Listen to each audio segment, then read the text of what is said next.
Hello, hello, hello. Welcome, welcome, welcome, welcome, welcome, welcome. Good morning from lovely Kingston, Ontario. It is a nice and snowy morning here, and we're ready to get going. It's beautiful outside, beautiful inside. Welcome back to the Canadian Scrabble Classic, everybody. How's it going? We got a poll running in the Twitch chat. Everything's ready to go. We're about to watch Matthew Tunnicliffe face off against Will Anderson. We're going to be watching two games of that best of seven bracket series to start things off. And I am joined today by commentator Jesse Matthews, who is, wow, is that a bathrobe? It is. I I, am I on a can't hear layover. you, but I think maybe Twitch can hear you. I don't have the Twitch link, so I can't Maybe your confirm. producer can get on that, but I'll give you the Twitch link. Yeah, I'm glad Twitch can hear you, but I'm definitely gonna need to hear you for this to work. But yeah, we're on twitch.tv/Scrabble, and Yeah. the game is about to start. I just don't know why. Oh, I know why I can't hear you. Say something. Hello. I had my sound on mute. Mon All right. Dieu, mon What's beau. up? Sorry, I'm sorry. Welcome. Are you wearing a bathrobe? Was my question. I am. I am staying at a lovely Weston property, and they had one of these amazing bathrobes in the room. So I thought I'm going to be a divo and just wear it because why not? It turns out that the flight I'm working has been delayed, so I might actually get to stay a bit longer than I first thought. So we're going to enjoy some time together this morning. Yeah, absolutely. I was just laughing because well, we'll get to why you're on a flight, why you're at a hotel, but the two players have drawn to see who goes first, which is something you see in Scrabble. That's basically what the rules say you do to see who goes first, and they both started by drawing, I think, A and then A and then E and then E, Oh which my. means they have to keep drawing until somebody draws the letter closest to A. And I think that's what Matthew has done. But yes, Jesse, you're coming to us from Toronto? Toronto, yes, one of my Cool. All right. standard layovers these days. Not too far out. So Jesse Matthews, as well as being an expert Scrabble player, is a flight attendant with Air Canada, and he's been kind enough to join us before he's on call in the next few hours. And he is wearing pants, so that is very nice. Yeah. Anyways, yeah, good to have you on board, Jesse, for this awesome battle of the top experts here. We got the Canadian Matthew Tunnicliffe, American Will Anderson, and Matthew's going to start off with Widow. That seems pretty good to me. Looks pretty standard here. Got to get rid of those dubs. En route to a dub for him, hopefully. Should be a really interesting matchup here. Fun little aside for both of these guys. They are also both excellent satirical writers. Some of their little stories they put up on different journaling websites or on Facebook or anything of that nature. They've got me split my gut laughing many a time. They're both very, very Mm-hmm. funny. Absolutely, yeah. Both some of the funniest people in the game, as well as some of the best players. So that's a nice dual talent there. I wish I were as funny as either of these guys. But yeah. So I can see, yeah, I can see Will's rack. We can see Will's rack on the left, and he has that Z tile, and we're gonna be saying Z all day Yes. today. We're on this side of the border, y'all. You're gonna have to deal with it. It is a Z. It just pains my tongue to say it the other way. I won't even say it to entertain the thought. We're gonna stick to Z today. Interesting. Over to Will. Yeah, I think he's Uh, just okay. He's playing this is pretty Zeta, which standard. This is yeah, absolutely standard. that seems pretty good. I wonder if he was thinking of also playing Lays, which would keep his second T, but would score I think five, no two. How many extra points is that? 1, 2, 3, 4, 5, 6, 7. It would score 4 more points to play Lays and make LI and AD. but it comes at the cost of keeping two T's rather than an L and a T. So I think those plays are pretty close. They're close. I think the other issue potentially is in both cases, you're offering up a pretty appetizing triple letter score response from the Hmm. opponent. I think because of Zoe, it's a little bit easier to chalk up an extremely high score by doing that sort of overlap with the triple letter score. That's one thing I'd think about. So I Yeah. mean, but in both cases, you're going to have a pretty decent response. But I think it's just a little bit easier to give points away with the other one. Plus, you keep a better lead with Zeta. So I understand the logic, but I can certainly see there's pros and cons to both. Yeah, absolutely. And we're going to see Matthew use all of his tiles here for sure. At the very least, he can play tongues and pluralize that word zeta, which is a Greek letter. And we have lots of letters in our dictionary of various languages. We got Hebrew, we got Greek, we got English, obviously. And yeah, so And I Arabic, think don't forget, there's quite a few. Arabic. Oh, really? Arabic? Like what? Which ones are um, Arabic? Let me just think. Cough. I know that. No, hang on. I'm trying to think of ones. That's Hebrew. I don't think Arabic letters are valid. It's I'd be pretty surprised. Aleph. Aleph is one example. I just had to think. Oh, Caliph. Okay, Aleph. interesting. Aleph. Well, Aleph is Hebrew, so I don't know. They are similar. If I look in Ziziva, the specific definition provided is in parentheses Arabic, and Arabic letter. I'm not saying it's not Hebrew. I'm just saying I Oh, guess okay. arbitrarily it's listed that way as well. I Cool. don't usually know the I didn't know definitions, but it's like I swear I knew at least one that was listed that way.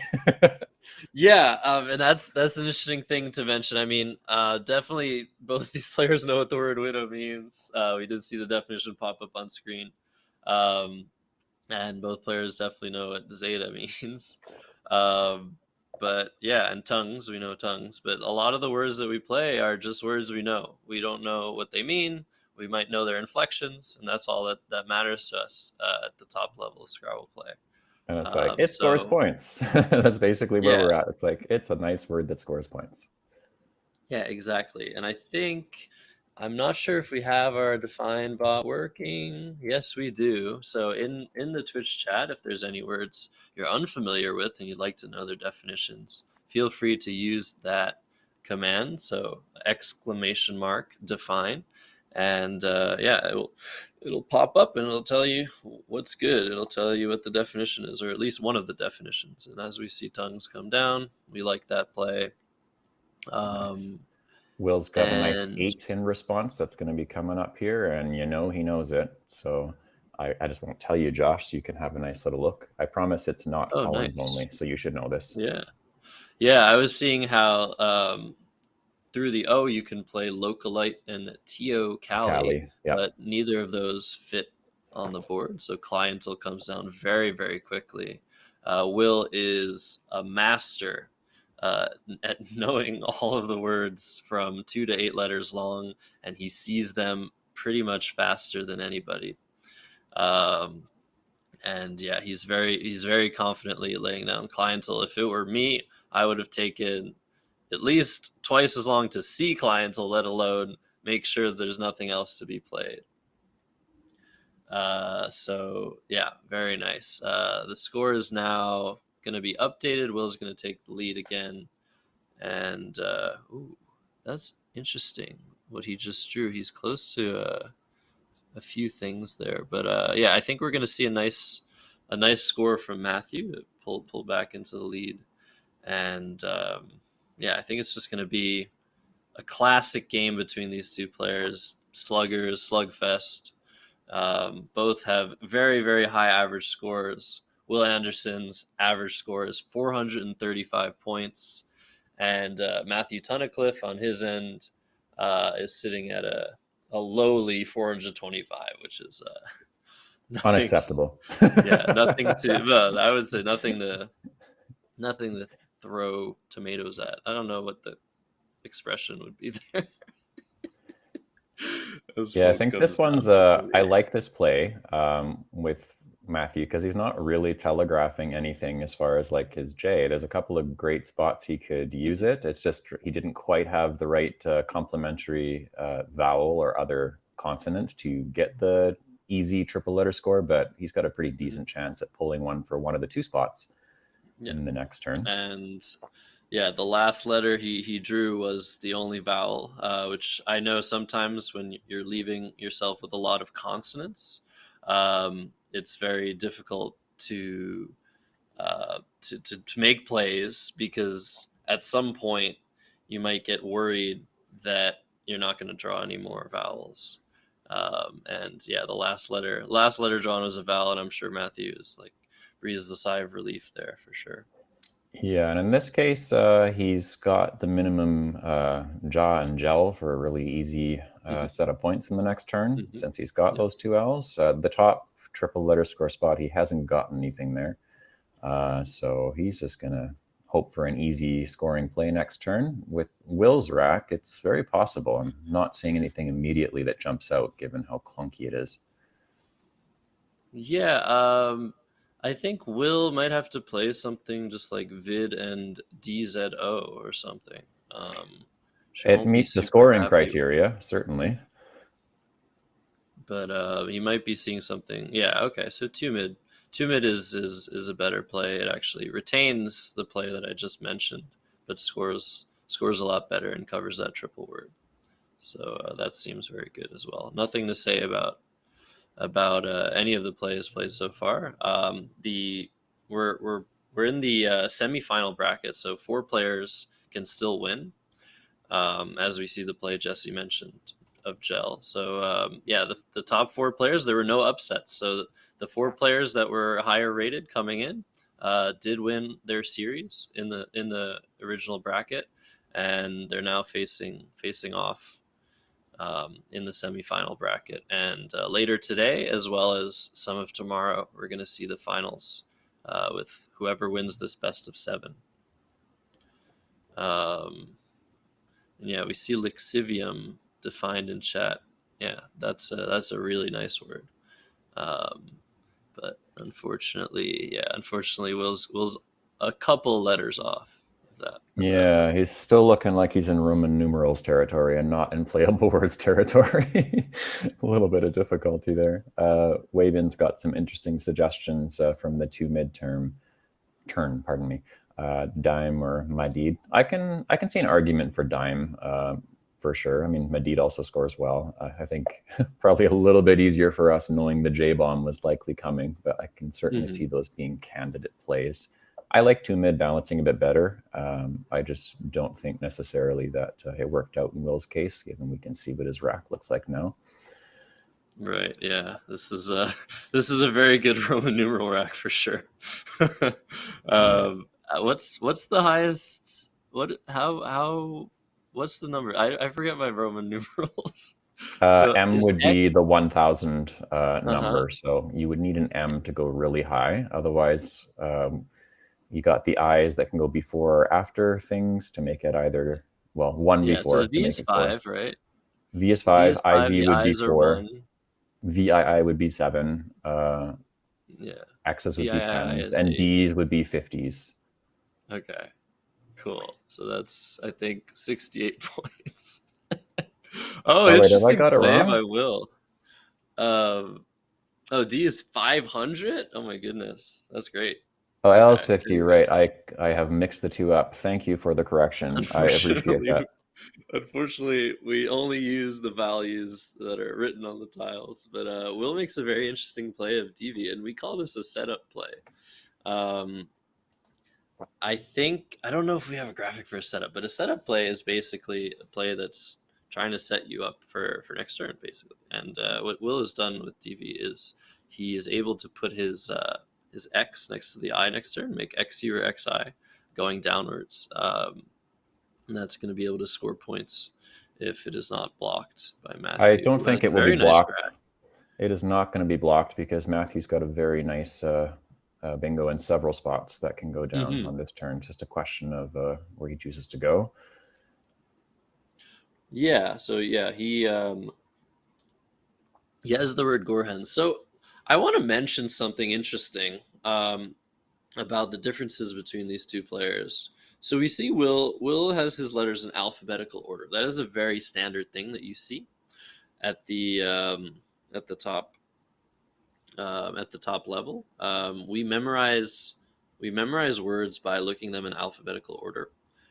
So it's normal to put our racks that way, just in case we recognize a word that we have studied. But Matthew does something a little bit different.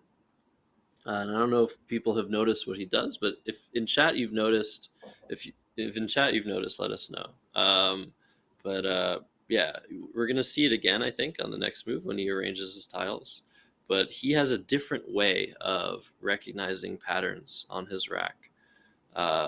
And he's one of the only people left, I think, left as if it's like a dying art, Hmm. but that does this. And yeah, Will's gonna come back with EX very nicely. That's an obvious play. That's 55 points, and Matthew is definitely well ahead in this game. Will still has some fighting chances. But as we see here, D, F, N, T, A, E, E. So he does arrange his letters in alphabetical order, but But he with a puts the twist. consonants first and the Yeah. vowels second. And it's whatever works for you, honestly, right, Jesse?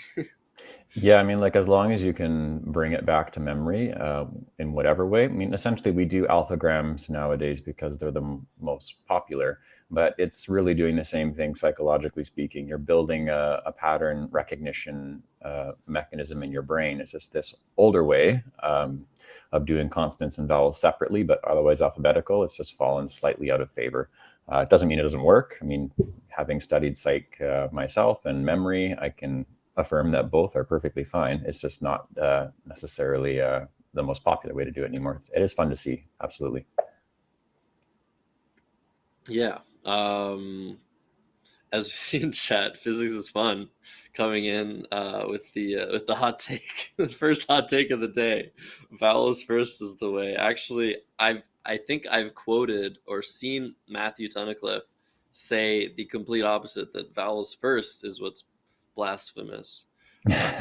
So that's very interesting. And I mean, if you had vowels first on Matthew's rack, it would almost be in alphabetical order, but you'd have that D that comes before the E because I know how to recite the alphabet, Jesse, even at this hour of the day.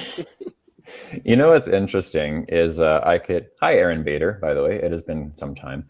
Uh, I actually could see an argument for vowels first, and the reason for that is at least in singing, you're technically a lot of the time the way people are trained is to quickly go from vowel to vowel and then minimize the contact with consonants as much as possible. So at least in a sound sense, I could go for an argument, but this is not a sound game.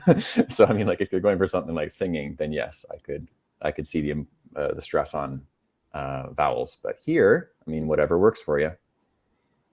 Yeah, absolutely. And Matthew had a play in mind of fade, just overlapping gore hens, making three two-letter words: A, G, D, O, and E, R. And he's just rethinking that. He's trying to make sure he's not missing anything. But yeah, he's in really good shape here, I would say. And as this format allows for resignations, are you aware of this, by the way, Jesse? I did Um, not know that, but it's match play, right? So that makes sense. yeah, yeah. We might see after a couple plays if Will's racks do not improve. We might see resignation. But So as just of to now, check, there's still what's that? do we have correct scores? A few people have asked about the scores, just to Yeah. make sure, because that would So we help us now need figure to out. update. Yeah, we now just need to update the last play of Fade, and the scores will be correct. So Matthew will be ahead by a little bit over, I think, 100 um, after all is said and done. Yeah, 101 is the number. And Will's sitting on some very vowel heavy stuff, right? I don't Yeah, think we're there's leaning a bit anything more that way. to do here. It's he's gonna have to try and find some sort of way of getting rid of some vowels, and he's gonna want to play a bingo as soon as possible because yeah, being behind by 100 never feels good. Because on average, a bingo play scores 50 plus the value of your play, something like 70 or 80 points. So if you're down by 100, you know that regular bingo isn't even going to bring you ahead. But yes, this is the semifinal. Cyrilytic, welcome in here. The other semifinal is being played by David Koenig and Jason Keller, and we'll probably get to see at least one of those games between them. But we're starting off with two games between these two sluggers here, and it's a best of seven. So there's going to be at a minimum 4 games played in the series. But yeah, resignations are permitted. If the series ends in a tie, so 3.5 games to 3.5 games, that would require one of the games to actually be tied, both players finishing with the exact same score. Somewhat of a rarity in Scrabble. If that does occur, there will be an Armageddon style finals match of 5 minutes per side, which doesn't count Wow. for rating, but it does count for who wins the series. So very exciting stuff. Pretty much never before seen in North America, and yeah, I think it's been very enjoyable, honestly, to watch this format in action. Let's see. All in the Um, chat. Perfect. so there are loser brackets. All 8 players are playing the entirety of the tournament. Um, and so the consolation bracket is being played between Heidi Robertson, Jason Ubika, Sean Abassi, and Noah Sladkov at the moment. So Euredia, very nice play by Will. He's able to shed 3 of his 5 vowels and score a nice score of, let me try to count that really quick. I think it's 28. um, and yeah, Will gets the Q as penance here. But I think the Q in this position isn't terrible, but it is going to continue to slow him down. I think There's this one turn to the bottom. obvious scoring spot at the moment, but whether that Mhm. stays remains to be seen. Yeah, Matthew definitely has a host of options available to him um, in this position, but not really sure what I would do. Like maybe Bop and Bi. Maybe I'm missing something. Something like Pet or Pen, making up RE and WEN or WET. Those look like decent options. What Matthew wants to do here is just continue to put on the scoring pressure, and potentially at the same time, he wants to. Oh yeah, this makes sense.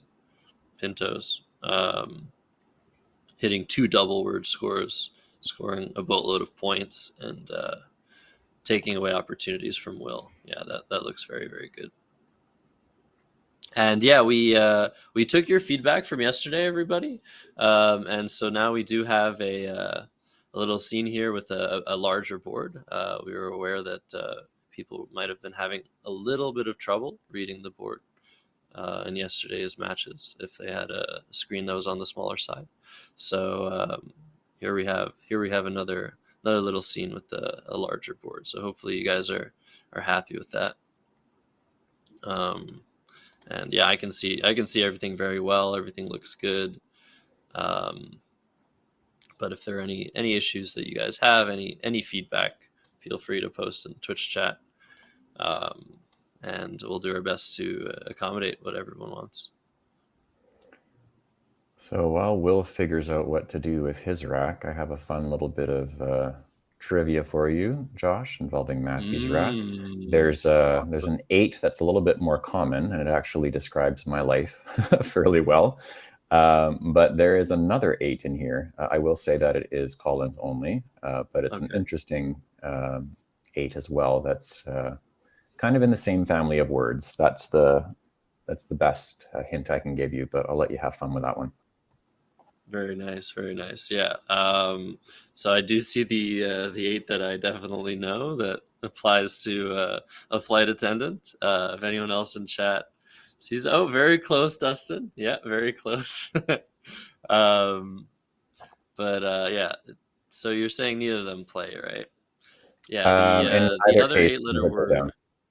Yeah, the other eight-letter word can be anything, to be perfectly honest. But yeah, I'll be looking forward to when you reveal the secret. Well, I see Aaron Bader got it. And Aaron, it is fair of me to say it's the same family of words, right? Because I'm trying not to give too much away other than saying it's, I mean, you can come up with it. It's not like it's a really abstract Maori word or anything like that. But it is a Collins only word. Hmm. Yeah, I mean, I could definitely just start spouting words here. Arrow burn, um, anything like that. But I'll let the experts figure it out, like physics. Who, yeah, is one of the best anagram solvers we have in our community. And if you're unfamiliar with the terminology we're using, if you have any questions about what we're saying, feel free to let us know. Obviously, there are a bunch of little widgets that we have. I think we might have one about anagrams, and we might not. But anagrams are basically a word that uses the same letters as another word. Um, and so that is what we're talking about when we talk about an anagram. And yeah, we don't have one for anagrams, but future events we'll try to have as many information tidbits for you guys as possible as Will contemplates his life decisions and his rack. I was going to say, were you about to say Will is contemplating his existence? Because that's like going super existential. Just as his play here, I think. Oh my gosh. Okay, so um, I guess so. Yesterday, Jesse, something really hilarious happened. People were commenting about Jason Keller's orange water bottle, Oh, and they said it. Someone said they thought it looked like he was drinking mustard. wow. And yeah, so it's coming back to us. Dustin was with us yesterday. Dustin, funnily enough, in Twitch chat is orange, so maybe he's the one that has the mustard problem. He's But orange. He's showing as more of like an auburn for me. So perhaps the mustard has gone a bit okay. spoiled, at least on my end. Hmm. Do I have the info panel to explain who is Zoe? Oh, I Oh, assume it's that is a Coral. reference to Scrabble Go. I think so. Yeah, Zoe being the Scrabble Go computer, but I don't think we know the identity of our friend Zoe. Oh my God! Look at this. We got the still frame again. There, just for you, Dustin. We have the photo of Amazing. said water bottle. Brought to you Um, by Brita. This is like the time for the the product placement in between plays. yeah, I know. I think we're gonna need some sponsorship from Brita, right? If we're gonna I mean, for continue to now, show I can that just say image. this broadcast is brought to you by Hotel Room Starbucks Coffee. I have here. Dun, da, da. Okay, yeah. Man, the product placement is real. I really thought that was so 10 years ago. You remember those music videos that just like had the product placement just absolutely everywhere at all times, and it wasn't even like it wasn't even subtle at all. It Man, was just those are like the camera shot would change, and the only time it wouldn't switch in like half a second would be, oh, here is the very large bottle of Coke as they slowly pick it up and start drinking it, or they have X luxury vehicle or whatever. Yeah, I recall. Now music videos, it's like, what are those again? Hmm. Yeah, exactly. Okay, so Will interestingly is looking at the play of Umiak from the U of Euredia, which should be an extremely aggressive and dangerous play to make. But he does go with the more standard play of QI. I think he was thinking about Umiak simply because he's behind by over 100 points and basically has to hope for a small miracle to come back into this game at this point. So a play like Umiak is definitely something you want to consider because it creates a huge opening on the second to bottom row. where you can put an S to make umiaks and make a whole nother word. Um, so that was an interesting thing to look at. I'm not actually convinced that it's wrong, but QI does seem very standard.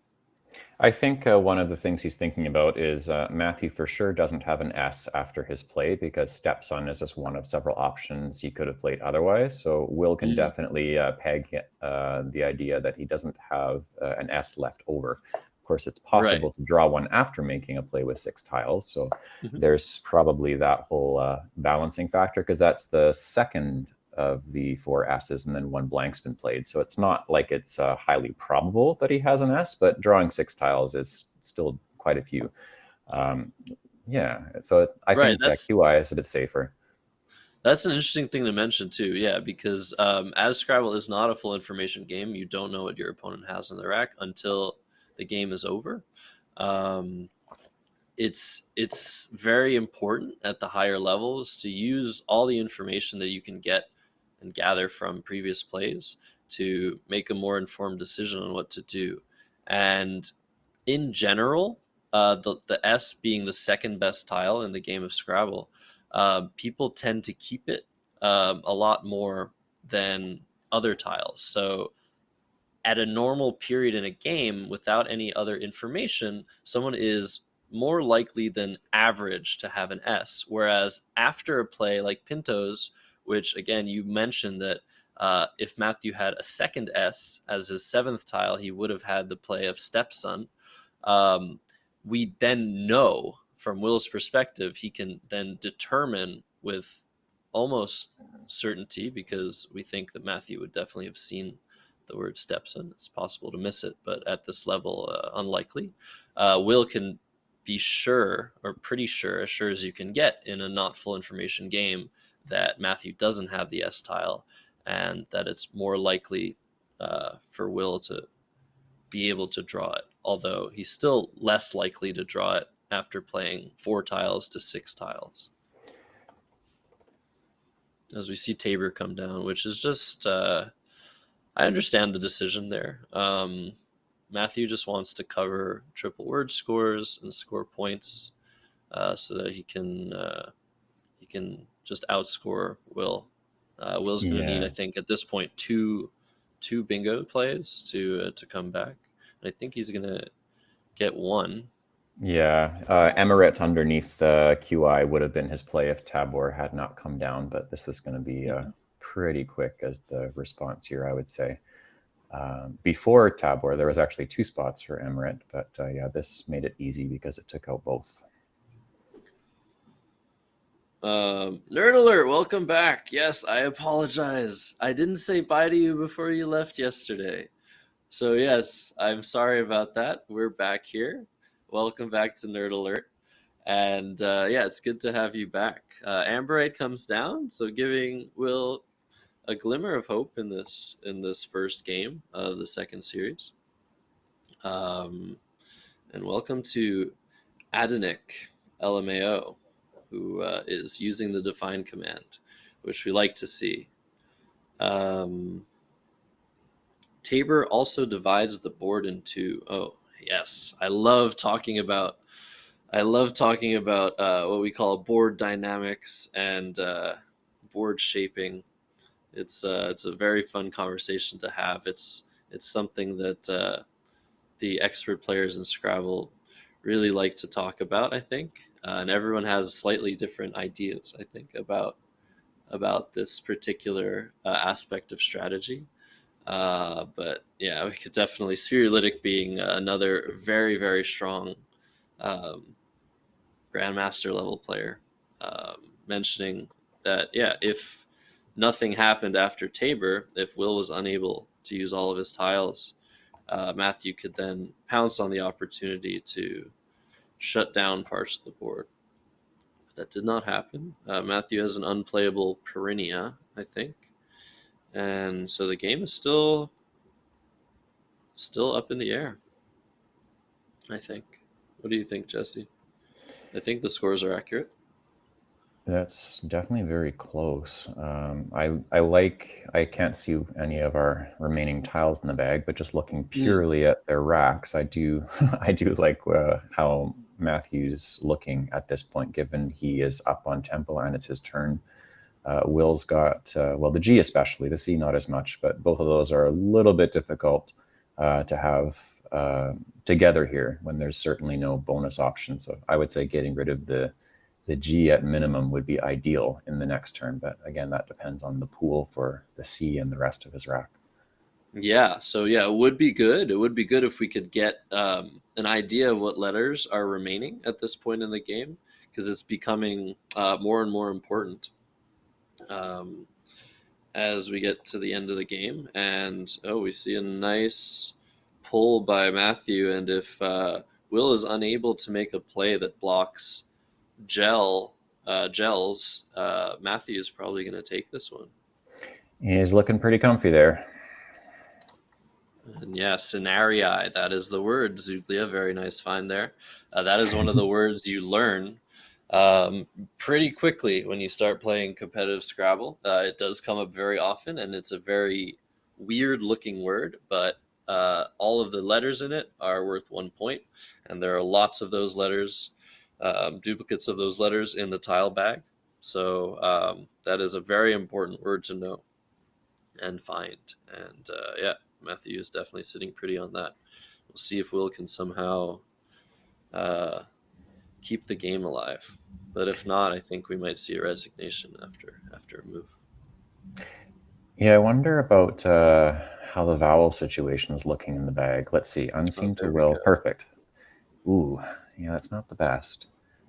Definitely a couple of clunky ones, but Yeah, because I mean, obviously, it's easy for us to see from here that two eyes to draw. Will's going to be thinking getting something ing related is not super likely. Matthew's just played Nape, so Will can pin Matthew in having a pretty comfortable rack that just didn't quite play because given the pool that he can see, it doesn't seem like he'd be playing letters that are that good unless he also had something good.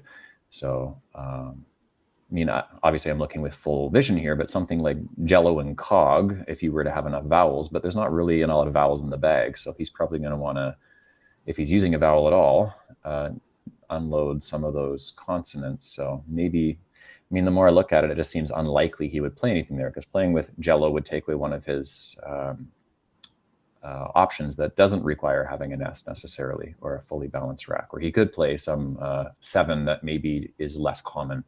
So it doesn't seem highly likely at the moment he'd play there. Struggling to find something he would do that doesn't block one of those spots he'd like to use because outrunning without a bingo seems unlikely at this point given the place he's in. right. Yeah, and I would like to mention a couple of interesting stats about these two players while we wait for Will to make a very tough decision. Even though he has under 3 minutes on the clock, he's going to have to move. Um, these two players have played in tournaments 9 times before this matchup, and the score is very interesting. Will is 8 wins to 1 loss against Matthew. So Matthew definitely has a situation here where he knows that Will has had his number virtually every time they've played in the past. Um, so with that in mind, this would be a very key win for Matthew, not only for the series that they're playing, but also for the lifetime record of things. Am I the only one that is not used to see Will losing? No, you are not, Salim. No, you are not. All right, so we see Will going to court here. Yeah, I Um, think he's going for an I ultimately because unseen to him, he has a chance at pulling one, but Matthew, of course, has both already. right. Matthew's shaking his head. I wonder is is there a worry here that um, how many letters are unseen to Matthew? Is it the bag isn't? isn't going to be empty. Okay. There are four letters in the bag right now. I think what Matthew's worried about is if he plays scenarii and Will just plays a bingo, he might lose the game, but that doesn't appear like it's going to happen, and we might see the game end. We might see them play it out here as as Will hasn't drawn a single vowel, unless you consider the Y a vowel. Uh, and yeah, that is it basically. You like the way Matthew puts down his tiles, filling the gaps. Yeah, that's another thing that varies from player to player. I mean, styles, all these things, how you arrange your letters on your rack. It's really cool to get an inside look on how these players do it all. Right, right, Jesse. hmm It's fascinating to me just to see the little nuances and quirks of each person. There are a couple of more stats. I think just to demonstrate, because in Scrabble, obviously anybody can win one game, but over time things will even out. And you'll see the top players you would imagine start to play in similar fashion a lot of the time. But I would like to mention that Matthew Tunnicliffe has a specific style of play where he really, really, he's really good at putting his opponents in very sticky situations, making them think really, really hard about something. Um, Maybe they have to think about whether a word is valid, whether whether they need to play in this area of the board, this area of the board. He's really good at those. I think I would call them clutch situations, if you're familiar with the term from sports. Um, and it's really amazing how he's able to consistently do this, even when you think the game is lost. He's just able to make a play that just puts everything into question that maybe no one else would have found. And as we see Hoya, the outplay for Matthew, taking game one in the best of seven series. So yeah, a good game. I really like both players played pretty much perfectly, I think, in this game. So really happy to see that. And it just went Matthew's way. Yeah, Will couldn't quite get something that really balanced out in that game to give him that comeback. But I'm not seeing anything that really stood out as a swinging in either direction sort of play in that game. So nice to see Matthew add one more win to the column there, just given the previous record that you mentioned. It's also worth mentioning for people who are more accustomed to seeing Matthew play in TWL for his, or NWL, I should say. I'm getting behind the times here. But Matthew actually played in, I believe it was 2013. He was in Prague. He played in the World Championship there. So he's actually played Collins fairly, I mean, I would say often in the sense that he's been Yep. aware of it, but has chosen to play in NWL for the most part. So he's not unfamiliar or new to the Collins scene at all. It's just it's been more a choice to play one over the other. And in this case, he's come back to Collins. So he's very good. It's nice to see him play in this lexicon as well. Right. Yeah. We were mentioning yesterday how a lot, if not all of the players in North America, most of them at least, started playing in the NWL lexicon. And then many of them have switched over at certain points and maybe switched back, but many of them have switched over and tried out CSW lexicon. Um, and yeah, Matthew is one of the players who I think still plays both, but I think mostly now is focused on CSW. Same with Will. Both players are past national champions. I did mention this about I think Will yesterday, but it is good to note that Matthew Tunnicliffe won the national championship in 2015 and Will in 2017. So yeah, really great to see both of these players play. And we're gonna get started with game two whenever they're ready. Yeah, easy to make the switch once you won the nationals. That's true. as competitive minded players, we really that's the pinnacle. We want to win a national championship. We want to maybe even win a world championship. And before then, it's very difficult to make decisions that change the way you play Scrabble. If you are switching from the NWL lexicon to the CSW lexicon, that is a huge learning curve you now have to commit to, and it's going to take a while before you get to the level you were at previously. But so many players have made the switch, have taken the plunge, and it's great to see them excel in this brand new format. I Yeah, and forgot how to change chat. it's not the easiest to directly compare. Like, I mean, we've talked about prestige of certain tournaments and what you're going for as far as if you're after titles and all that. There's no directly comparable world championship, if you will, for NWL, but the North American Championship is as close as you're going to get to being the pinnacle event if you are playing NWL. And then there are various national championships and then fairly big tournaments with the CSW dictionary. So there's not always a directly comparable way to slot different things, and especially as you get to figuring out tournaments of prestige, if you will. But for NWL, for sure, the North American Championship is usually one of those. And then there have been various events hosted that have also held that same distinction. In the past, there was what's called the BAT tournament in the US Northeast. That was one of those. Now, more recently, probably New Orleans in January would be one of those. Mm-hmm. So there's interesting ones that are often used, and the metric is usually the average. Well, average rating might be one of them, or just the sheer number of players of a certain skill level. I mean, that's something that's debated kind of ad nauseum between people. But the North Yep. American Championship is usually one of the ones for NWL that brings out the best of the players there. Yep. Yep. Couldn't agree more with that. Okay, game two, about to get underway. They're about to start.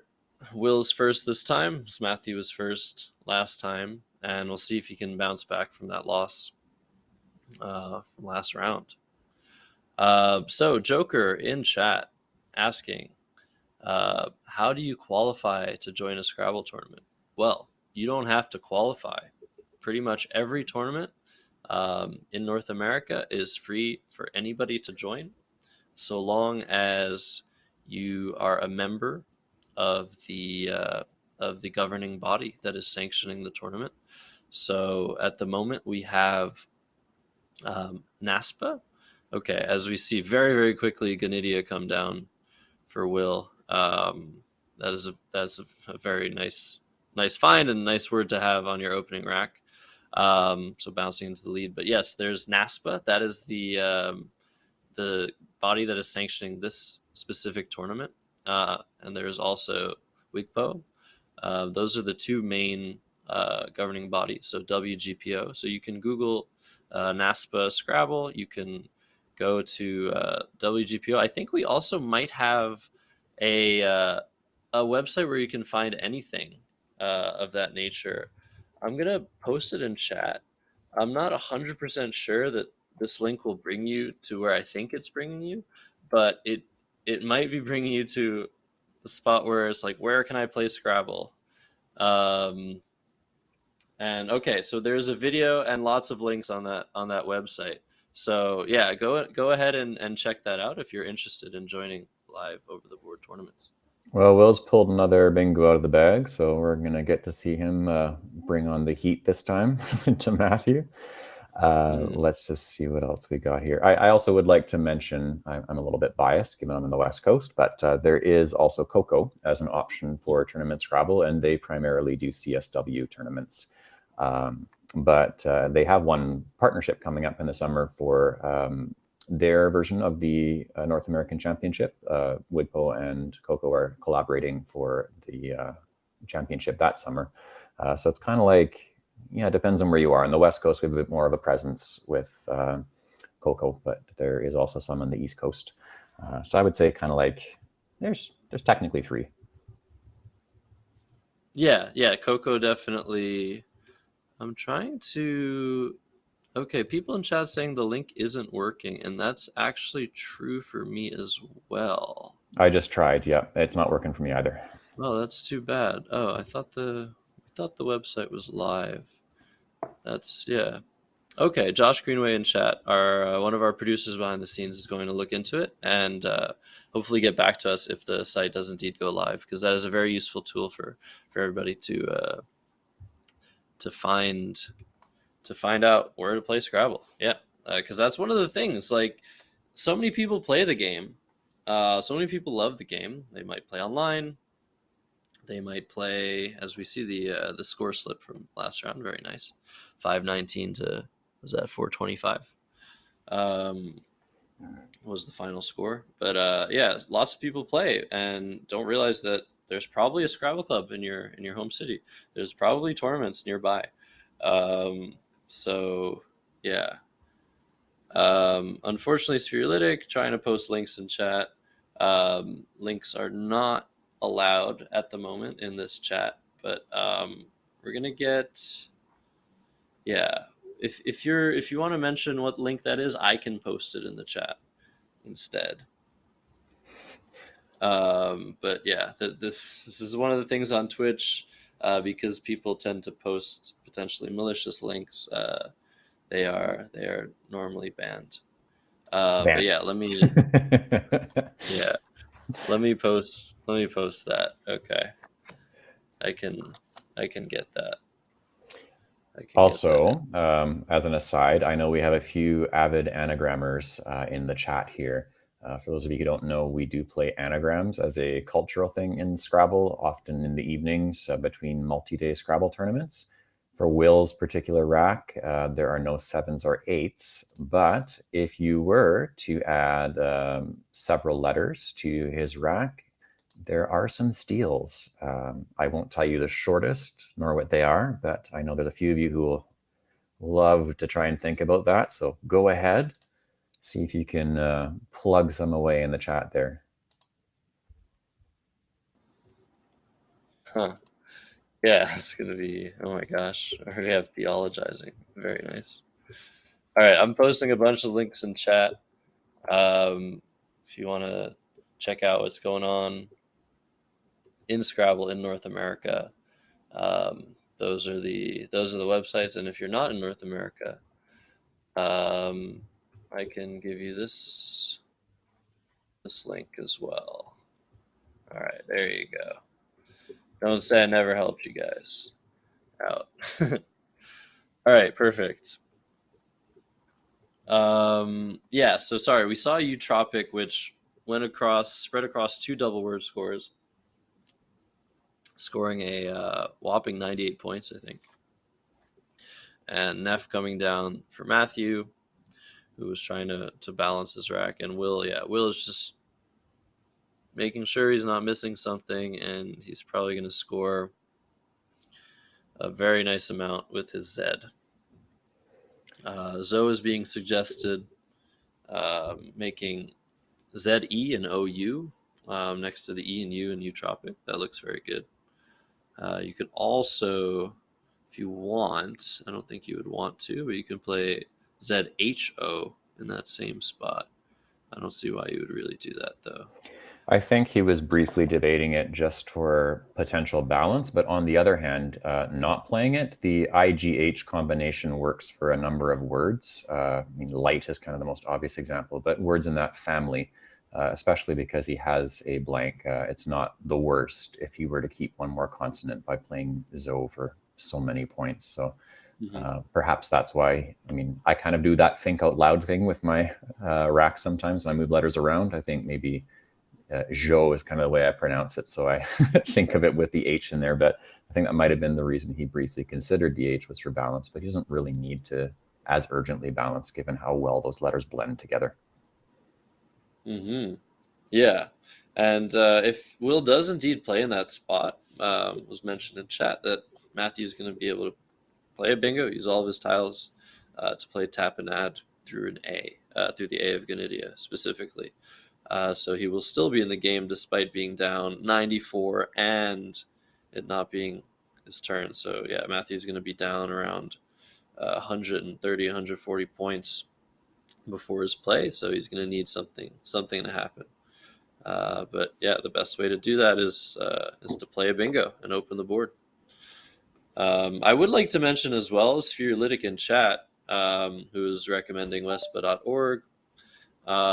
He is the chair of the World English Scrabble Players Association, WESPA. So definitely plugging himself a little bit, but also, I mean, that's the world body for Scrabble, and it's really great to have Chris is his name in the chat, trying to help people out, trying to help people play Scrabble.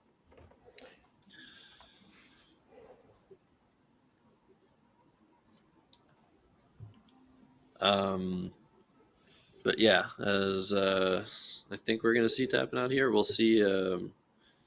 Matthew's gonna have to see that. I think if he doesn't see that, he's in big trouble. He would be in extremely big trouble because Gonidial and Helving would come down in that sort of area of the board from Will. So it would be a very, very big swing if he were to not play there, but I suspect he'll find it.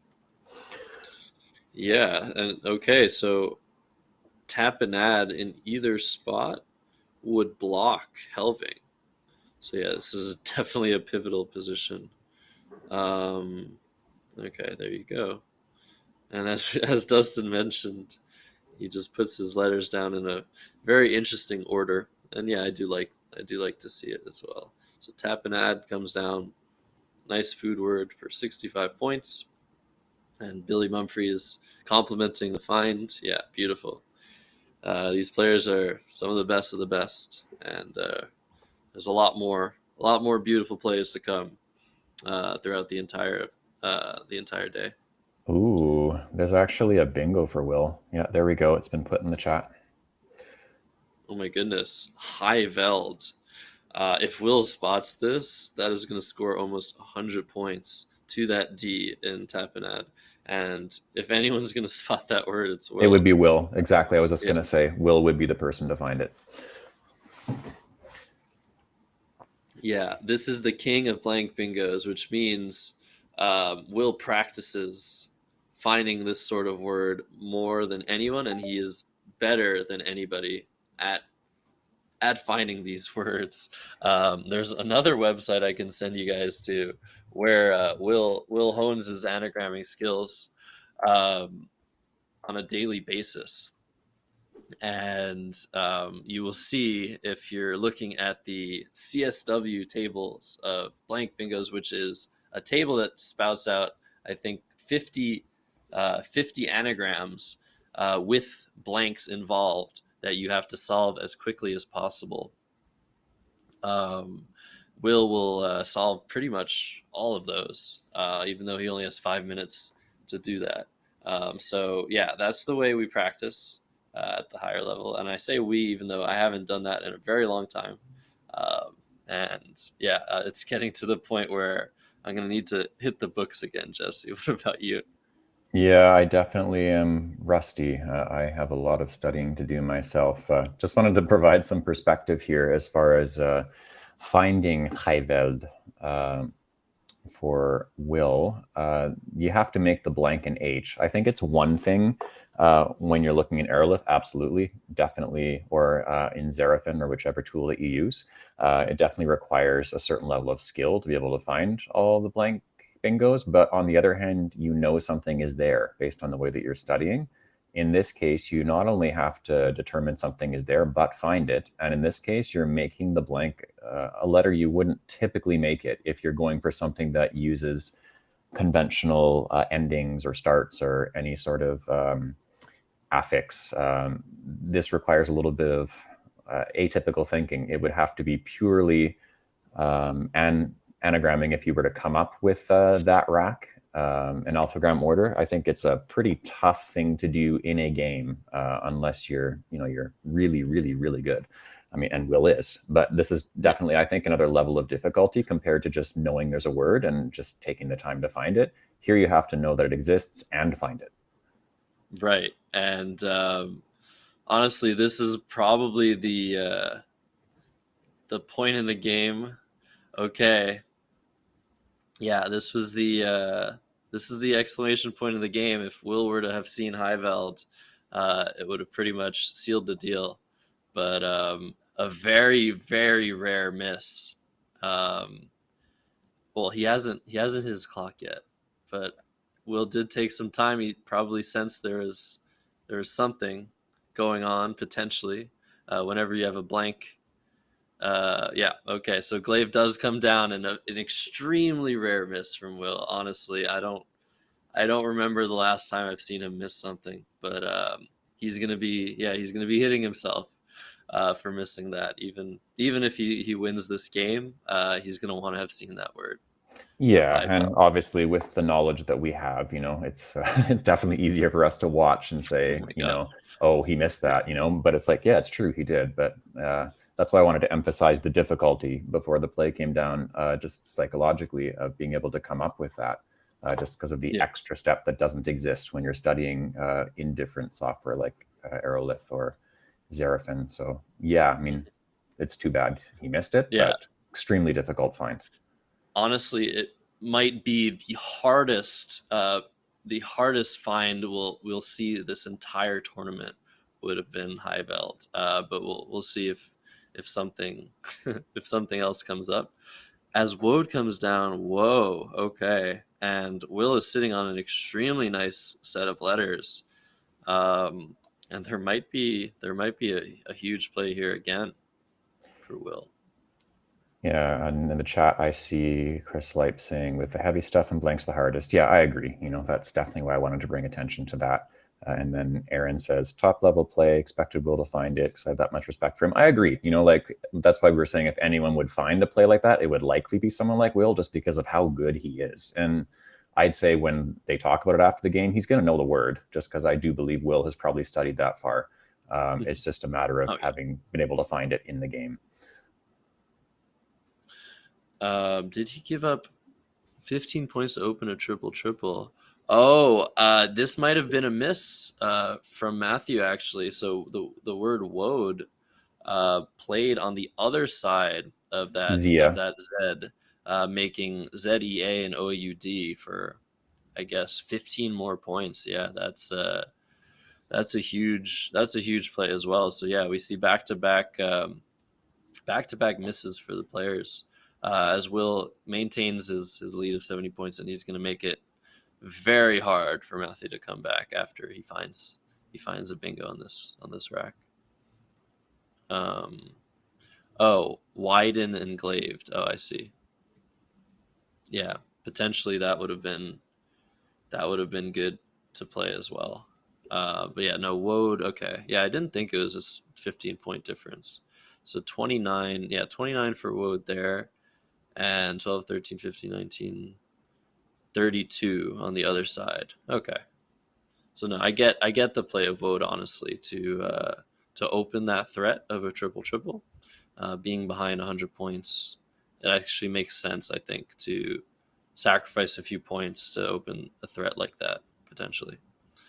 Okay, and Will's just gonna play Hornets. Simple, way simpler bingo than the one on the last turn, and that's gonna extend his lead to well over 150 points. And ooh, Matthew almost has the word we saw last game of Amberite, but not quite. What would you be thinking of here, Jesse? I would be annoyed that I don't have the option to play the eights that are here. I have this terrible habit, and maybe some of you can identify with this, of finding eights that aren't actually available to play on the board. So I'd be doing something like, why don't I have an open C for ambiance or something like this? And I spend probably a little bit too much time doing that instead of focusing on what can actually be played on the board. Hmm. Right. Yeah. So yeah, an eight is in an eight-letter word. So more common actually in Scrabble than using 7 letters and making a 7-letter word is using 7 letters and making an 8-letter word. As we see all of the letters on the board, the E, the V, englave, the W, and the O, those are all what we call floaters. Those are letters that you can use to make an 8-letter word. And on most boards, you're going to have a few of those. And since there are more 8-letter words than 7-letter words, they come up slightly more often in top level play. So that's Yeah. what Jesse means when he's talking about eights. Yes, I should Um, have clarified. Thank you for explaining that. And then someone has pointed out in the chat, and I was just going to say the same thing. Will has yet another bingo. And based on Matthew's rack, it seems fairly unlikely he's going to take away the main spot for that. I predict it's probably coming down next turn. It's a Collins only one, but I suspect, you know what, okay, Josh, it should be fairly high prob. right. Yeah, that one. I mean, that one for sure. Both players would probably know. I probably don't know it though. Let's see. um, Smurphonics says, is an 8 not just a bingo, or am I missing something? Smurphonics, technically, when we talk about 8s, we're usually talking about it in the context of it playing as a bingo, which is when you use all 7 of your letters from the rack. But you could technically play an 8 by making a hook. For example, Gonidia is on the board. If you were to place an L at the end of it and make a different word, you're technically forming an 8. But usually we talk about playing an 8. And that usually contextually means you are making a bingo play using 7 letters through a letter on the board, or to a letter on the board, if that makes sense. yeah. As we see mentioned, the play of newbie, which scores very, very well. It's a fun little word through that W of woad. I don't agree that that is the best shot for Matthew here. I think that what Matthew needs to do is he was thinking of playing Mib, making EM, I think, with the E in glaive. I think what he needs to do is something like that that opens another spot to play across 2 triples, because we see Will Anderson literally has the double of Matthew's score. And being down 170 is almost completely insurmountable unless you're able to play across 2 triple words, which will not only triple, but triple twice. So you're going to get 9 times the value of your play. And as we see Mabe come down, yeah, same idea. Potentially better execution. Matthew's going to need something like that to come back into the game. So yeah, a 9 timer or a triple triple. That is the grand slam of Scrabble plays, if I'm to quote Will Anderson. Yeah, I think one of the reasons for this is I don't know if he really had a feasible play to open a triple triple on the right side. On the left through a W, I think it's pretty correct to determine you're very unlikely in most cases to have a triple triple at this point using the W.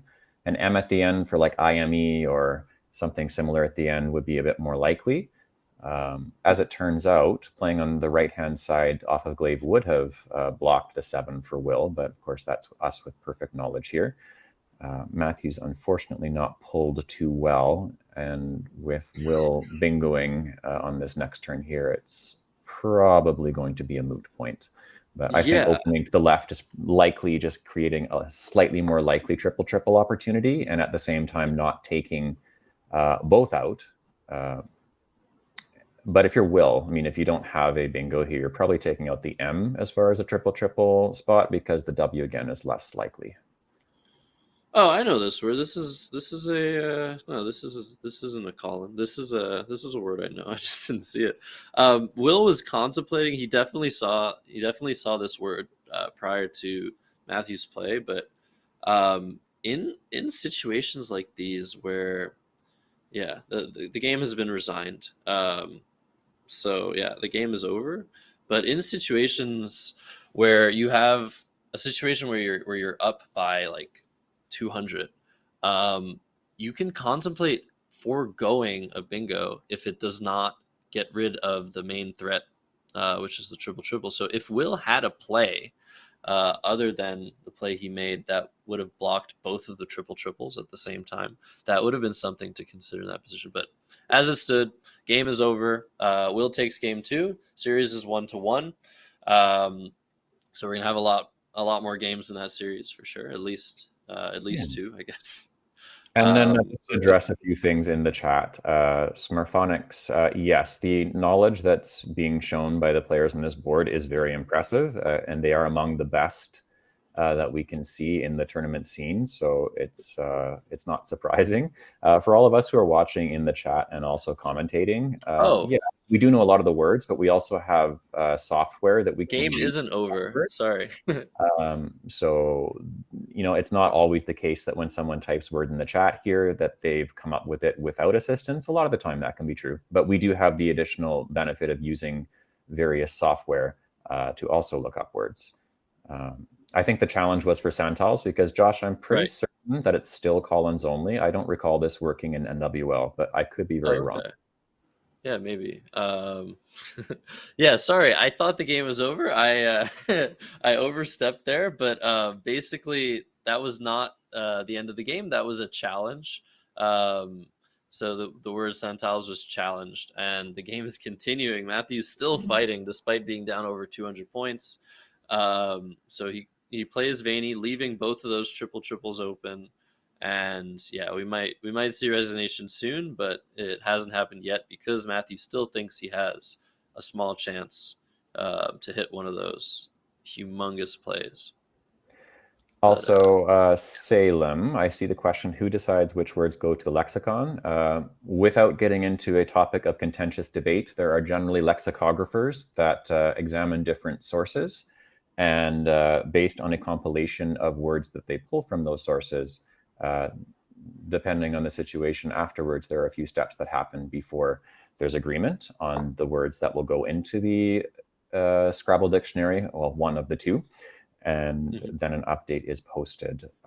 That's I'm gonna leave it at that, just for the sake of diplomacy. But that's the general process as far as how it goes.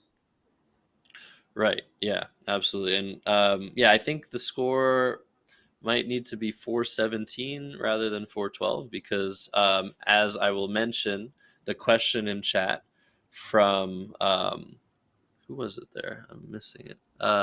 Yeah, Patchy. So Patchy asks, why does Matthew get to play again if he failed challenge? So we mentioned this yesterday. There are a couple different challenge rules that are used in North America, and in the CSW lexicon, the challenge rule that is used when you challenge a play is 5 point challenge. So if you are challenging someone's play and that play is acceptable, all that happens is you go back, you play the game as is, but your opponent who made that play that you challenged gets 5 extra points. However, if someone plays an invalid word, a phony, um, and that gets challenged off the board, um, that person loses their turn. So that is the main difference between the other challenge rule double, which in either case the player would lose their turn. Um, yeah, Matthew, look at this, Matthew's opening going for the chaos. a third triple. Yeah, this is pure pure chaos. I mean, yeah, Will did block the one through the M, but yeah, now it's another one. So all Will has to do to block both of those, though, because the board geometry is to play a three-letter word ending in W, and that should be it.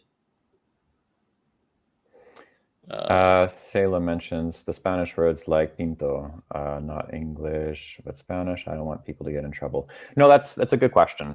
There's again a lot of debate in certain circles about why certain words are included and why certain ones are not.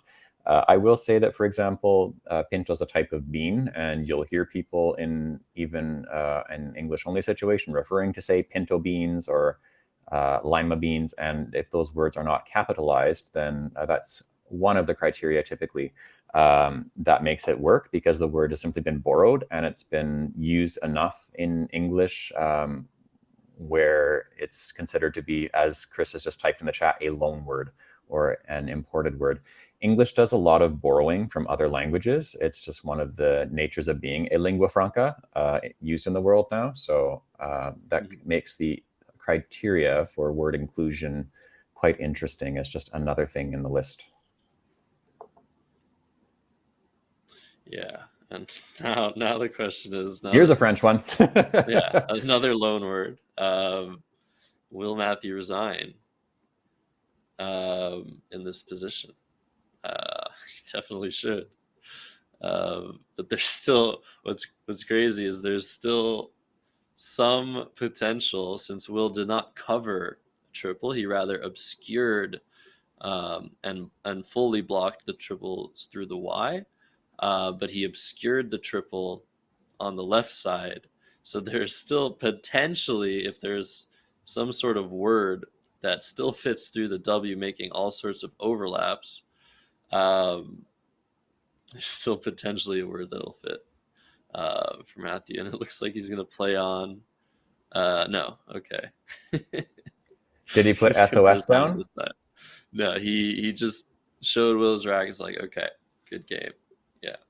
Oh, okay. Yeah, so he's exposed his tiles, right? So I haven't done a match play context in so long. I'm not Yeah. sure what officially constitutes giving up besides stopping the clock and saying so. Right. Um, you know what's interesting? For those of you who remember from a long time ago, in a streamed game once, Nigel Richards played SOS basically when he was getting absolutely pummeled in an annotated game. And when I saw Matthew's rack with literally SOS plus other letters, I thought, oh, that's kind of a fun little throwback. Right. Let's just see what else is in the chat here. A lot of native Maori terms for birds and fish. Yes. One of the things with CSW in particular is there's lots of different forms of English around the world where words that are borrowed and used regularly in the English spoken in those countries are often considered and ultimately included in the CSW dictionary compared to the NWL dictionary.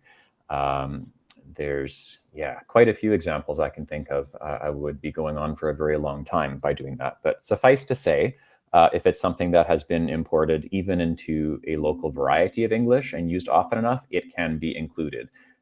From South African English, for example, I'll give you just one example. Yeboah is something that's used in South African English, and it's fairly standard, even though it technically comes from, I believe it's from Zulu, if I recall correctly. If there's a South African here, please correct me if I'm wrong.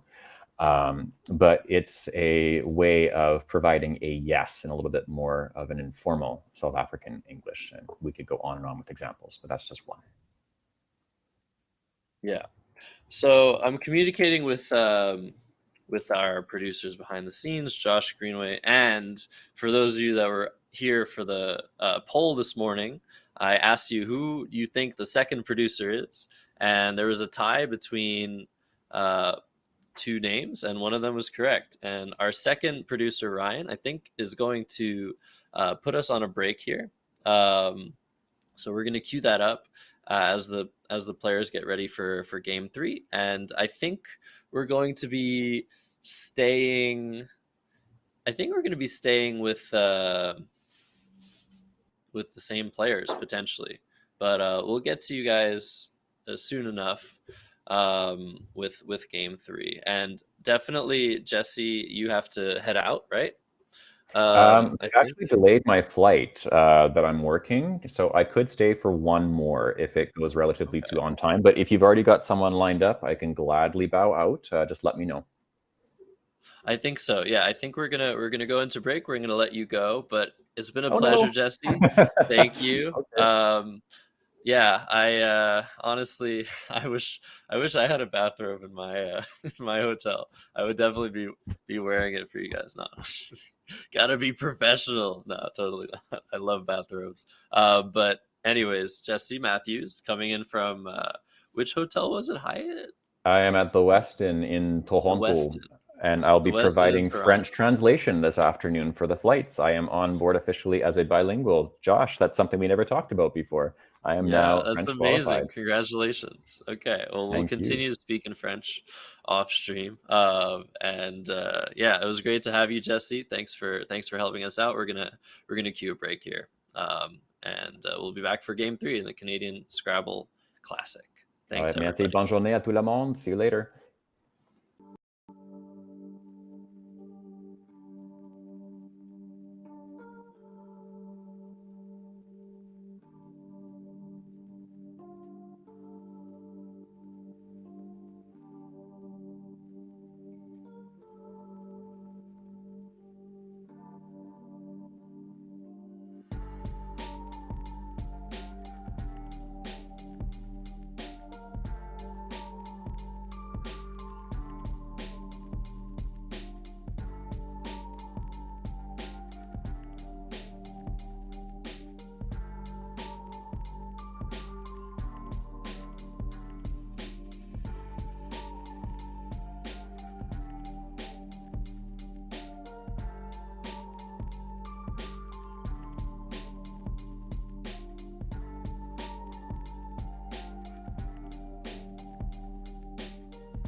Hello, hello, hello. Welcome back to the inaugural Canadian Scrabble Classic, where we are watching the premier CSW division take off into round three of the second bracket.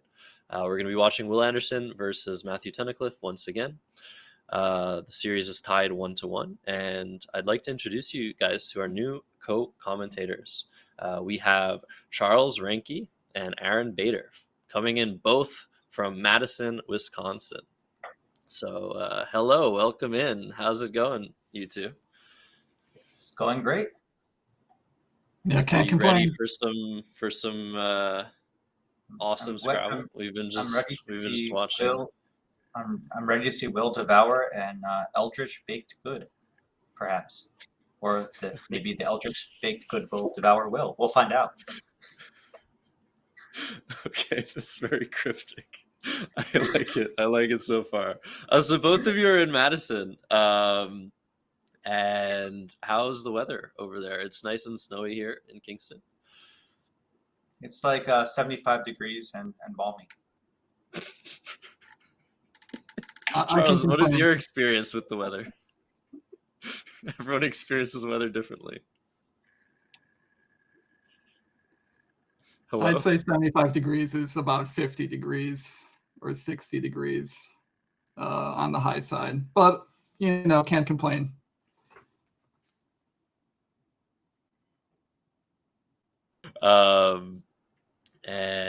Yeah, I think they're bagging the tiles. I think they're ready to go. And we have a prediction running in Twitch. You can use your channel points, which you can find if you're new to the stream. You can find them right under your chat bar. And yeah, it's free to bet. Bet on who you think's going to win Game 3, and we'll see what happens. Yeah, we obviously need to update the score. The scores are at 0 at the moment. There you go. Very quickly done. And yeah. Remind us what the game record is between the two players. It's 1-1. This is Game 3. This is a best of 7. So the first player to 4 games will win the series. So nothing decisive this round or next round. But potentially in round 5, we might see one of these players leading 3-1. Is there a losers bracket is there a losers bracket in this tournament, or if you lose the first round, do you just sit and watch everyone for the rest of it? No. Everyone's playing at the same time unless their games end early. But you're playing the same player, so if your game ends, you just play your next game. So yeah, there is a losers bracket. We have Heidi Robertson, Noah Slatkoff, Sean Abbasi, and Jason Ubika in the losers bracket. They all fell victim to their higher rated counterparts in the quarterfinals. And yeah, we have Will Anderson, Matthew Tunnicliffe, Jason Keller, and Dave Koenig in the semifinal winners bracket. And if we could get an update about what the situation is between Jason Keller and Dave Koenig, that would be useful. Is it 1-1, 0-2, 2-0? I guess those two are the same thing. Or has there been a tie? I think we would know if there was a tie, right? We're still hoping for a tie. How many times have you tied? Do you know, Charles, in tournaments? Cross tables would tell me. I don't keep those stats readily in my head. It's a couple of times, including a very low scoring tie in the low 300s in my second ever tournament. So nice. For some reason, that one sticks out to me as particularly shameful. Shameful. There's no shame in not losing. At least it wasn't like a -7 tie. Those are something else. Oh my gosh. Can you explain why that's even possible, Aaron? Because that's a that's a big deal. Sure. So How can there's you a end a game somewhat in the minus? yeah, there's a somewhat obscure tournament rule that if there's 3 turns, but both players 3 turns without making a scoring play, so that could be either passing tiles or making a phony play that the other opponent challenges. If both players do that for 3 turns in a row, so there's six plays total where no score happens, the game ends. So usually this happens at the very end of the game when both players have a letter that they cannot play on the board, so they both pass until the end. But sometimes it can happen near the beginning of the game. So you can imagine it can happen, say you have 7 letters that are really good letters, but they don't have a bingo in them. So you just exchange 1 letter, you don't score. And your opponent says, oh, he has really good letters. My opponent has really good letters. So I'm not going to make a play that lets them play a bingo. So I'm just going to exchange also. And if both players do that 3 times, then the game ends. And when that happens, you subtract the points on your rack. So if they have seven 1-point tiles, they would both have -7. And the game would end with a -7 score. Yeah, and again, like as Aaron mentioned, this is extremely rare. Actually, sometimes when 6 scores of 0 happen in tournaments, the players are not even familiar with the rule, and so they keep on playing despite that rule. So, yeah, some very interesting situations can arise. I think um, I've lost with -9 to -7 before in a club game, and I think I might have also won one of those, but it happens so rarely, and I've played thousands of games. But it's a lot of fun. You can maybe catch people off Yeah, guard, but we haven't usually seen when it that. We haven't seen happens, that in this game. usually when it happens, one player is unaware of the rule, and it's kind of a bit, I don't know, not Yeah, like you spring a trap on them. It's like, haha, the game's over, you lose. yeah. It's kind of like, what? What do you mean? I want to finish the game, right? Isn't finishing the game nice, Aaron? So speaking of the game, it's kind of an interesting play here. I was wondering whether he was going to use the S. It looks like Matthew is. I was considering just possibly playing JOUK Hmm. and keeping a reasonably good lead and setting up another S hook. But Matthew has decided to play pretty much all the letters on his rack, except for the M. Yeah, Charles, what do you think about this? Like, I'm running this by you. When someone plays a word, when someone plays jam in that position, do you think it is more likely than not that psychologically you're going to think they have an S more than they do? Because that does happen in Scrabble, where people are very likely to consider that their opponent probably has an S. And I think that might have gone into the thought process here of playing jams and outs. Not saying that the play is wrong at all. I think it's a very, very strong play. But it could just be that when you see your opponent make a play that does set up a spot to play an S, you might just be more, I don't know, more inclined to think they have one. What do you think about that, Charles? I would say a player of Will's caliber is always going to be thinking about the S hooks that he's putting on the board. So a play like Jam, played by a player like Will, I would maybe assign a little bit higher chance of him having an S. Then again, a play like Jam, which scores well and doesn't give a lot back, might just be a conventional play, sort of dictated by his rack. Really, the only thing he gives up is the S hook. So in a situation like that, I think I probably would not infer an S. I would just infer a rack where he was forced to play jam. Hmm.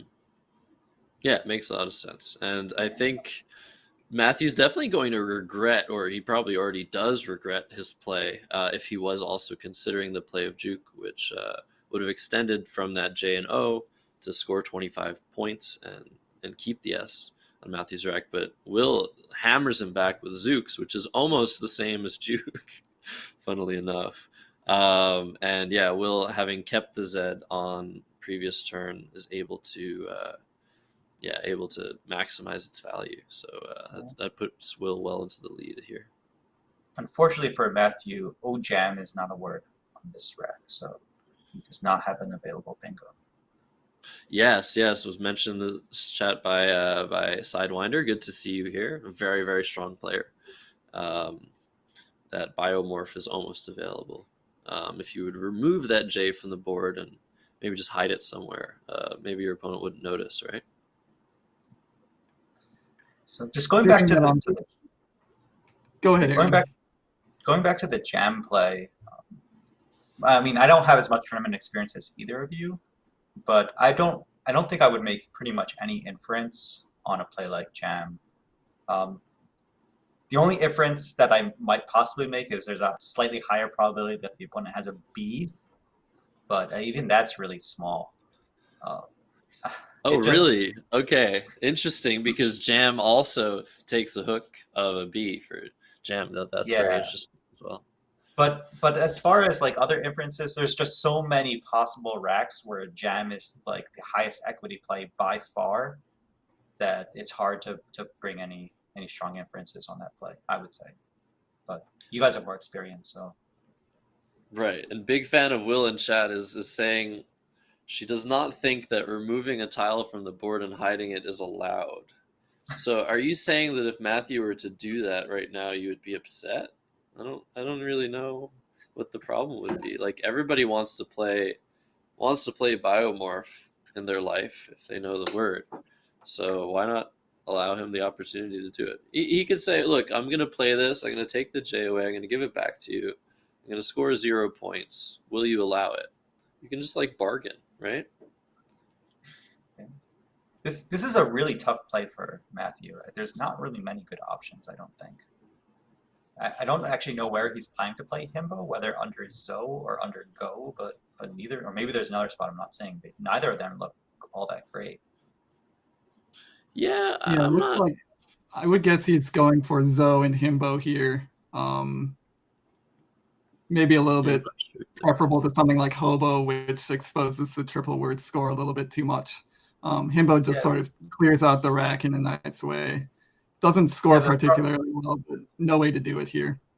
The problem with Himbo under Zoe is it sets up a D and A hook on top of it on the triple lane, and that's a really lucrative lane. So I don't know. It looks like he's looking for something else now.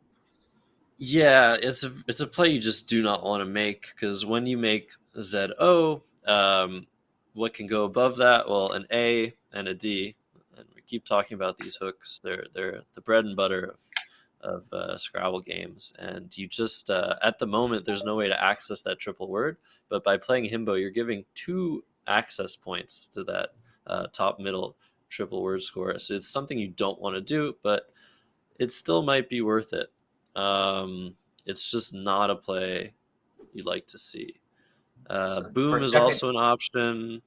HM, he was thinking about making HO and MU next to Nouts. And I think you could also make a case for playing Himbo to that O and keeping the extra O. I'm not really sure. yeah. So it's like all the plays that he has available and he's looked at just don't seem all that appetizing. So HM would leave an absolutely terrible set of letters on your rack. IBOOP just don't go well together. He has oomph set up. I'm not sure where he's playing oomph. Probably through the O, I guess. Oh, yeah, it does. It would fit through that O and Zooks.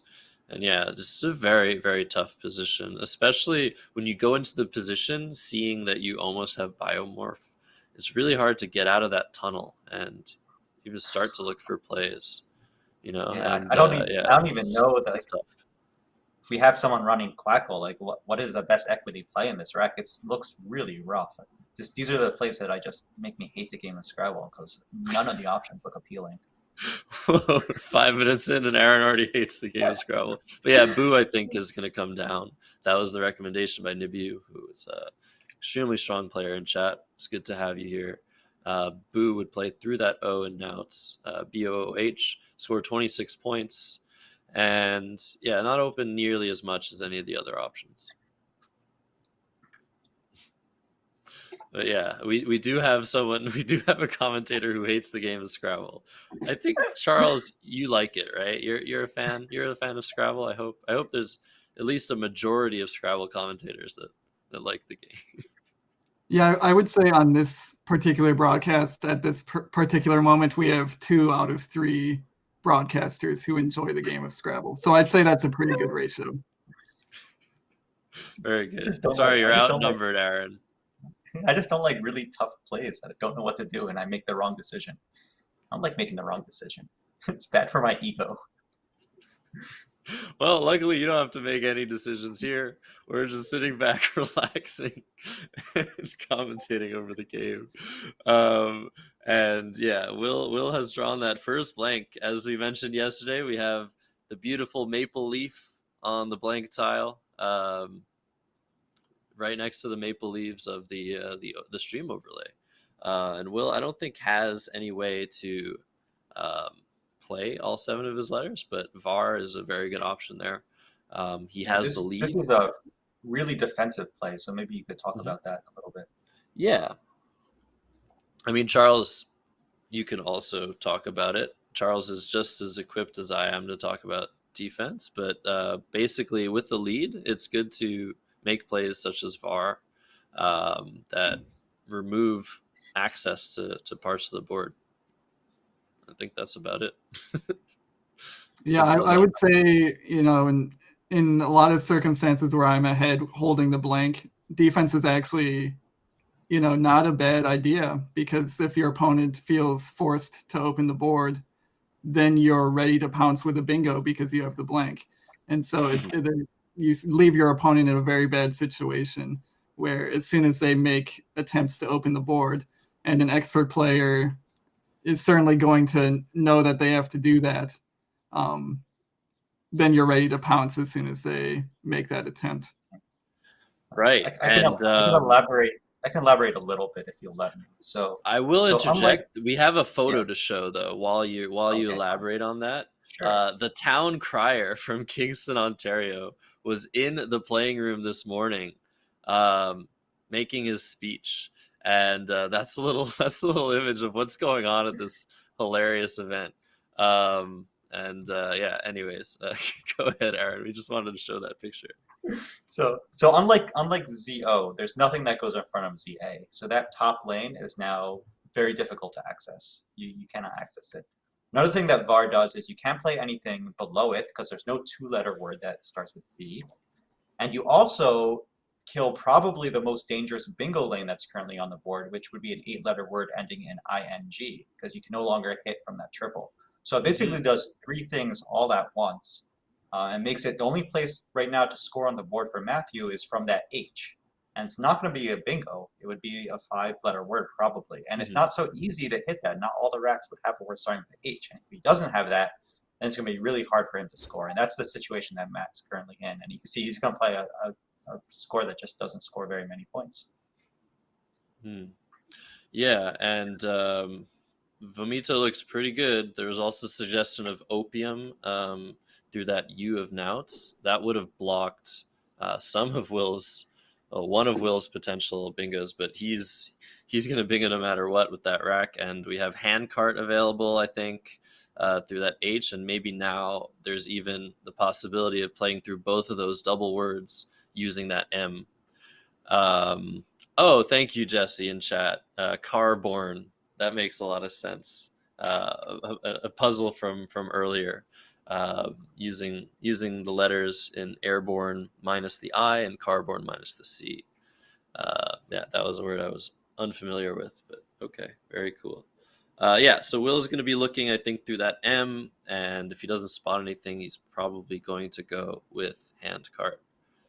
I haven't seen anything through the M yet, but maybe there is something.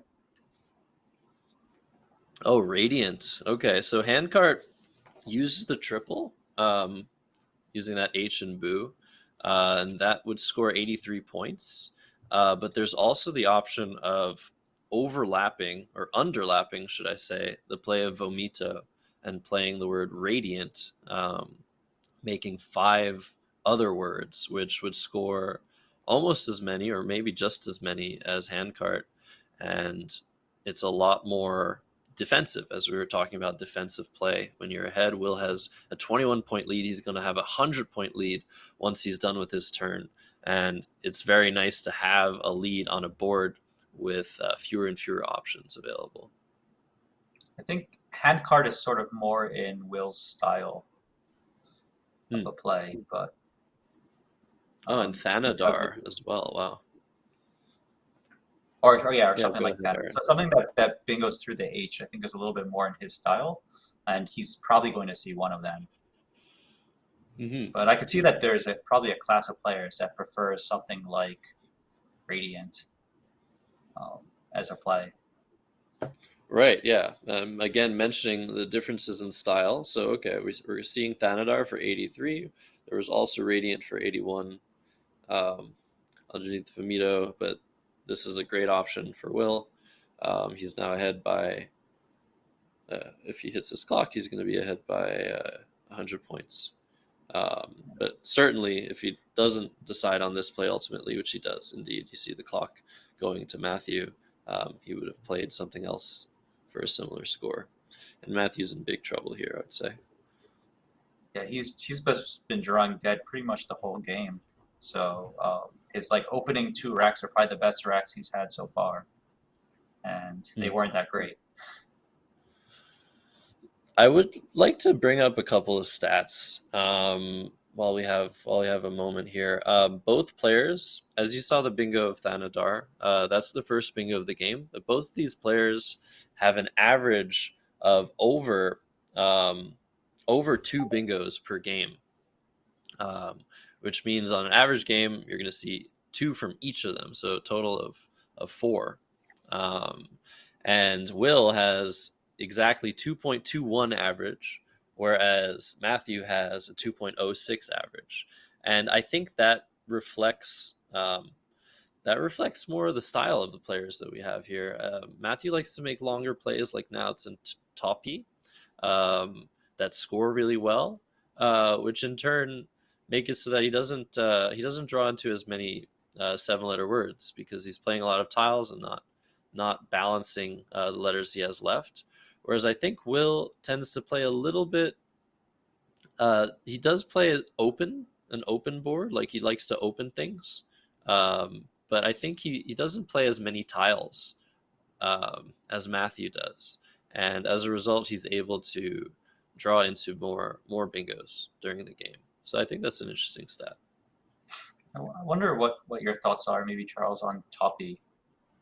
That seems like an interesting choice of a play there. I didn't know that there was great choices available for Matthew, but Yeah, I was spending some time trying to figure out if he had a shorter play that maybe, kept a decent leave, like ATE or ITE, something like that. I wasn't seeing anything that seemed to be worth playing. Then again, you do see the perils of playing a 6-letter word, even though you're keeping an E, which is a good leave by itself, but you're just at the mercy of the randomness of the bag. And in this case, the randomness was not favorable to Matt, and he's drawn 2 more E's and 2 more I's, in addition with a W, which is not synergistic at all with the 2 I's. So I agree that Toppy is probably the right play. I didn't see anything better. Welcoming suggestions in chat if there were other options out there, but the danger of Toppy is exactly what's just happened.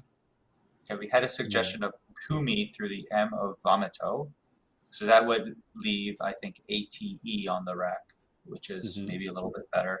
But it kind of blocks that section of the board a little bit. Right. Makes it harder to think of. Yeah. Yeah, the nice thing about Pumi is it does set up an E hook, making PE. So it does replace the ego hook that you're blocking. So it's not disastrous, but maybe not ideal from a board perspective. Yeah, I wonder. So Will has 2 C's, right? I wonder if he's just gonna drop XU. I had this crazy thought. it's pretty silly, I think, of playing CRU to that U in Toppy, which would set up Crux for next turn. But I think that's really dumb. But it's pretty interesting. Yeah, I think that's a low scoring enough setup where it's probably not worth doing. I think Will here is just trying to block the S hook on Toppy because that as soon as that got put down, that was the most vital spot on the board, and he needed to take care of it. Right. Yeah, both players definitely now struggling with their racks. And yeah, Will is doing what he wants to be doing here, and blocking probably the biggest threat to his lead, which is the S hook on Toppy, as Charles mentioned, because Will does not have an S, and he does not know if Matthew has an S, but he wants to make a play assuming that sort of scenario, because that's how he's going to manage to stay ahead in this game, by addressing the threats that are available on the board one by one.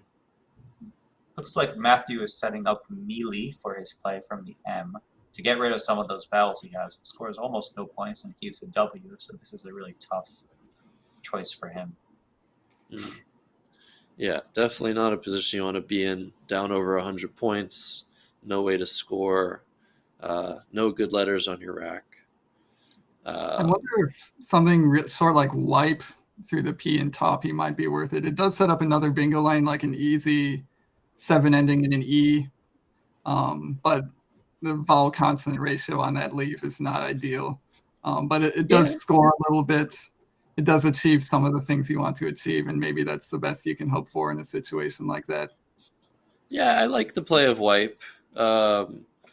It scores pretty much as you can. It scores 20 points through that P and Toppy, and as Charles mentions, it does allow for Matthew to potentially draw a word above or below that W, ending in an E.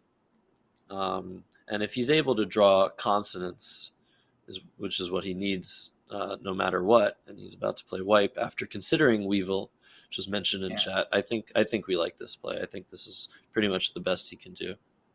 Fortunately, Weevil only takes an E hook in Pokemon Scrabble, so that would not work well. Oh my gosh, yes. I remember that. Yeah, Weavile. Any Pokemon fans in chat? Weavile. I guess that's a Weevil Pokemon, right? What else would it be? Oh man, I'm feeling for Matthew on these draws. They're just so. Well, so you got an rough. S. You got an S. There's still a chance here. But yeah, Cogger comes down. We might see that get challenged. But yeah, Matthew knows that Will knows the words. Yeah, But Cogger just yeah, completely destroys that top left section of the board. Unless, besides the I going through the I, there's just no way now to access that section of the board without multiple plays. yeah, a very good defensive play for sure from Will. And yeah, Matthew's in a whole lot of trouble still. Thinking something, I don't know, something like eerie through that R. It gets rid of all of your E's. We might see some sort of desperation play from Matthew here, because I think, things are getting really tough. I think you probably need to make an effort at the top left of the board. Even if you just play something like VIE, which scores 6 points, and just hope that you can get a bingo up on top and one on the bottom. I don't know. Yeah, that's what he's going to do. It's, Oh, wow. you really don't want to do this. It's my suggestion. Yeah, and also, yeah, this is a long-term play, as mentioned in chat by Evil Budgie, and welcome also to Budak coming in. It's good to see you. But yeah, Vi, that's not a play you want to make, but it's a play you pretty much feel like you have to make, because the board is dying, as we say. Things are getting harder and harder for Matthew, and he's now able to reopen part of the board that was blocked at an earlier stage. So I think we like this play. Matthew also pretty low on the clock. The game is only around halfway over, and he only has under 7 minutes left, which is less than a third of his original 22 minutes. So yeah, the speed at which he played Vi might appear a bit weird at first glance, but the fact of the matter is he needs to start making his plays quickly. And Will has definitely cleaned up here.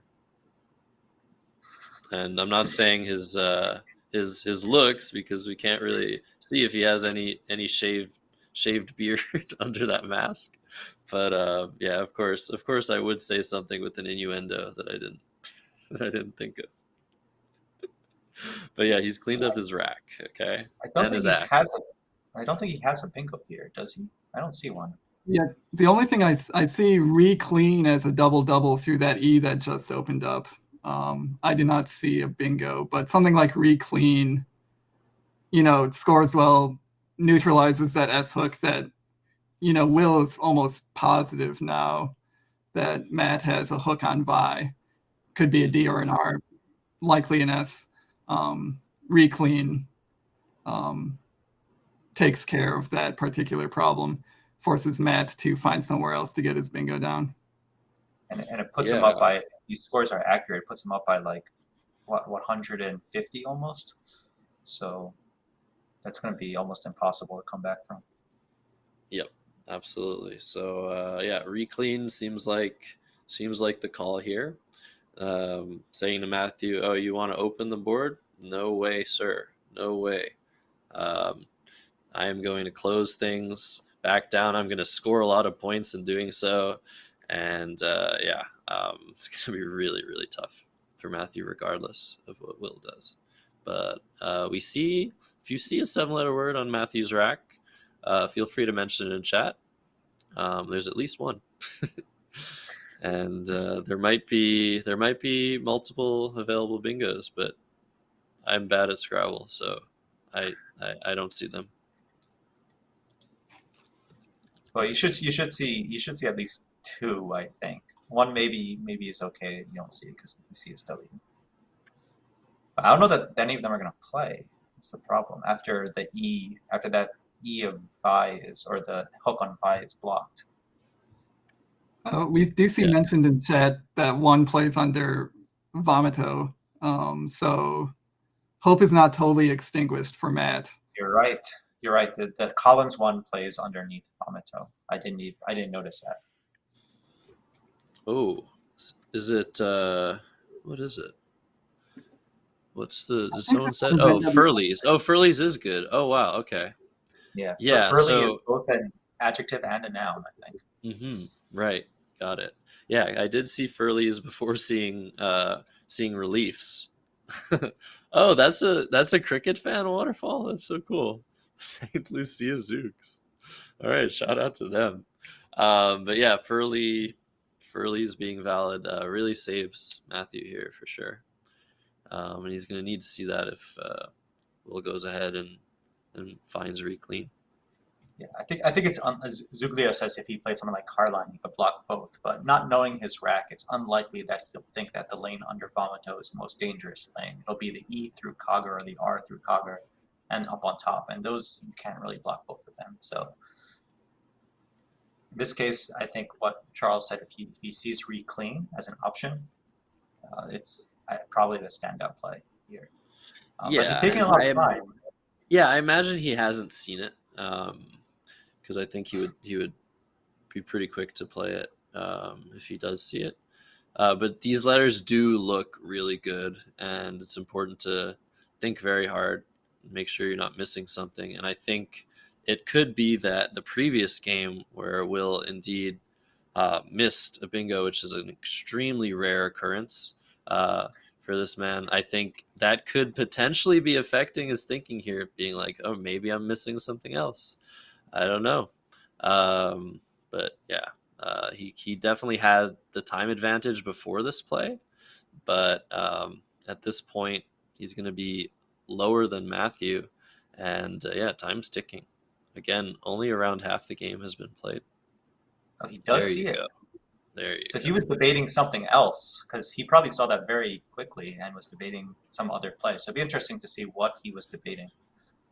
Mm-hmm. Yeah, And I'm welcome sort of to Francis in chat. Go ahead, Charles.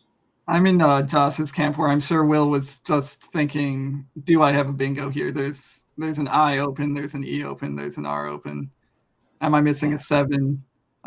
Will is not perfect. He's probably would be considered a bingo finding god, but Yeah. it's that's a still good way meant to that put he it. was missing something. So he probably just wanted to make sure he was taking his time, because a bingo there would effectively end the game, I think. Well, it looks like he drew the other blank, And that will probably, I mean, Matthew doesn't know this yet, but that the game is just basically over now. Even if he sees Furley's and scores a decent amount of points, which he will with it, he needed to he needed to play Furley's and pick up a monster rack with a blank to have a chance this game. Yeah, I agree. Yeah. So now, what else? Now the top left is completely dead for bingos because that C prevents overlaps. So you'd have to have a setup play and hope that your opponent can't block it. Oof, Yeah, and rough. this is going to be it because Will's not going to bingo. I think if he sees Iable, and that's going to be it. One thing to mention, I mean, yeah, if you have this rack of AEELY blank, yeah, I think he sees it, but yeah, there you go. He's aligned it. He's about to play it, but there's a huge difference between the best play of Iable and something else, and Will has become a master at just finding those words whenever they come up. And yeah, Matthew's probably going to resign for the second game in a row at this point.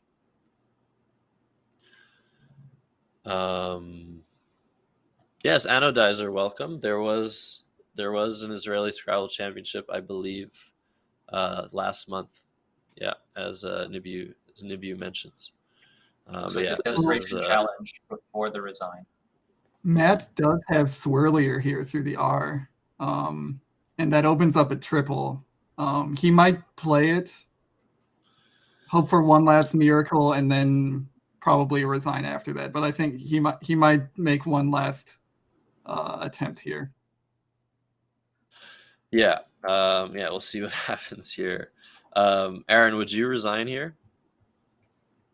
Is the score accurate? Is it 384 to 188? I believe the score is accurate. Yeah, some of it also would depend how many tiles were in the bag. If there was less than 7 tiles in the bag, for sure, 100% resigning this game.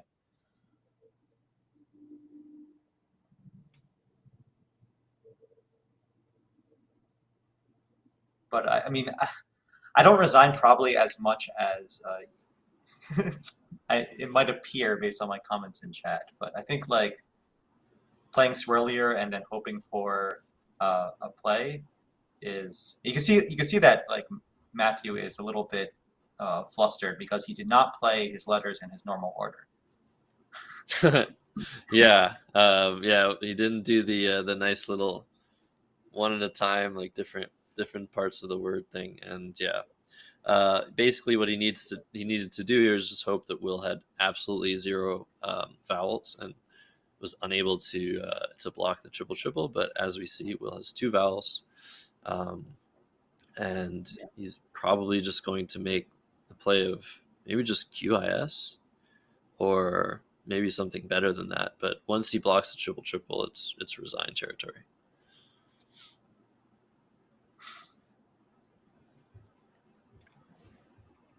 And some of the things that are, I think, maybe a little bit instructive is it looked like the play of Toppy kind of opened up sections of the board, but it was really easy to shut that down with just a short play on side. So that little hook was a little bit, the hook that he was setting up with Toppy, it was phantom in some sense because it was so easy to remove that threat from the board.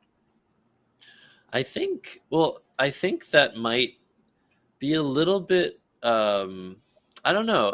This did happen in this particular instance, but I think, I mean, Scrabble is a game of probabilities, and the likelihood that the specific play of XU or some other similar play that accomplished the same thing was going to hit the board immediately, I don't know that was that high. So I would actually argue in favor of Toppy opening the board long term, but potentially I'm potentially wrong. Maybe it's easier than I thought to get rid of that stuff that's being opened. But yeah, there is definitely something to be said about leaving that spot where Toppy was played alone, because there isn't really going to be a play that is made there by the player leading the game unless it is a 7-letter word. This is one of the things that I've always struggled when I played games is I make plays that look to me like they're opening plays, and then after my opponent's play, everything is even worse for me because I didn't really internalize how easy it was to neutralize the threat I was making. Hmm. And I think Yeah, some that's really, players are a lot better at coming up with opening plays that are like fork plays or other things that are harder to neutralize. yeah, and that's You go something ahead, you Charles. see intermediate players struggle with from time to time is they know they're supposed to open the board. And so they do something very drastic that's always going to go wrong for them. And then they're confused why their attempt didn't work. And that's, I mean, obviously you develop that skill with intuition over time where you figure out, what's an actual opening play versus what looks to be an opening play, but is just needlessly reckless. And it definitely took me a very long time to get that in my head.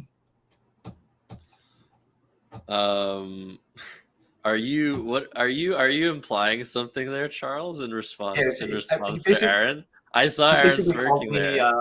intermediate level player, and that's probably accurate. Aaron, I would what's your say peak rating? I think it's pretty freaking high, dude. when Let me I've check. played Aaron, he definitely doesn't make those types of intermediate mistakes that characterize a player who doesn't know what they're doing when they're opening the board. But yeah, I'll stand by my assertion that Aaron is intermediate or maybe even sub-intermediate. I'm looking here on cross tables, and man, peak rating of 1846. Aaron, that's pretty high. Not as high as these guys, but there aren't that many people that have ever been as high as Matthew and Will here. Will being rated 2163, which is his highest peak rating of all time, and Matthew being rated almost 2000. Certainly, I would expect by the end of the tournament that rating is going to go up. And Charles, what's your current rating? My last tournament was kind of bad, so I'm in the low 1900s at the moment after sitting above 2000 for a while. Yeah, that's exactly what has happened to me. I mean, I'm in the high 1900s, but honestly, anything in the 1900s is, I don't know. I think Cesar del Solar said it best at some point. Every moment under 2000 is pure agony, or something like that. When you've hit 2000, or if you haven't hit it and you're close to hitting it, that's such a threshold. That's such an important threshold. And every time you go under, you feel like you've lost some title. You feel like you've lost your level of expertise. So Matthew is playing on, interestingly enough, And with under a interesting that minute to go. yeah, interesting he played FE instead of ref, because ref at least sets up some marginal bingo lane. I, Yeah, I'm not sure it's what setting up his the thought L process hook. is here. Yeah, there is an unseen S from Matthew's perspective, so I think he was trying to, but also he was trying to just, I think, bingo underneath. But yeah, I mean, this is definitely over, and we see Matthew. There you go. Jesse wanted it last round. Matthew has aligned a word on his rack. If you can read that, he is, yeah, he is calling for help. He he could have spelled hope on his rack, He um, could have. He which, could have. I don't think he which is knows an the whole archaic word. way to say help. Hope, yes. Hope. Oh my goodness. That is some Twitch Scrabble inside joke that I'm sure most people in chat are unfamiliar with as we see the resignation. 2 games in a row. Will is up 2-1 against Matthew Tunnicliffe. This game is over. It has been over pretty much for a while. Yeah, Will getting Thanadar down, and then Iable was just, that was it. So yeah, good game. Let me try to get centered here. Okay, there you go. You can see me. Yeah, yeah, we're centered. So I'm joined again by Aaron Bader, to my right, and Charles Ranke to my double right, I think, and we're gonna do some game analysis from, I think, just the last round's game. You guys are free to stay. I think we're just gonna have Matthew O'Connor come in here and do that. And if you have anything to say, you can maybe try to interrupt. But I think it's a good thing to just let Matthew do his thing and listen to what he has to say about the last game. So yeah, I'm, without further ado, I'm interested to learn when Matthew O'Connor thinks Matthew Tunnicliffe should have resigned that game. That's the most okay, I interesting will question. I will ask him right before he starts. And just so you guys know, after this little break in the live games, we're going to be switching over to Dave Koenig versus Jason Keller with the same commentators. So here, joined by Matthew, the question is, when do you think Matthew Tunnicliffe should have resigned? Have a seat. Alrighty, good afternoon. No, not quite. Good morning, everybody. Not quite. So we had 3 exciting games between Matthew Tunnicliffe and Will Anderson this morning. So let's take a peek at some positions. So the first one I thought was interesting. We got a close call between Nauts and Jouk. We could do that, or we could do Jouk here. And the cool thing about Jouk is it sets up the S in a spot that... Sorry, it sets up an S that Matthew Tunnicliffe has. And that's a really powerful thing. And with his specific holding, it's very likely that he might get a double-double down here. So it gives his S more flexibility. Obviously, a lot of words end in S, but to use the S on jam, it has to end in S. And you can do anything but start with the S if you want to use the Jouk spot. So I thought that was a really cool... I think I probably would have done Jouk personally, just because of how much flexibility it gives our S that we know we're sitting on. And here, I think personally here, I prefer to drop the additional H and make a play such as Hobo or Boo, or probably I would do this, and I would sacrifice 1 point to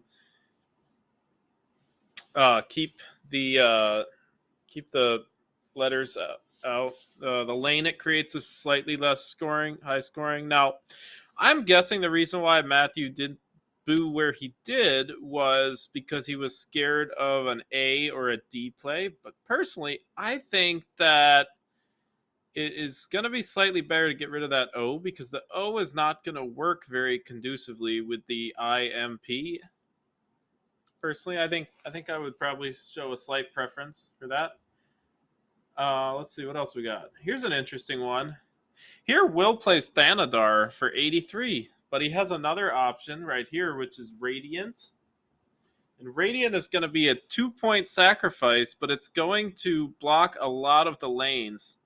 It's actually a very powerful play, because before Radiant, there's these lanes for 8s, and there's this lane with a go or ego, and there's this lane for all the words that hook go.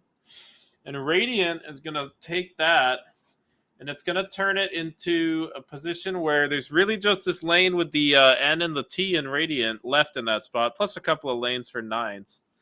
And when you're going to be taking a big lead, that's a very powerful thing. You want to be able to shut down a lot of your opponent's bingos, because bingos are how your opponent's going to get back into the game at this point.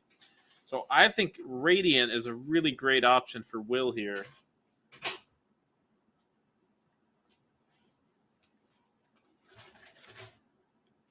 Here's another interesting option. So Matthew opts to play Wipe for 20.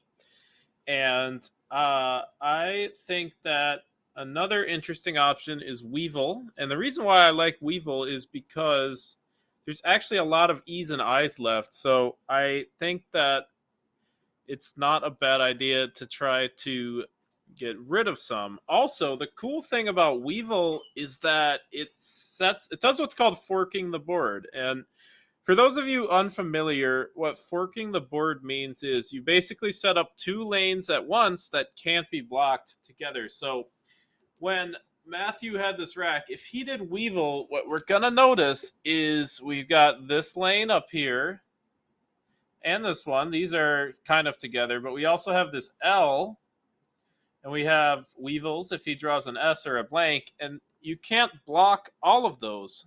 So it's actually a really powerful play. Weevil sets up unblockable bingo lanes, at least in the sense that you can't block them all at once if you will. If Matthew plays wipe, what's going to happen sometimes is Will is going to play over here, and the board's going to kind of slowly build down over here, and then it's going to be impossible to bingo at all. This is called board exhaustion. So board exhaustion is when the board reaches a state where you literally just can't bingo at all. And if you're ahead, you should be trying to reach this state. And if you're behind, you should be trying to prevent this state. So what Weevil does is it tries to stave off what's called board exhaustion by setting up some stuff over here, and leaving the option for something over here. So I think that Weevil is a really powerful play that Matthew Tunnicliffe could have made. And yeah, I think that is about it. I really like Vi. It kind of leaves an open area of the board that cannot always be blocked by a good scoring play. Unfortunately, Will had recleaned for 36, but oftentimes after Vi, Will is going to be forced to score a very low score in order to block it. So I really like Vi as a play, and yeah, obviously after this point, it kind of just became hopeless for Matthew. But yeah, so nice game, well played on both parts, and I am excited. We are gonna do Dave Koenig and Jason Keller in the next round for. What's the score on them right now? Is 2 for Jason, 1 for. Okay, so they are 2-1, so that means they will play at least 2 more games. So we will see round 4 and 5 coming up very soon. Will be Jason Keller versus Dave Koenig, and yeah, I think I will go back to Quackling, and I will be back at the end of the next game. Good afternoon. I can say that now. Yay! Awesome job. Thank you, Matthew. Matthew coming in with our analysis. Welcome back, Aaron and Charles. So I don't think your question was answered, Aaron, unfortunately, but No, yeah, it was that's some answered. nice analysis. It was It was? answered that after reclean, he should resign. Oh, awesome. Fantastic. There you go. We got there. And yes, so the players are setting up. Dave Koenig and Jason Keller. That is going to be round 4 of their series. And Jason Keller is up 2-1. So yeah, Dave is going to want to win this game, not face elimination in the next round. And yeah, they're getting set up. I think we're gonna have. I'll look into it. We're gonna have Aaron and Charles on a little bit longer, a couple more games, I think. But I'll confirm the exact number. But it's great to have you guys here, Aaron Bader, Charles Ranke, both in Madison in separate buildings, but same area, probably like a few blocks away, right? Madison can't be that big. We're actually on the same side of Madison, so we're pretty close to each other. Awesome. And do you guys ever play some Scrabble together? I know, Aaron, you're semi-retired from the game. Yeah, I know you play from time to time. Yeah, we have played games. Usually if we meet up, we play either speed games or anagrams or something of that nature. As I've gotten older, my attention span has lessened, and the 25-minute games are just it's a little bit too much for me. I just can't handle them. Yeah, we're well, what about 22-minute games? Would you have played in this event? I mean, it's still about 10 minutes too long. Yeah, Okay. our What about attempts you, to Charles? get Aaron back to the local Scrabble club are stymied by the fact that he does not want to play normal tournament time controls anymore. So if anybody wants to exert pressure on him in chat, that would be appreciated, because apparently the pressure of myself and my brother is not enough. Yeah, and I have just confirmed you guys are going to be on for 2 more rounds if that suits you, and then we're going to be doing a lunch break between rounds 5 and 6 of the semifinal bracket. And Charles, you just mentioned as the players are getting ready, the tiles going back into the bag. Um, the reason the tiles are like that on the board, by the way, if you caught a glimpse of those little squares on the board. After every game in tournaments, you're supposed to put uh, the tiles squared up. So we square the tiles just to make sure that all 100 tiles are there, and then they go back in the bag and the game commences. But yeah, Charles, you mentioned something about sorry, you're giggling behind the scenes. I wish I understood about your brother. Is your brother with you? He is not currently in the same room as I am, but he is currently in the same building as I am. That for people who don't know, I have an identical twin brother. Looks very similar to me, is similarly skilled at Scrabble, and Josh unsuccessfully tried to get him to come on here to commentate. So luckily or unluckily, you only have one Reinke twin to deal with for this broadcast. Well, there's still 2 games left, right? And if chat wants it, like how can you say no to chat? Does chat want to see Charles's brother make a cameo appearance on stream, or is one Ranky enough for all of you? You see, though, we have 2 Rankies. And people mentioning mustard again. So Jason is first. He's going to open with the bingo. And very interestingly, so he plays pianist. We like that. We like musicians. Very interestingly, Dave has a terrible, terrible rack.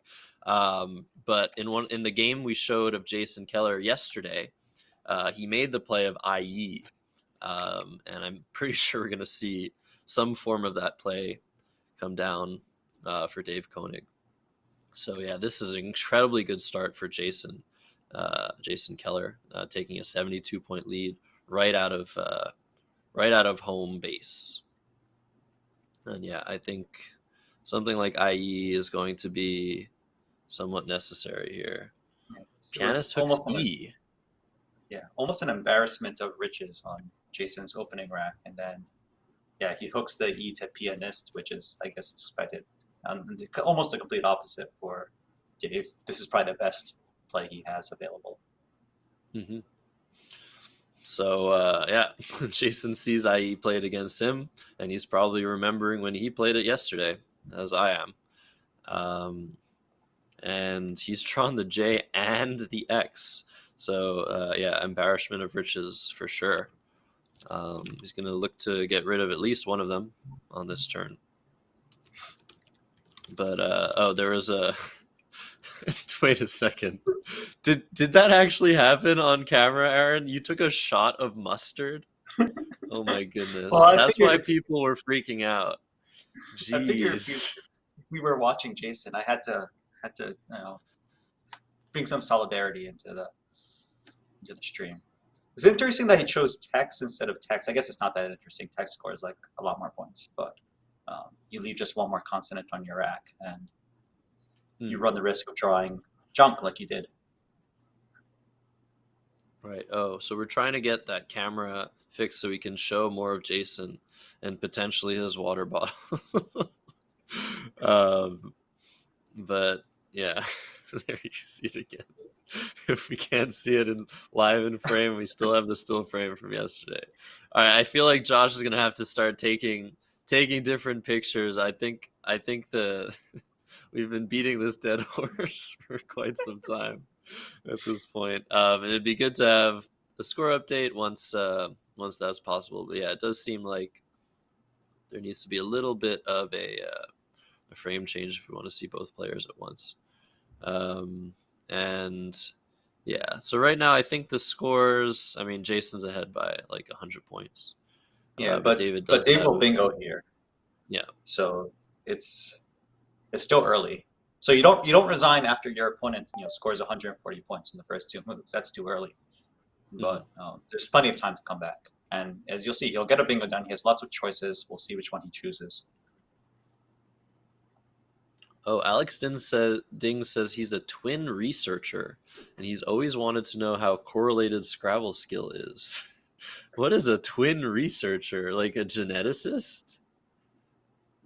I'm interested in learning more about this.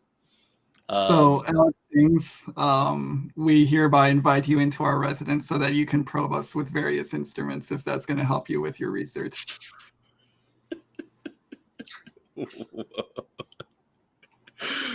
Big fan of Will says he feels like Eldar would say to resign.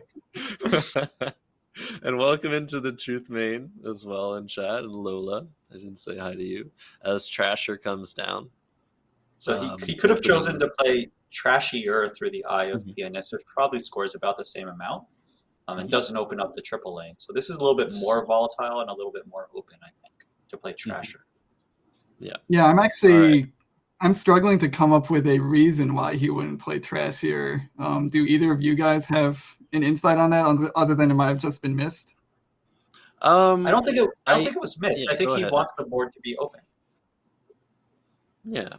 So yeah, the idea of playing Trasher now, it's similar to the idea I think of playing Toppy in the previous game, if you remember that position. I think the idea is you want to open more stuff now rather than wait till later. So the play of IE, I would like to mention a very minor but very important adjustment that was made decision that was made by David Koenig on the play of IE. He could have played it one spot up, but he elected to play it one spot down, leaving that E out in space a little bit so that he could indeed make a bingo play down from that E in that exact position where he played Trasher. So yeah, that can stay there. That's likely to stay there for a long time in the game. So there was no need necessarily to use that spot now. And Trasher, despite scoring 2 fewer points in the position, is a bit less volatile. The word volatile was thrown around. It was a bit less dangerous. As we saw, Jason had a lot of constants. He was able to play flags, which scores really well. And that sort of play is less likely and less possible after a more reserved, conservative approach with Trashier. So yeah, there is a reason that you might want to open things now, but David also could have elected to wait. But I think it's a toss up between the two plays. As we see, Jason draws into jointed, which is extremely unlikely to have happened, and that fits underneath pianiste, making 5 overlaps, 5 underlaps, I guess I should say, making PIINAT, and that's going to go down. That's going to go down. That's crazy. If he chooses to play Glazer as opposed to something like Zinger, which is Glazer is a little bit more volatile. Zinger is a little bit more closed. Then we'll see what he did. And Jason's going to take a fairly large lead after that. This is extremely good for Jason if he can find that his 7-letter word, despite not appearing at first glance to play, does indeed play. And it looks like, does he see it? I think before he's even laying the play down, I think he might just be counting it. Because he's there you go. Look, I think he's counted it. Some players do that before the play goes on the board. They count it, so that they don't have to count it while it's on the board. I think these players differ in that. We have some issue with the board again. Hopefully we can get that fixed. I think we got a little cord was tangled up there, but yeah, let's just see if we can get it fixed. We have our producer on site, but yeah, this is really good for Jason. This is extremely good for Jason. He's going to be up by, I think, over 100 points. But David Koenig Vermian, is that going to fit anywhere? What is the current match score, Josh? We have a question. It's in 2-1 chat. for Jason. Yeah, it's 2-1 for Jason. Sorry, I'll repeat that. Jason's up 2-1 in the series. He needs 4 to win, the best of 7. So if he's able to win this one, he'll be at match point. But yeah, Vermian was drawn. We don't see the racks right now while we're getting everything fixed. God, I was taking another shot of mustard. Okay, look, there is a precedent. There is a precedent to this. At the virtual New Orleans tournament last year, I did take a couple of shots of hot sauce. So it's not uncommon for us Scrabble people to just do weird things. But yeah, no, congratulations. I don't know how you're doing that. I would never be able to do that, Aaron.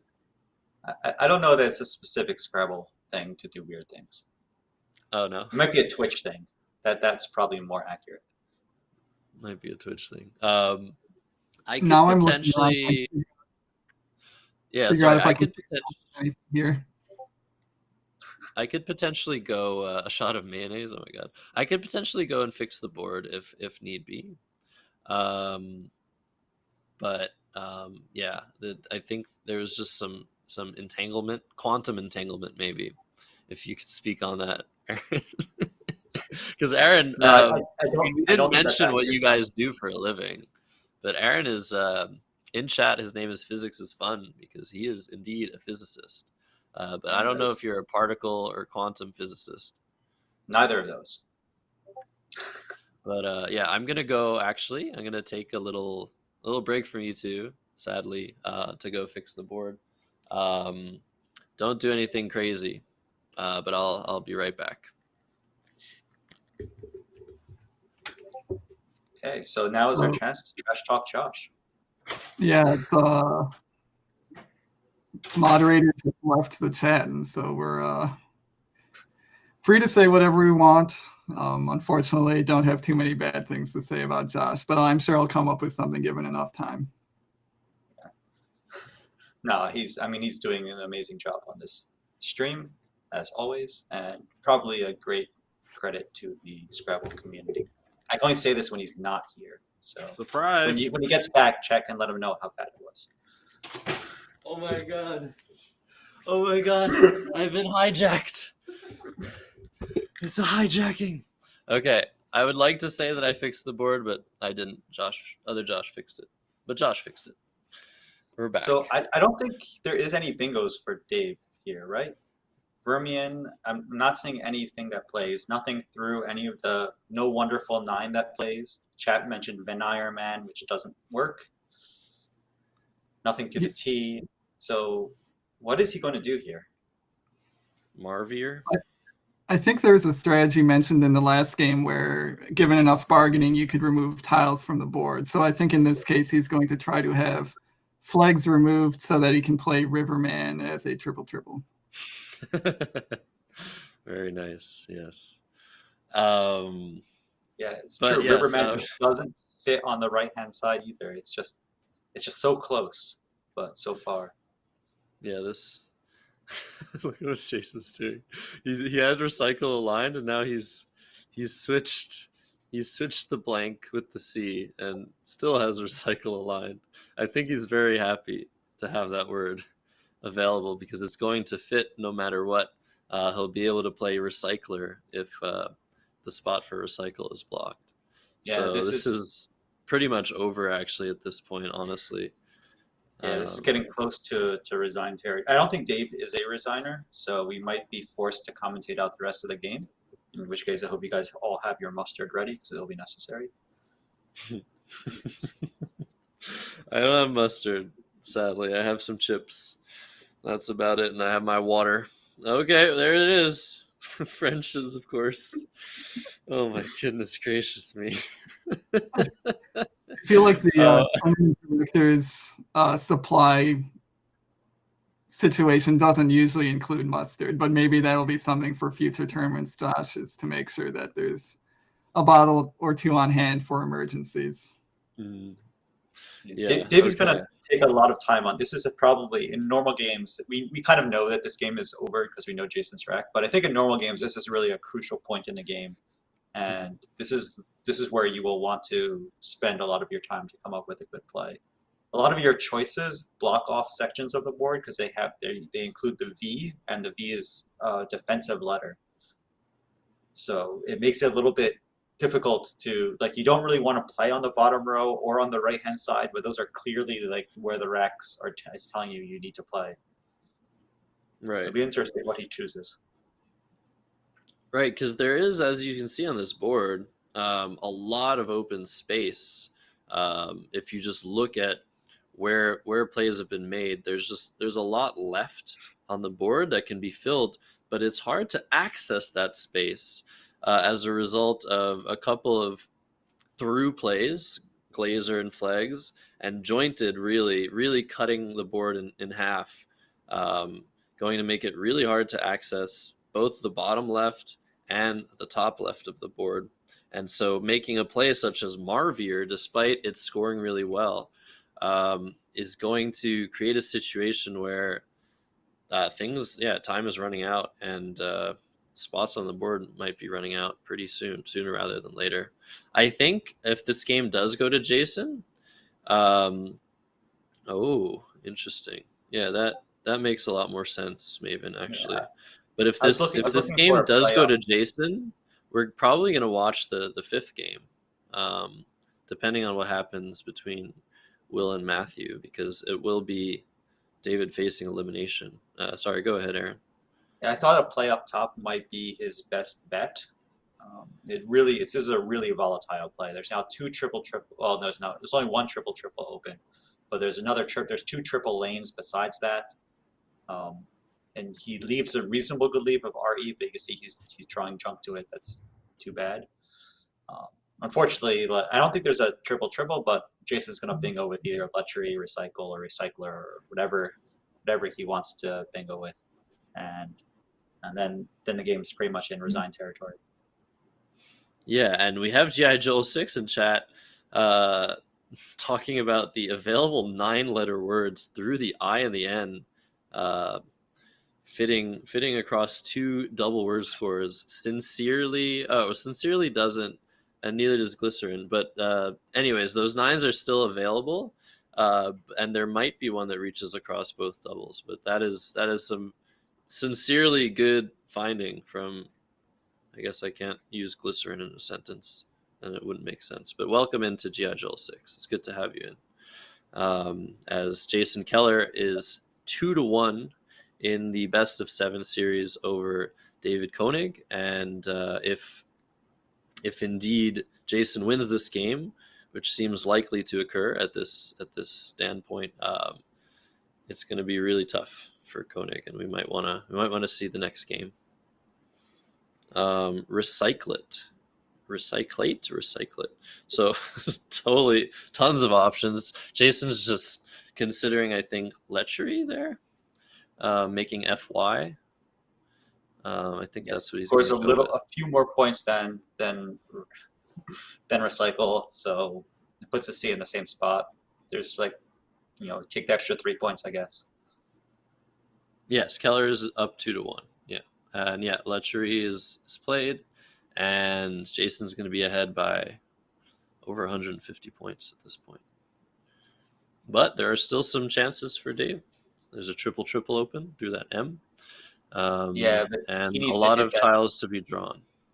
He needs to hit something very quick. And again, he's left with a bunch of letters that are not very flexible. And he's killing the triple, so... Indeed. He's setting up some hooks for himself. So this is what I was seeing for him. Oh, I guess he is putting the D on it. Yeah, no. Mm-hmm. Interesting, so, yeah. Something like Brave or Braved, depending on what his plan is.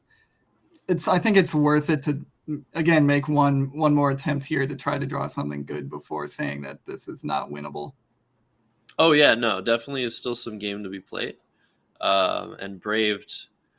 the idea there is, yes, you could keep your D, you could keep your S to hook it, but by putting that D in there, it allows Dave to go for an outside shot of a triple triple, a word that spans across 2 triples, scores the 4 extra points.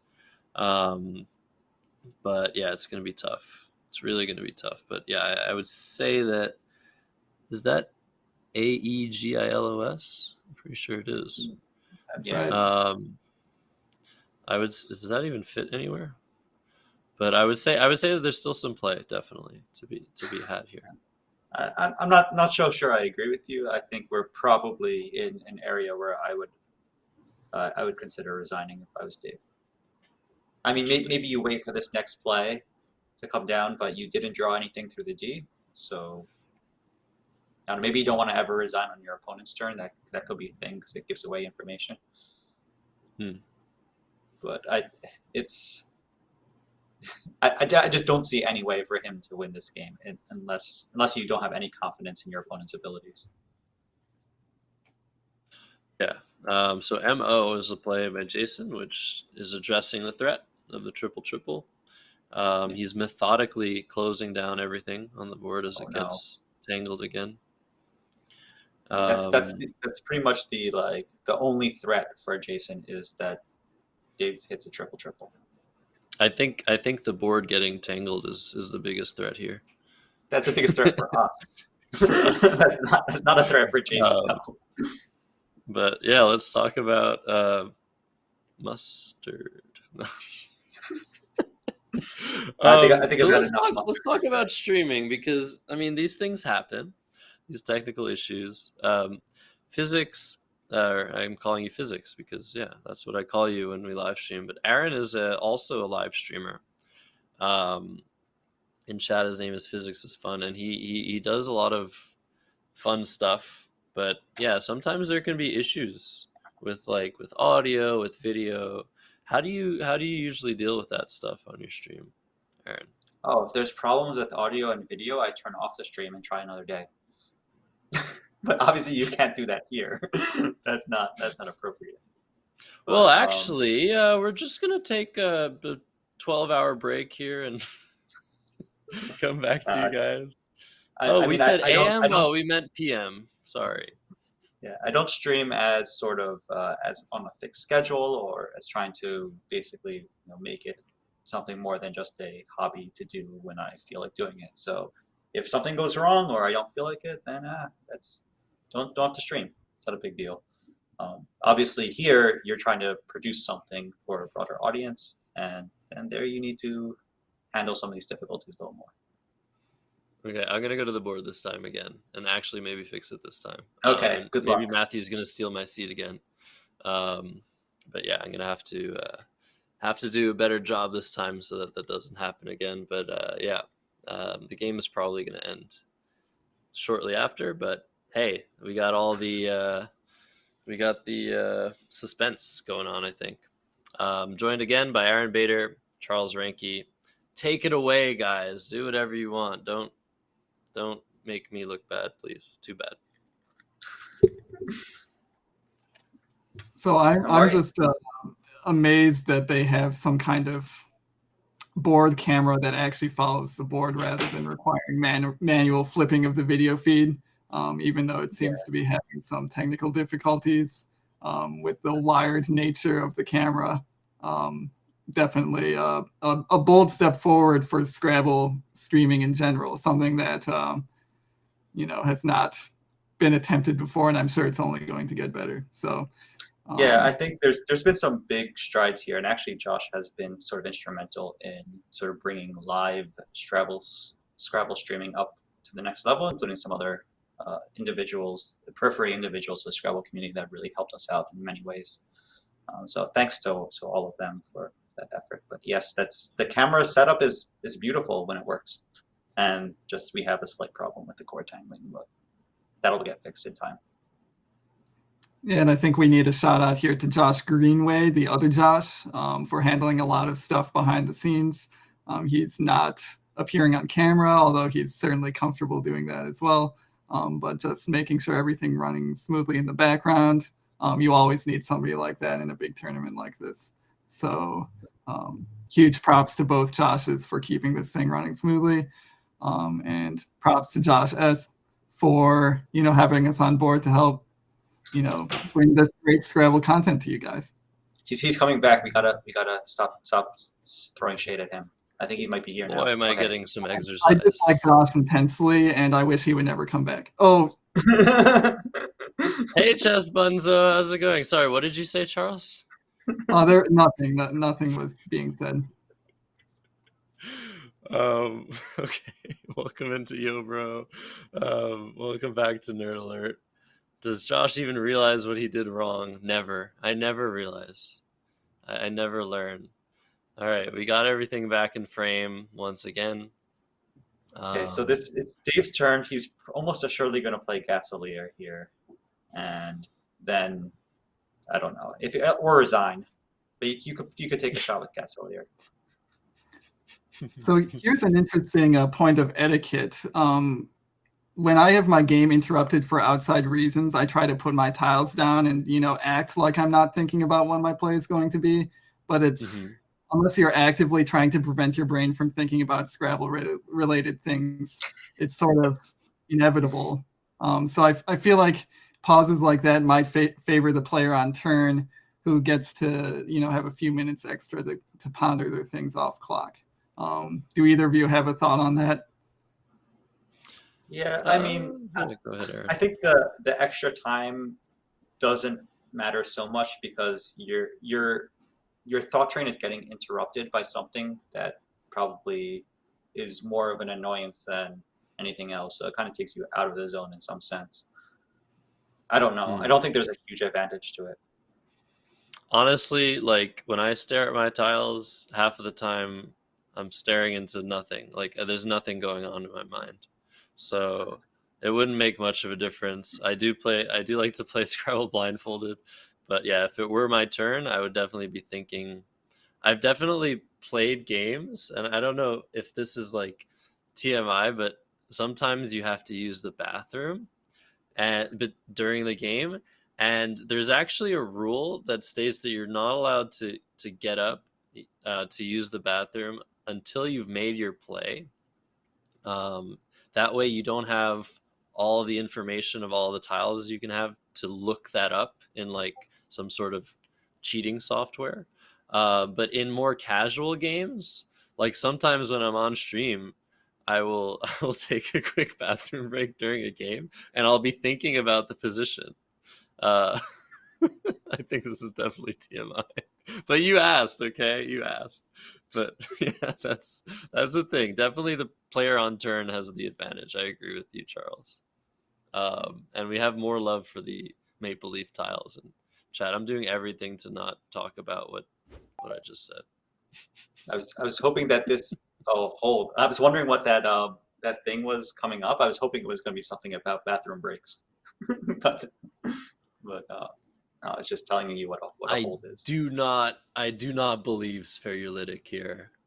If it was actually Rule 2P, oh my goodness, that would just be so hilarious. But I don't think that exists. So Dave has a pretty good rack here. It looks like there may be possibilities. I would spend quite a bit of time probably looking for 9-letter words on this rack. I haven't seen one yet. That certainly one that plays, but I'm wondering, like, is there any?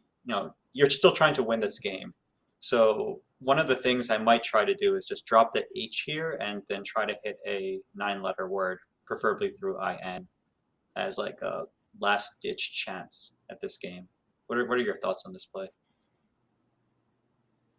Charles, I mean, I would play something making ab. I think like maybe Effa and ab at the top of the board.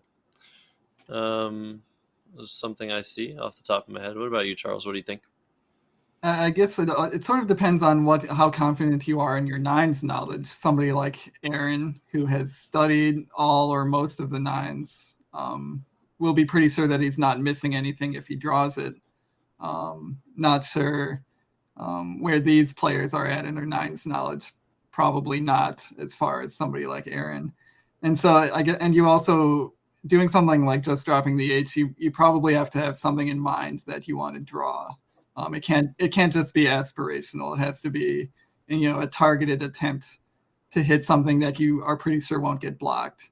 And so I think I might agree with Josh here, where something like FA, setting up, a very straightforward bingo lane might be What worth about it. then? What about something just like PHO and OB then instead of FA? Wait, you said PHO foe. What do you Fa. mean? Fa. Okay. Would you prefer me to Okay, pronounce there it you like go. fa? No, but like if you're It's I mean, always because you difficult. spelled it out, right? You can pronounce it after you spelled it out, even if it Okay, sounds sure. weird, you know? But Like, do I have to put sorry, the sorry, correct like? sorry, Do I have to put the correct sorry. tone on it? Because I think it's like fa, like a question, like a rising tone. Do I have to do that hmm also? Yeah, because you Man, know, this is tough. like you know these things. Among other things, Aaron likes to study different languages. Um, are you still doing a lot of Duolingo these days? But No, no, no you one's know a redeemed it. ton. No Oh, one's no one's redeemed it redeemed on my it. stream. Okay, but So you do a ton of this, and you've learned a lot of words in different languages. A very worldly man likes to play the game GeoGuessr. I'm not sure if anybody in chat is familiar with it. Well, I'm sure that somebody in chat is familiar with it, but Aaron is extremely good at identifying where a randomly placed camera angle of a road is in the world on Google so Maps. So we should do a GeoGuessr co-op sometime, Josh. um, I sure I'll lose to you whenever you want. No, no, no. Co-op, we work together. There's no Work losing. together. Well, the thing about that is for when you get really good at GeoGuessr, you start to like you learn these like cheat codes. You learn these physical attributes of maybe the camera angle or the car or the poles, like the types of poles and the types of signage. You learn like what those are and what those can identify, and that part of it I just don't want to play enough so that I start seeing those patterns. Yeah. I'd much rather just try and figure out based on what I see, that's like natural in the image. I'd like to figure things out that way, but I know that's not the way to Well, uh, I don't be think really any good of at that is. geoguessing. I don't think any of that knowledge is necessary to have fun doing co-op. But we should talk about this play because he played something that neither of us suggested, and I think it's probably not as good as either of the options we said. But maybe Matthew O'Connor will come and tell us otherwise. He played Ode, keeping AERP, so he keeps A. The leave he had keeping the O and the D was pretty strong. And this obviously doesn't open up any more lanes that are easy to hit. Doesn't play like Mhm. on the top of the board. Oh yeah, What are your thoughts and on this play, Ode? yeah, I Yeah, my wonder, intuition is Charles. telling me that Ode can't be the right play just because it plays too many tiles to make a bingo a sure thing. On this board, a bingo is not a sure thing unless you open up another line that stays open. It's just sort of kicking the can down the road a little bit. And for that amount of points, maybe you need to do something more than just kicking the can down the road. And Jason here actually blocks almost all of the 9 lanes, with just the PI lane is left. So now things get really. Those were, I would say, probably the best lanes left on the board. The lane to the B is actually harder to hit than those 9 lanes.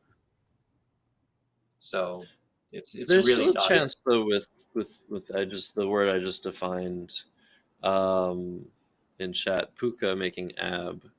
Um, that does open a new lane, but it's getting very rough. But I think Yeah, he's going to find that and give himself a chance. I think that's by far his best chance in the position. yeah. I think it's just too easy to block that lane. Just even if you don't score, Jason doesn't even need to score points blocking at this stage. He's up.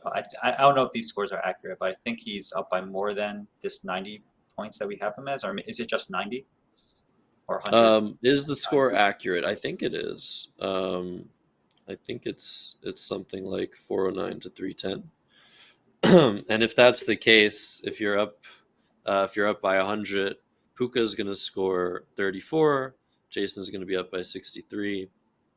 Yeah, okay, And maybe that's a little bit based on close. what he has, he might not be able to score that much. So there's still a chance, I think, for David, but very, very slim one.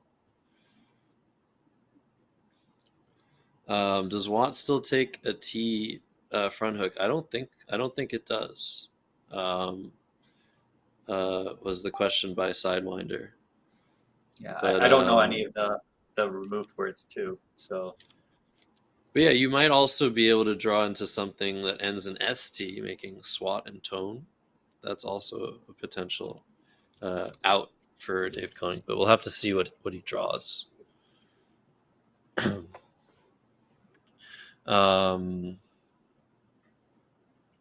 Okay.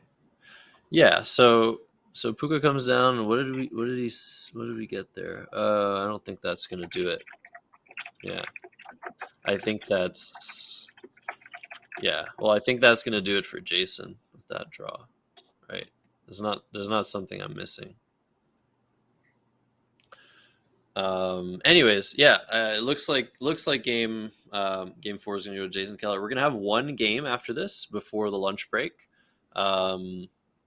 We're going to have a nice lunch break. Hopefully, we'll have something to show you in between round 5 and 6. As Jason plays Utu, getting rid of both of his U's nicely, keeping that very powerful rack leave of INAS. It's been bothering me for a few turns now, guys, but that I on Jason's rack has been upside down, and I might want to get up and no, it's not. It wouldn't look good, right? If I got up, ran into the room, and fixed his eye. yeah, I actually I don't know. I kind of like. I appreciate when the players have their letters going in all sorts of random directions. You wait. Does it bother you or not? That's No, the not at question. all. I enjoy Not it. at all. Charles, does it bother you? So in my early Scrabble playing years, I was guilty of just having letters in all orientations. As I've become more reliant on alphagram identification to find bingos, I tend to orient all my letters correctly. That usually includes fixing the direction of the eye, just to keep everything visually consistent. But I don't blame anybody for keeping a little bit of chaos on their rack. So OO Yeah, here go ahead sets there. up a second bingo lane for Dave. So now he can play a 7-letter word underneath, making some word that has JO and just barely fits before Glazer, and then he has that lane that he set up on top. Jason's Yeah, play he's of drawn Utu. into. Go ahead, but David's drawn into a bingo that fits in both spots. Yeah, Jason's play of Utu. Yeah, Jason's play of Utu had the unfortunate, like, it scored points and cleaned up his rack, but it didn't address the spot on the board. And I think this is something that, like, Matthew O'Connor likes to talk about, is when you don't address an open spot on the board, it gives the opponent the chance to open up another spot, and then you cannot address both of them. So you've lost sort of an initiative in this respect. Whereas if he played a shorter play, that's sort of, if he had one that blocked that area of the board off, maybe something, 5-letter word down from the P or something, then Right. then sure, Dave can open again with OO, but he can just block that spot. And now you can see so Jason's plan now is, okay, I can't block either spot, so I'm just going to fish for a bingo myself because I have a really good set of letters, and even if Dave bingos in one spot, maybe I can bingo in the other one. We'll see what happens. Yeah, but also I think the plan for Jason is even clearer. It's well, if Dave is able to bingo, I'm going to make sure that I'm not emptying the bag, and as a result, I will be in a position to still win the game, even if David gets the bingo down. So what happened is Jason is drawn into Asinos, and that fits only at the top. So for Dave, he needs to play Tawnier or Tinware, making PE at the spot he opened a couple turns ago. Otherwise, Asinos is going to come down, and that'll be it. I would like to mention the Trek Nerd, welcome into the chat.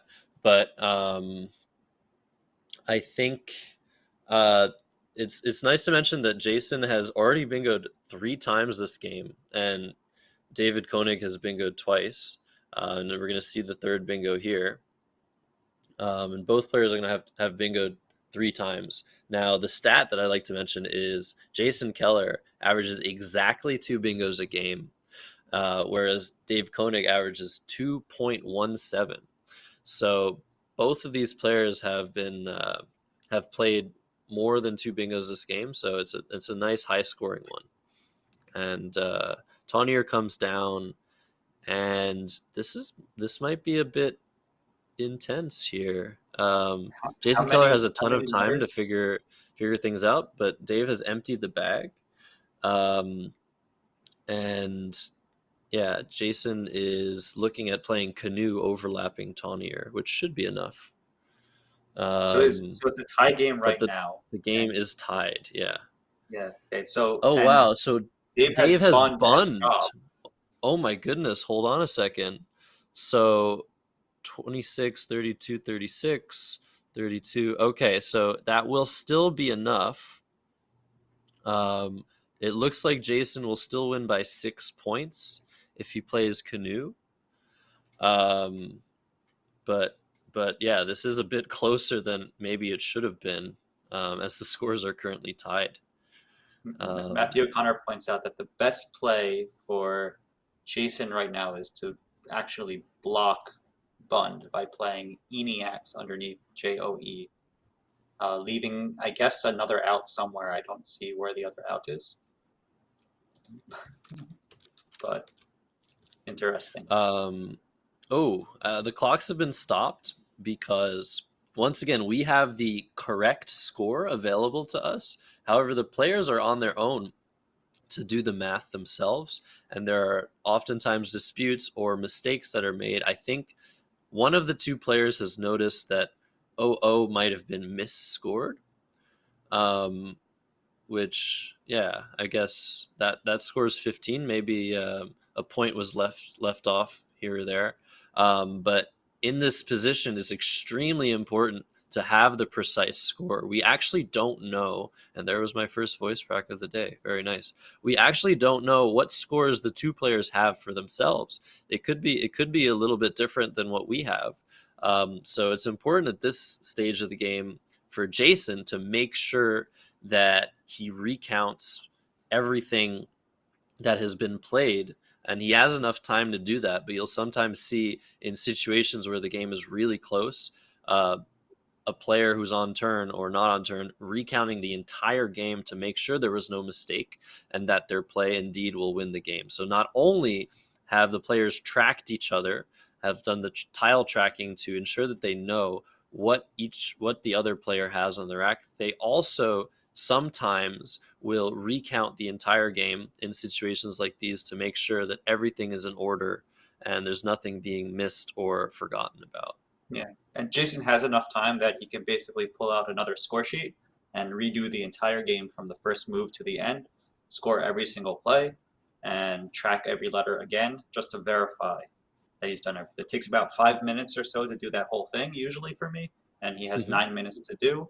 And he sees already his choices of options. When do I need to block Bund or can I play up top Canoe? Right. That's all the thing. He knows already what his plays are going to be, so he just needs to make sure that he has the correct information. Right, exactly. And Dave, despite being way lower on the clock, he doesn't have anything to do in this position. He's either going to play Bund or Unboned, or he's going to do something else if those plays are blocked. And it doesn't really change anything for him because his plays are a lot clearer. Oh, yes. So he doesn't really need to do much. I see now why they put the S on Eniacs. I thought there was another spot on the board, and the other spot is Unboned, and Eniacs actually blocks Unboned. I thought it was playing the S on the end because their opponent was going out regardless. That's not the case. So after we can remove the unseen tile. Sorry, go ahead, Aaron. Yeah, after Eniacs, I think the best play is probably BUD up on top. Up on top of Taunier. I don't see anything better. Yeah, BUD, or I mean DUB, right? Or DUB, sure. DUB is better, sorry. 1 point better. But yeah, sometimes you need to be precise. But in this particular instance, once Jason makes sure that everything is in order, it's probably going to be pretty simple for him. Although there's still the potential for a mistake. This is definitely a tense moment. But yeah, what else? I mean, there's Jason's gonna take this game almost certainly, unless he inverts tiles, which can happen. Like I said, the game is not over until it's over. But yeah, Jason's gonna go ahead with Canoe. He very quickly has done the math, and realizes that this is a win for him. So And apparently it's possible. Yeah, go ahead. It takes Jason about 3.5 minutes to redo a game, it looks like. Yeah, it's possible that Dave is going to request a recount, despite Jason seemingly having done that. Maybe Jason was not just recounting, but retracking. Maybe that's all he was doing. Maybe he was just making sure he knew exactly what Dave had, and they might recount the score. So we're gonna go to a break while this happens. We know that Jason has won the game by 6 points. Even if they got the scores wrong, a recount will most certainly determine the winner of this game.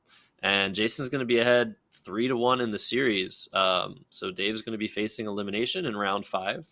But I'm going to take you guys away for just a brief moment. We're going to have Charles and Aaron back right after this break for game 5, the last game before lunch. And that's about it. That's about it for us. So Jason wins game 4. I've said that many times, but yeah.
Hi, hello. It is me. We are back. All right, so what's happening? I'm having a fantastic time here in Kingston, Ontario, doing commentary for this awesome tournament. I literally love Scrabble. I don't know about you. I love Scrabble. Uh, but okay, what's happening is we are waiting to see what the result of the Matthew Tunnicliffe and Will series game is, and we know that Jason Keller is up 3-1 on David Koenig in the semifinals bracket. We also know that in the consolation bracket, it seems like Noah Slatkoff has already clinched. I think he won all 4 of the games that were played, and also Jason Ubika is up 3-1 against Sean Abassi. So those things are looking like they might end pretty quickly. We might have a lot of results before the lunch break, which is sort of thing that might happen in this sort of bracket. But I don't know about you guys. I think this has been really amazing. Great experience. It's not over yet. There's a lot of hours to commentate, a lot of stuff yet to do, a lot of play to see. But it's just really cool to see all of this come together after a lot of work. It's really cool to have a new format going on with resignations, 22-minute clocks, match play bracket, all of the above. Oh, Noah went 4-1, but he played really quickly. I see. Noah's not slacking off. Yes, exactly. Welcome back to Deldar. I had a prediction to see what you guys thought was happening between Will and Matthew. Will was up 2-1 before the game that I think is pretty much over at this point. Yeah, it looks like Will won the 4th game. So we're going to be heading over to see Will versus Matthew. Will won the game 435 to 406, so that must have been a nail biter. I think when I last checked, it was 270 to 200 or something for Will. So Will has taken game 4, so that's another series that might end on the next game. But we might also have a lot of suspense if Matthew's able to bounce back. So I'm going to bring you guys back to the tri-fold commentary room.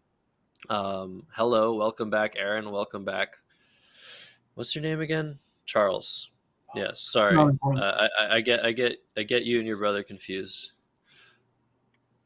I mean, look, it could, if I didn't say anything, this could be Tom. Did you change your shirt? No, you didn't. Did you change your shirt? I did not. Wearing I the would same be shirt. pretty female You attempt could. to confuse you. No, You this could. is No, this you is could. Carl. You could not. You couldn't confuse me, but you could confuse pretty much anybody else. But yeah, we still haven't seen a cameo appearance of the identical twin brother. We may or may not get that. I don't know. Should we be so lucky? But it's good to have you guys back in the booth. Again, we're here in Kingston, Canadian Scrabble Classic inaugural event. We switched down Parent Trap. Oh my god, the Parent Trap. Good one, Vinak. But yeah, we are ready to put the board up and get the game started. We're switching back to Will against Matthew. Matthew's facing elimination, so he needs to win this game. And if I remember correctly, this is game 5, so Matthew is first. I'm pretty sure is first to act because he started on the first game. I have memory, but I have memory issues as well. I think that's Bill correct. getting some last minute study in on his phone before the game starts. Right. And did you see the tile bag was such so that we could see inside of it? I think I saw an eye. Oh my gosh. Okay, so Matthew's drawn his tiles. Yeah, go ahead, Charles. He is facing elimination here, but if anybody can come back from this deficit, it's Matt. He's a former North American champion, as is Will. And he also at least strikes me as the type of guy who does not get too down on himself. So even if he's down 3-1, I don't think that's going to affect the quality of the play we see from him. Whoa. He had choices there between outwit, outwin, and unwit. And he went for outwin. Oh, it's a Colin. Okay, jeez. Because I knew Well, that so wasn't a word in NWL. So outwin does take a D at the end. It's a slightly more volatile, I guess, than outwit. I don't know if there's any preference to keeping an N versus a T. Yeah, I don't think this is the right play because Will is clearly the one outwinning. I don't think Matthew's allowed to make this play. What do you guys think? I wanted to mention something as well. Jelamokas asked why there's so much space at the top, left, and right sides of the layout. That is because people gave us feedback yesterday and let us know that they thought the board was not large enough in our layout. So we have made quick work of this new layout to show the board in a larger space. So there you can see as big as the board gets. And yeah, that is to answer your question. Outwing is also valid. Okay. Airy underlap. Yeah. So Noah SL, who has finished his series, winning 4-1, has beaten Heidi Robertson and is here in chat. So welcome to Noah. Congratulations on your victory, and thank you for suggesting that play. That looks like a really good play. Yeah, probably the best of a not so great situation for Will on that rack. They have 6 vowels and 1 consonant, so it's often difficult to score points there, and Airy at least scores a decent amount of points, 19. Yeah. Yeah, outwin should be a normal word. It's true, but the entry that we have in the dictionary is an archaic word that I guess is continuing to be used today. But yeah, sometimes you never know. Like you never know. Did I just say sometimes and never? But you never know which outwords are valid unless you've studied them, because there are a lot of outwords that could very well be valid or invalid, and it's just based on what the lexicographers have found and So put in their I'm looking dictionary. at these. The play I see right now for Matthew is he could play vapid and airied as an option. I don't see too many great options for him, but at least that gets rid of some of the junk on his rack. I also note that Will alphabetized his rack incorrectly. So that's a big mistake for Will. Ooh, Elant, that's true. So There's as no way last game, go ahead, Charles. there's no way he'll ever find a bingo with letters out of alphagram order. Simply impossible. Yep. But yeah, Vapor is a suggestion from Deldar. Welcome back. Deldar joined us last night in the first series, and he's now in chat suggesting plays. So welcome back, and thank you for that. Vapor is being suggested. That's not the easiest play to spot, but seems like the best play. He was just picking up the V and the O. I was wondering where he was playing that. I didn't see a good spot for those 2 letters. But I think he's considering vowed, which would set up avowed, which is a good play, but probably not good enough to be the best play. But it's a nice way to set yourself up. Keeping the pant leave will allow Matthew to draw into a lot of potential 7-letter words next turn. Or maybe, airied and void, which might score a little bit more. Yeah, it does the exact same thing, except actually, okay, so he's playing Pavid, but airied and void scores 2 more points than vowed, but sets up also the O hook. So I don't know. Vowed might be a bit stronger for that reason. But yeah, Pavid comes down. We like this play. Vapor was also possible, but Pavid, it's hard to fault it. I think the reason the Vapor would be better is it scores a little bit more and retains the D for outwind, I think. fun fact, if Will had 1 extra E, he could bingo through that P. With what? I see like telephone if he had an H. Wait, you said if he has another what? If he had 4 E's instead of 3. Oh my goodness. All right, this is some obscure knowledge there. I don't know. I knew we weren't going to make it through the stream without Aaron fitting in a flex of his nines knowledge. So I this got is I fun. got to do something. I can only flex in certain ways, like my mustard chugging abilities and my knowledge of 9-letter words. So I have to at least do some. And What could that even be? if you play Aaron enough in real life, you will very quickly learn that he spends most of his spare time in games thinking about the nines that he wishes he could play but can't. Yeah, this is why I'm not a very good player. Instead of You actually are a looking very at the good plays player. that I can play, I look at the plays that I can't play, which is a really bad strategy for Scrabble. So yeah, Will does have 3 E's on his rack. He's looking to play probably 2 of them. The plays that are suggested both play through that V in Pavid.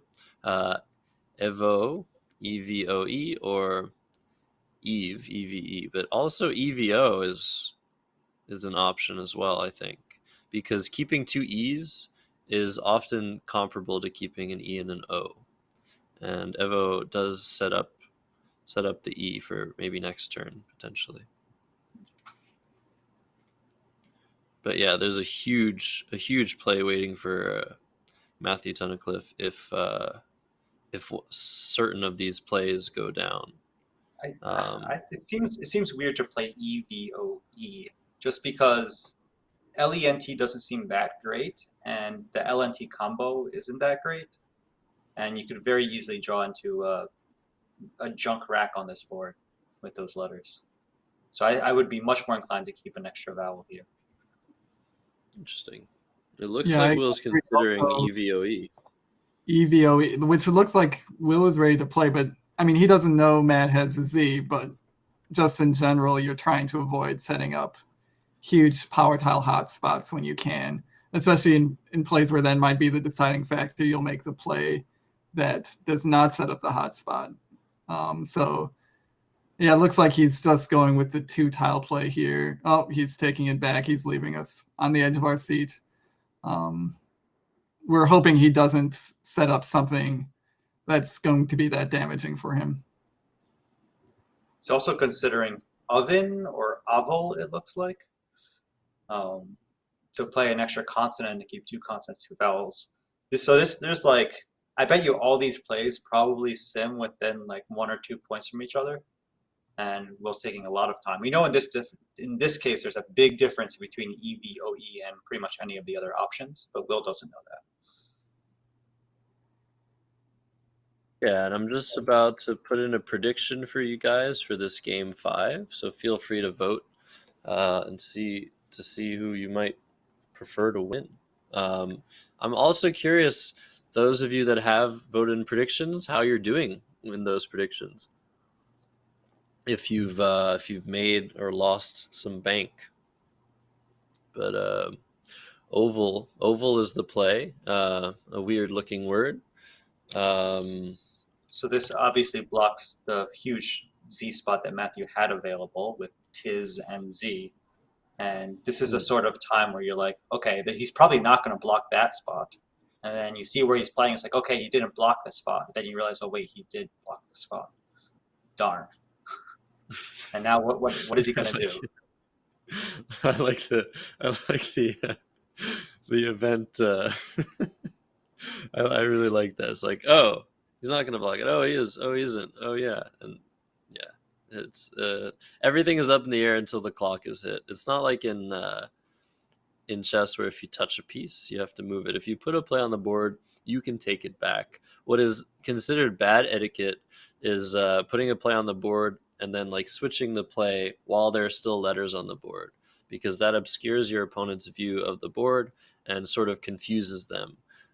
It's called using the board as a workspace, and it is frowned upon. So don't do it, guys. If you are reconsidering your play, take it back and then make the other play you want to make.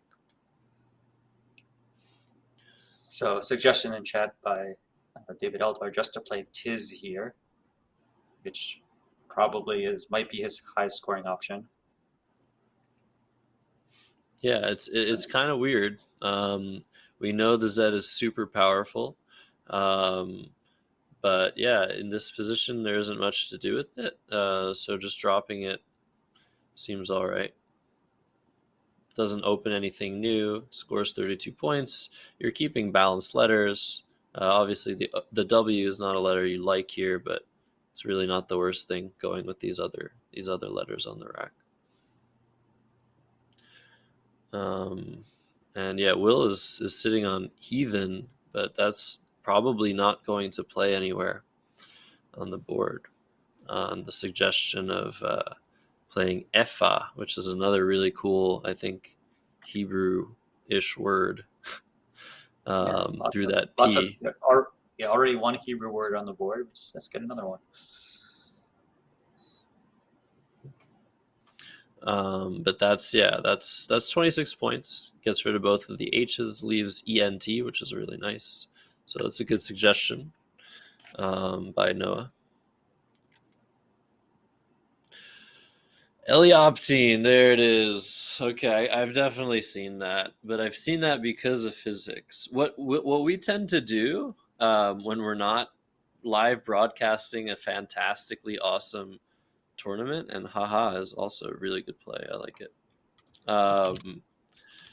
What we tend to do on Twitch is we play something called InfiniWords, and that is a tool that we have where chat is able to help us anagram words that are on screen.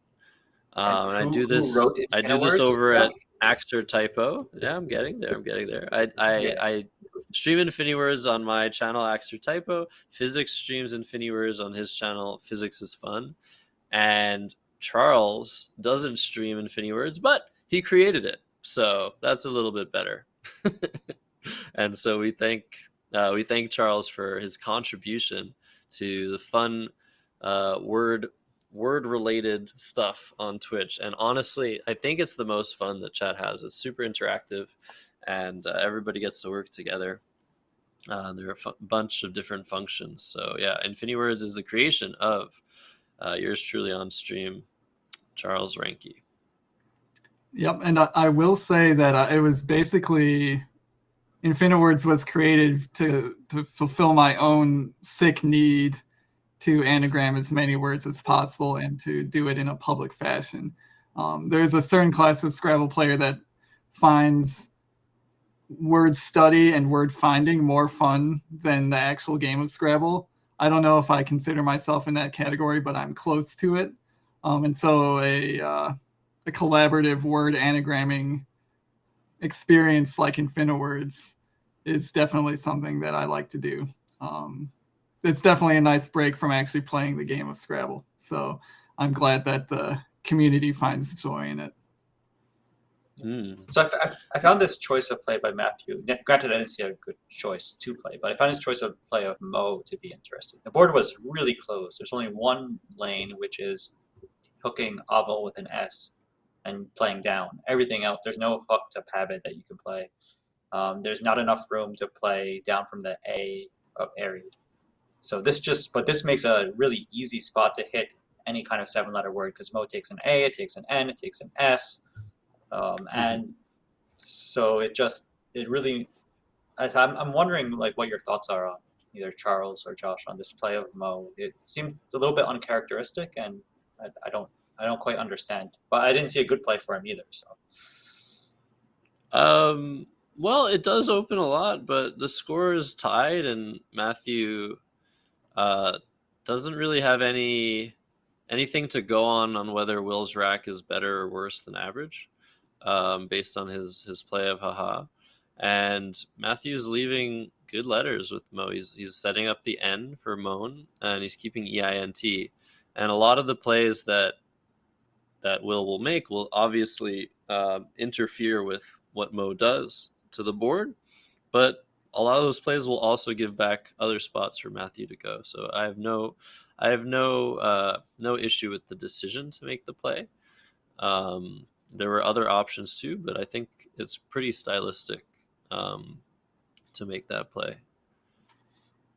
Yeah, and I'll just add that I was not seeing a play that, shed the W, scored even a decent amount of points, or achieved anything at all. It was, I think Noah mentioned in chat, it was a little bit forced there, in that while it's not an ideal play, maybe there was almost nothing that you could justify elsewhere on the board.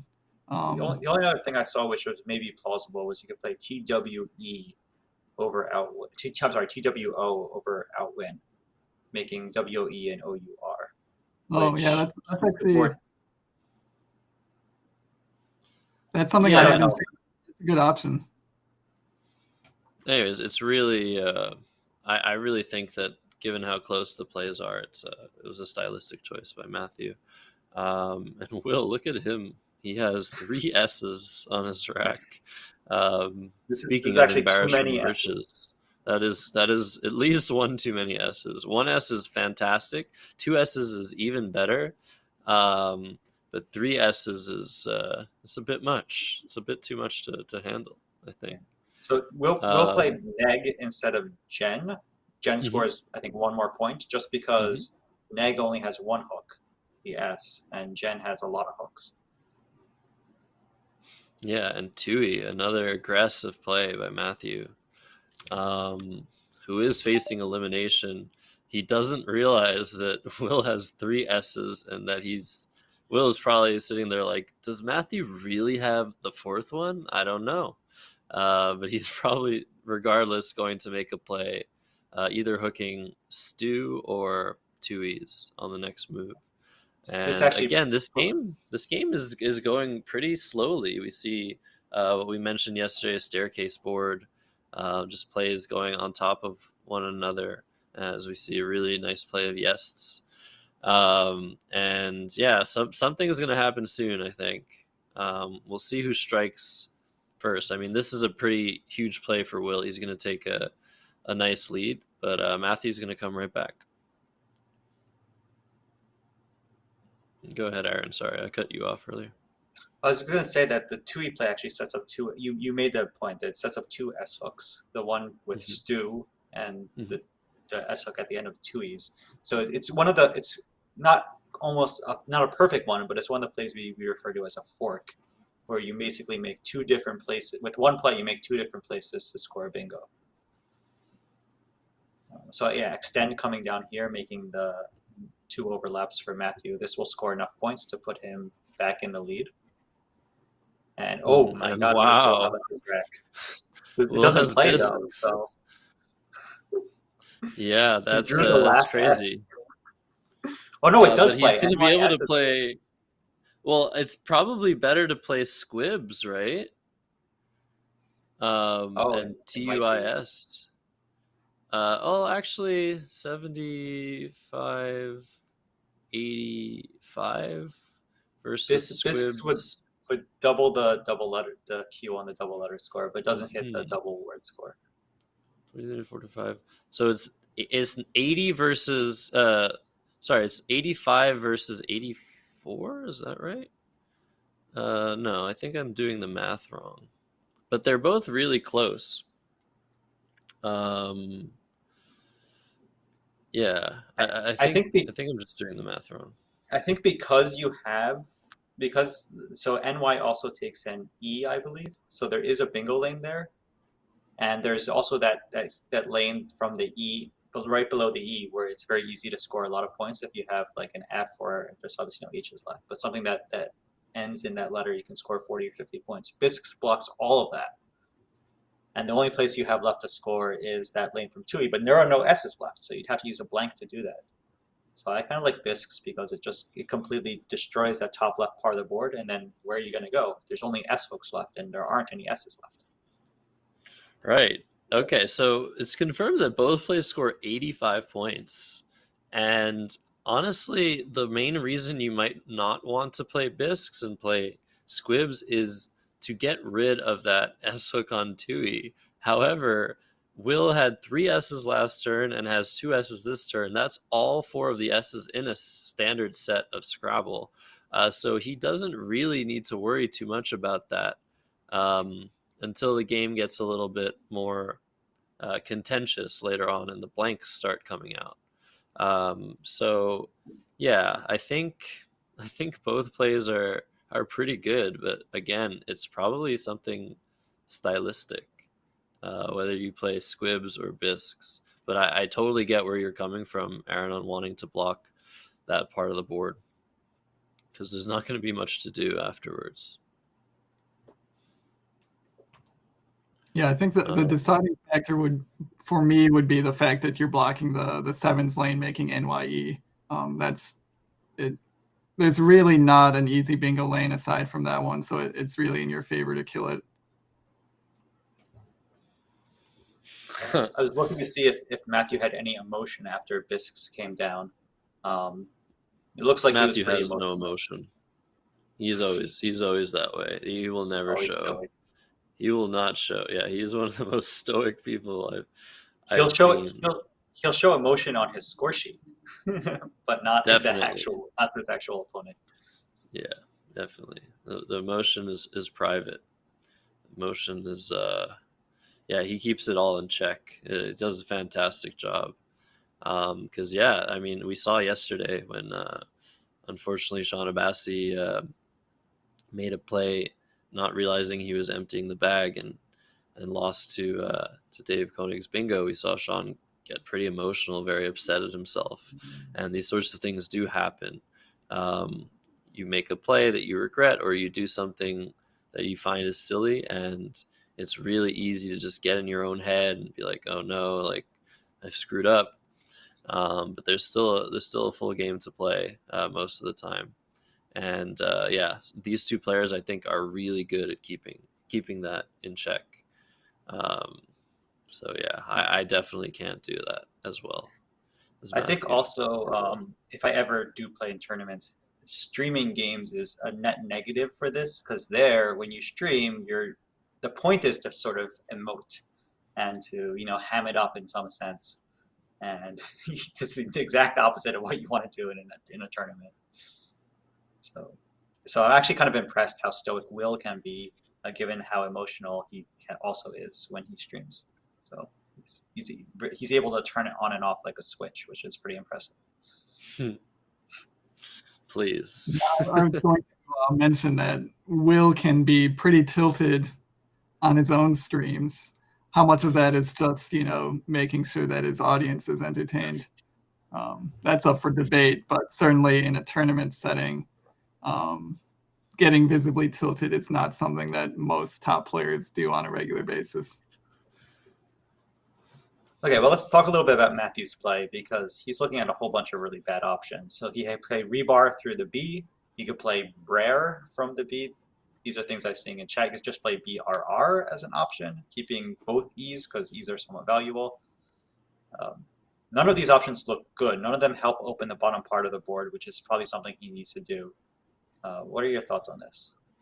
This is really, really bad. I know that Matthew is only down by 63 points, if the score is correct, which I'm almost certain it is, but the S's are all gone. So Matthew basically needs a blank if he's going to have any chance of coming back, because not only are the S's gone, there's just nowhere to go on this board.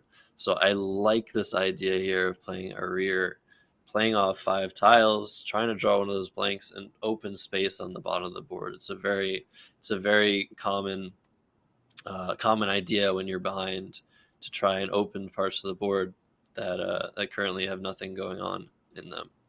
But it also comes with dangers. So you're opening stuff up for your opponent too. Luckily for Matthew, this will not be an ordinary play for Will.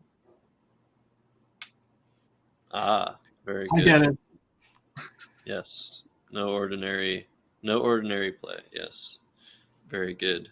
So through that A, you could play ordinary if that A were much further right on the board. But sadly for Will and luckily for Matthew, that is not going to happen here. So we're being told in chat by David Eldar that a rear is a big mistake. Yeah, I mean, It looks like they have a being director told? call. Yeah, there's something going on. We'll figure out what's happening here, but I think that's a very good play, to be perfectly honest. So yeah, I don't know what this Deldar guy is talking about. Do we even know who this guy is? As He's like a third tier Age of Empires player, I think. He's third tier Age of Empires player. Oh my god, shots fired. No Scrabble And- credentials whatsoever. Yeah, Will goes in with Dory, which I think makes sense. He's really pressing the issue. He's asking Matthew if he has anything to do this turn, and if he doesn't, things are going to start getting shut down. And, Actually, and we should tougher talk to a work little with. bit. We should talk a little bit about Dory because I think this is a kind of play that a lot of players won't make. They might play something like DOY or something like that instead, and sacrifice the points just because they don't want to open the triple up. Or like dry was Will the says, suggestion. yeah. Well, dry takes an A hook, so that's also a little bit risky. Yeah, for sure. Yeah, everything had its risks. Yeah. So what are the thoughts of playing something like DOY versus DO? Like, why is Will not afraid of the triple here? It's basically just because he's keeping much better letters. RIN versus RRIN, that is a humongous improvement. He's going to be able to have a lot of flexibility next turn on what to play. Of course, Dory does open something up immediately, but that's going to be open only for a short period of time. And Will have a lot of options in future turns to just make better plays, keep better letters, and continue to build his lead. So that is the idea behind taking more points, taking a little bit more immediate risk, but keeping a much better tile leave.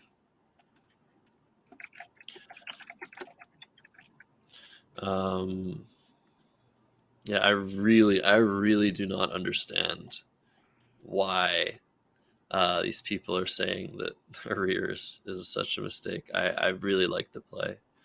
I think people that don't like the play of arrear, honestly, they just don't understand Scrabble. That's the conclusion I've come to. And unfortunately, Matthew's play of Bry is going to give Will a bingo, which he has already seen his options. What to make? Oh my gosh, this is gonna be pretty too soon, right? Yeah, this game is going very quickly into resign territory. Yeah. Is Will gonna play Omicron just for the He could play Omicron, or I think Morkins is good. He could play that word if he wants. That sets up and puts an S out in space. So maybe he doesn't want to do that. Or he could play on top of it if he decides with like moniker. Maybe he's not confident of those words, but he's Will, so he is. I don't know. He has lots of options that he can do. Yeah, this is pretty much over. Wow. Yeah, You might see a round 5 upset, or not upset because Will was a higher rated player coming in, but yeah.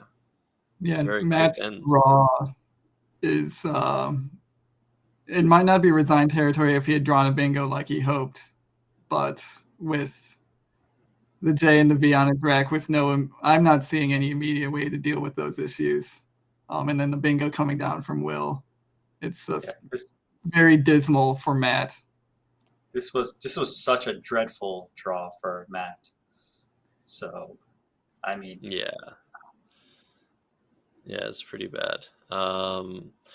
I'd be curious to see that we might, if there's potentially an update on the other game, because this one is just this is it. This is pretty much over. So he takes the extra points by playing Morkins instead of Omicron. Which is does reducing the timers to 22 minutes really make that much of a difference? I think it's mostly psychological. People aren't used to having a little bit less time. But it's not a huge difference. I think it's pretty nice. And as we see Matthew challenging the play of Morkins, Yeah, he has that's to. He has no choice. yeah, he does, and that's pretty much it. I think it's going to be very very hard for Matthew to make anything happen. He's definitely gonna.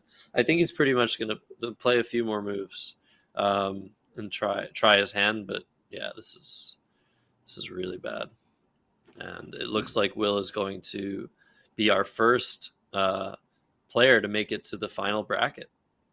I think Um, if Deldar was in this position, he draws the blank, he turns it over and puts it like so that his opponent can see that he has it. just to make him resign. yeah, maybe. Because yeah, there is still one blank to come, and He Will didn't did draw not it. draw it. Okay. But Will would never do that. He's too much of a good sport. Yeah, no, we did speak about that. Like sometimes if you're playing a more casual game, where the result doesn't really matter, and you're just waiting for your opponent to lose, you just have this urge to be like, look, dude, like this is what I have. You're not winning. But it's terrible sportsmanship. Terrible, terrible sportsmanship. And yeah, Matthew didn't get any help from that draw. And Will's probably going to make a play through the D of Dory, and the game will be over.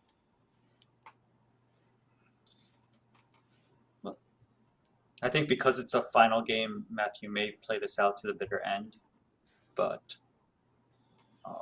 he's got to know it's lost. Yeah, it's.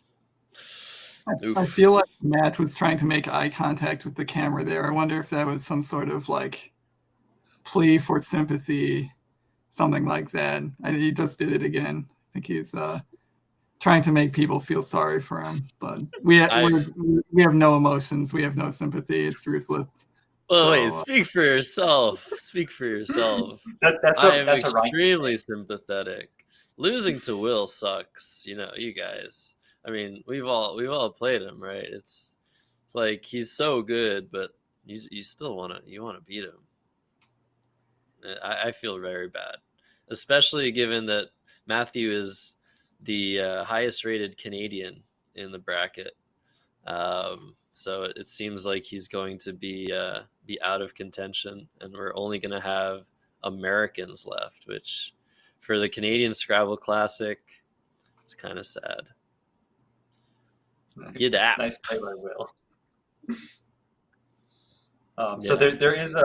there is a result that we have that we were updated on that Jason Keller has won and moves on to the final bracket. So it'll be Jason Keller very likely against Will. That is huge news. Okay. Wow, that is both series ending in 5 games. That's somewhat surprising. It does happen, but all these players are so similar in skill that you might expect something more close. But okay, so if that's the case, after lunch, we might just be showing a game from the losers bracket. We'll be able to feature the consolation bracket, so long as that is also not over. But yeah, this is very very unfortunate and very quick work. Will and Jason made very quick work of their extremely talented opponents. And yeah, Matthew's just sitting there. He's like, okay, I guess I lose. Will could like just knock over his rack and show all his letters by accident. Oops! Yeah, Will could start. You think we should go get Will to like dab or something? Imagine like, do you think he's gonna do something like that when he wins? No, I don't think he will. Or maybe when if he's victorious in the final bracket. But I bet you if you invited him on into your little studio there, you could convince him to dab. Yeah. We might and take a shot of mustard. Okay, maybe not that one, but the dabbing for sure. Okay, wow. I got some interesting news here. Basically, the reason that Will stopped the clock in the middle of the game was he could apparently make out my voice through Josh Greenway, our producer's headphones, who was in the playing room, which should not happen. It's actually happened. Something similar to this has happened before in a Scrabble broadcast, and you do not want to be able to hear the commentators. People were asking me like, "Wait, how are you going to do commentary from the playing room?" And I was like, "No, no, no. I'm super far away." But I didn't even imagine that like they could possibly hear me. Uh, but am I talking too loud, chat? What's going on? What am I supposed to do about this? Should I let everybody else talk more? I don't Well, know. What it's do you through the think? headphones, so they could probably hear all of us, right? No, I think Will is so attuned to my voice. He watches like all of my streams. He's like my biggest fan. I think it's he's really just he's hearing my voice and he just understands the wavelengths at such a precise level that he was able to win this game. He cheated, guys. He cheated. You heard it here first. We have a scandal. Unbelievable. Yes, Um, and like any good cheater, Will informs the director immediately of his transgressions because that's what any cheater would do. yeah. Replace Josh with Deldar. I'm being replaced. No, Chad, help me, please. I don't want to go. And yeah, Vils is the only play I saw, and he's just playing. I think he's just playing that because it's close to Will. Vils Anderson. But yeah, this is The it. German This is over. pronunciation. So we've got Anders Wilson, who must be Swedish, but now we've got Vil Anderson from Germany. Yeah, if Matthew could have played something like Veld, maybe to annoy Will about his earlier miss. But yeah, that's all Matthew can do here. He's pretty much helpless and hopeless. So why not try and troll his opponent? You know? He's been drawing dead pretty much this entire game, and you got to feel for that. Like sometimes you get those games where just every single draw you get a bunch of clunk, and your opponent's just slapping down stuff like bisques and blank bingo here, and it winds up being you're like, am I really this bad or am I just drawing badly? And in Matthew's case, he's just drawing badly. Yeah, and this is the trick, or this is the worry on closed boards like the one we saw this game. Outwin, airy, like all of those plays forming that little staircase shape. Keeping the board like that, the scores are potentially going to be close. But once one player is able to play a really high scoring play, normally a bingo, that puts the other player in huge trouble because of the lack of openings left. Um, and we saw just how difficult the climb is back up to to tying the game back for Matthew, because basically what happens on these boards is any slight inaccuracy can snowball to such an extreme extent. If you make one wrong move and you give your opponent the opportunity to make a play that they wouldn't have had otherwise, things just snowball from there. And yeah, unfortunately, it just went Will's way this time. So probably the key moves in this game, I would say, would be the arrear play, which Chat was very much not happy about.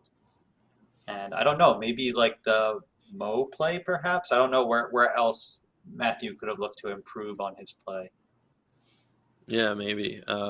There's definitely a lot of analysis to be had. We're gonna get Matthew, not the Matthew playing, but Matthew O'Connor to discuss this game and potentially last game as well, to talk about maybe what could have been improved on, or what could have been considered. But yeah, both players played this game almost flawlessly, I would say, and it's really going to be hard to point out point out an exact play that really spelled defeat or victory for either player, in my opinion. So speaking of letters that go together and that don't go together, so two of the letters that really don't go together are the two letters that Matthew's holding right now, the C and G. He actually kept that last time with the N. C and G was his leave, and it's two letters that you don't necessarily think of on their own. They're not that bad, and C is actually good, and G, I mean, Josh hates it, but it's not the worst letter in the bag. But together, C and G are really, really bad. You don't want those two letters. And he picked up another C just to go with it, and that's Right. just the way he's been drawing. Yeah, and especially this game, since it's the game where Matthew is going to get eliminated. Yeah, okay. I think the tonal light. No worries about the S hook here. There's nothing left that can hook. And he Yeah, finally this has a is it. good draw, co-agent, cognate, but it's not going to play anywhere, I don't think. Yeah, I think Matthew is going to resign at this point. It's that's it. And yeah, I mean, until this play, I totally get wanting to play on because Matthew absolutely needed this win. But yeah, it's totally over. Matthew's under a minute left as well, and they're probably just going to play it out. Matthew will make the decision there. What are the Will has an what are F. the Will has an F in honor of Matthew on his rack. Okay, what are the that's it. overtime rules for this game?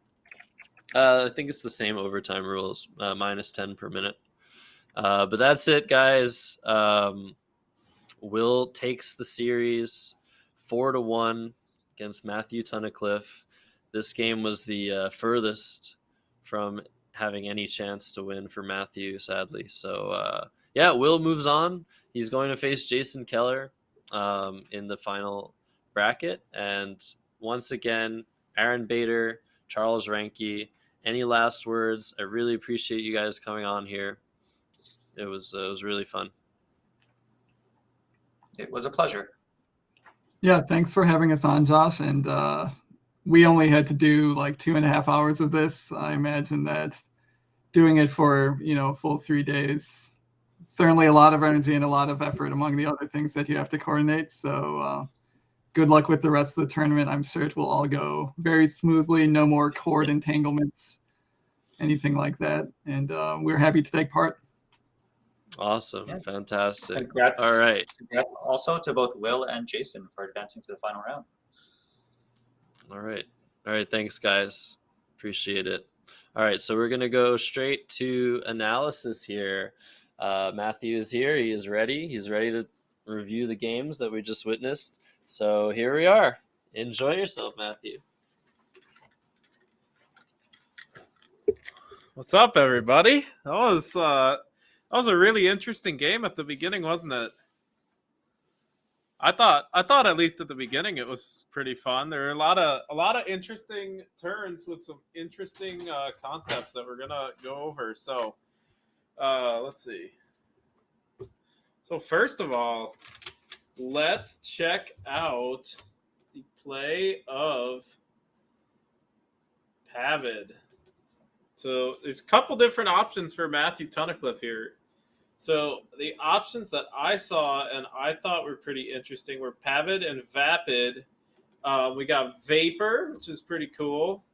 Vapor's 22. And Dopant. Dopant is our best scoring option, which is 26. So that's always going to be worth considering. But yeah, so Vapid, I think, is going to have the advantage of keeping the best leave, which is always something. Vapid or Pavid. We got Vapor, which is kind of a hybrid play. The cool thing about Vapor is that it doesn't really set up anything. Neither does Vapid. And then Dopin is going to be our best scoring option, but Dopin is going to set up a lot of stuff for Will. So I like the play of Pavid here. I think it's a good play. It's going for some bingos. And Vapor, there's a lot that can go wrong if Matthew Tunnicliffe ends up consonant heavy, which is obviously going to be more likely when you start with 3 consonants and no vowels. So I really like the play of Pavage. So good job for Tunnicliffe. And then let's see, Oval. I am not a big fan of this play. As was discussed in the chat, I think the play here is going to be Eve, which does a couple of interesting things. First off, it keeps an N and a T, which are both hooks for Eve, which is really important for Will because he wants, if you're going to set up a lane like that, if you have the letters it hooks, you're actually going to end up being a favorite to hit the spot because you have those letters, but your opponent might not. So you actually end up being a favorite to hit the spot, even if your opponent gets first crack at it. So that's really cool. And also the leave is a bit better after Eve. The most important thing is like Evo sets up this nasty spot. So I don't like Evo, and I don't like this Evo quite as much because the hook it sets up, the lane that it sets up is actually going to be for an S that Will doesn't have. So I really like Eve here because Eve sets up a lane for letters that Will actually has. He has the N and the T, which both go in front of Eve to make even and Yvette, which are both words. So if Will were to have played Eve, he would have nice letters. He has good leave, right? Good bingo tiles, and they hook Eve when right now, before the play, he has no good hooks on this board. So I really like Eve here. So that's another one. This is a great play by Matthew Tunnicliffe. You know, a lot of people think that if you play off one tile like that, you have to be fishing. And obviously EMNOTW is not really a fishing leave. But I really like it because he really doesn't have that many options. And it keeps the board very closed to a point where if Will doesn't have an S to bingo with ovals, there really isn't going to be much that Will can do here. So yeah, I really liked his as a play. The next play that I'm going to talk about is going to be Neg. So this is actually going to be an instructive moment. So a lot of people, they see the S's and they want to keep them if they can. And the interesting thing is, this is what's known as synergy. The two S's don't go very well together because they kind of both help you bingo, but they can't just stack linearly, because if they stacked linearly, you'd be 110% to bingo or whatever. And that's impossible. So what we're going to see here is that the N is actually going to work better with EST as opposed to the S. And what we're going to see is that SEG ends up being a much better leave of ENST as opposed to the ESST that Neg keeps. So I think that SEG is going to be a better play than Neg here. Hot take, y'all. And this is a really interesting choice here for Will. He can choose between Bisques and Squibs. And the interesting thing is they actually score the same amount, despite one being a bingo and one not. So they kind of have different advantages and disadvantages. The advantage to Squibs, it keeps a better leave because an E is better than nothing. The E has a positive value. And the other cool thing about Squibs is that it kind of just shuts down twoies before it becomes an issue. It'll never be an issue. And with the two blanks out, this is something worth thinking about, even if these are the last S's in the bag. The cool thing about Bisques, on the other hand, is that it kind of gunks up the whole top of the board, and it gunks up probably the best scoring spot on the board, which is row 2. So I think that if I had the choice, I would probably do Bisques myself. However, I also think that Squibs is a great choice for just killing twoies before it ever becomes an issue. And so like long term versus short term, right? Yeah, this is what's known as recursion in Scrabble.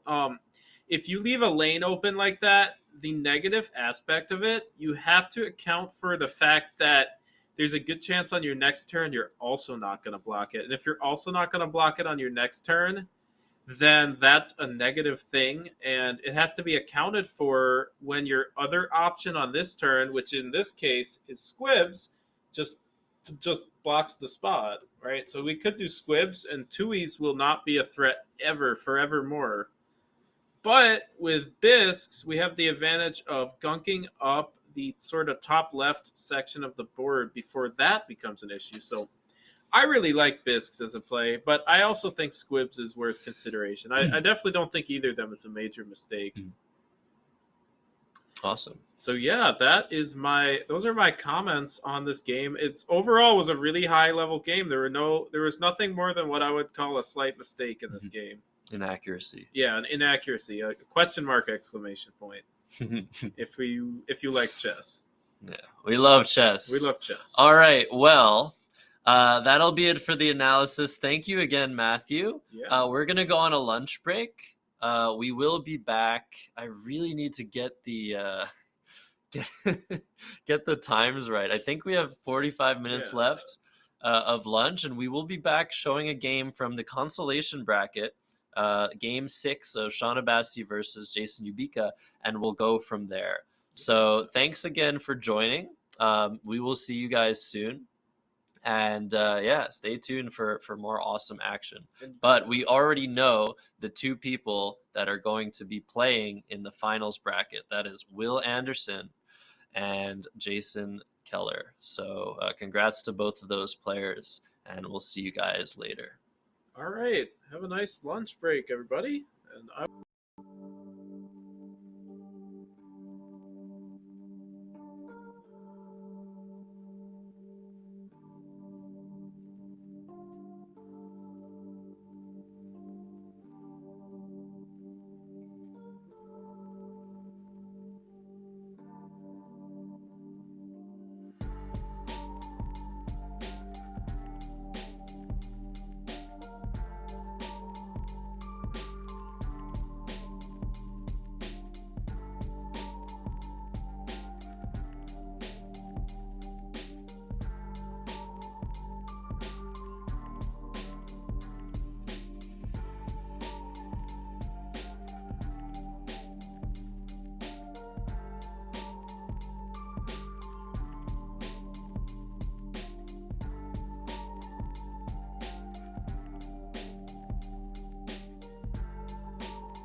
Hi. Sorry, I was muted. No, I wasn't actually saying any words. Don't worry. I was just mouthing off.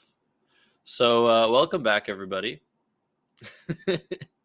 we're um, we're about to bring you Game 6 of a potential 7 games between Jason Ubika and Sean Abassi, and this is going to be exciting because Sean Abassi is facing elimination. He was actually 1-3, so he won Game 5.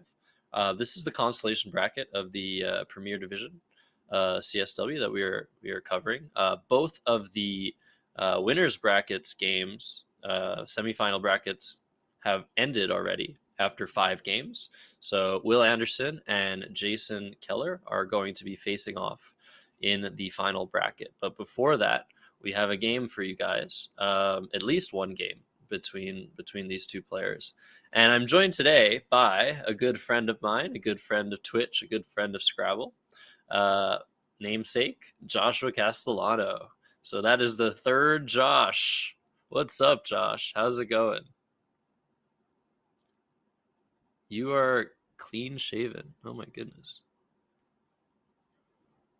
I think maybe he's also muted or something, because I can't hear him. This time, I don't know. Yeah, I think we both started off muted. This is a mute gang. This is mute gang. This is perfect. So we're gonna work on that. There should be an unmute button, and Josh is looking for it. It's a mutiny. Gosh, we're starting off on the right foot, guys. That is so nice of you guys to spam those Castellano emotes. Yeah, the audio should have been working, but I don't know what's going on. So we can bring me back and maybe work on that behind the scenes. Let me see if you could talk. Is that a little better? Yeah, it's a lot better. We did it. We're back. Can people hear me? Hi. All right, I can't hear people. 1 second. Oh, he can't hear me. Damn. We're almost there. We're going to get there.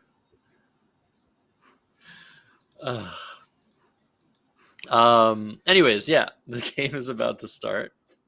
Sadly, I'm not a people. And we're going to have a great time. At least they can hear me and you, but not separately. So I did this too. Like, my sound was muted at some point, and I wasn't able to hear that. Like, do you guys see that? What is that? Can I get rid of that? There's so much. I don't know if I've mentioned this. In this hotel, there is so much static electricity running through the carpets. And I'm literally like getting zapped everything I touch. So I don't think this hair is going down, guys. I really don't think so. But everything I've been touching, I'm getting zapped. Like, sometimes worse than others. Anyways. Ooh. That was an interesting sound. Look, we can actually see tiles. This is what I was talking about earlier. I see an E, an F, and a G. Alphabetical order. Oh my goodness. That's really awesome. But they've shaken the bag, and they're about to begin. Chop it off. Yeah, I can't find the scissors. I wonder if Josh Greenway found the scissors. We were looking for scissors earlier. Anyways, there's still like 3 or 4 minutes left to vote in the prediction, I think. And Jason is going second. All right. So Sean is starting here. It's good to know. With a blank too. I think he's gonna play Bryn pretty quickly. Yeah, that looks quite good. And we can see Josh trying to figure things out on his end. But yeah, we'll work on that tech issue. Oh wow, Sean instead has exchanged. That's such an interesting move. He's exchanged a B, an R, and an N. He doesn't want to put any tiles on the board. He wants to maximize his chance at playing a bingo. Oh, that's cool, Jalapik one. Looking forward to watching that. Unfortunately, I can't attend the tournament. But yeah, okay. Just some adjustments being made. And I'm also wondering. Yeah, that's true. So yeah, we might not be getting Josh just yet. So we might only have one Josh. We did see third Josh. Is he third Josh, first Josh, or second Josh in the frame just a second ago? Readjusting the rack cam. But Chess Bunzo gifting a sub to New Nits. Thank you, Chess Bunzo. Appreciate it. So exchange E. Yeah, that's an interesting idea as well.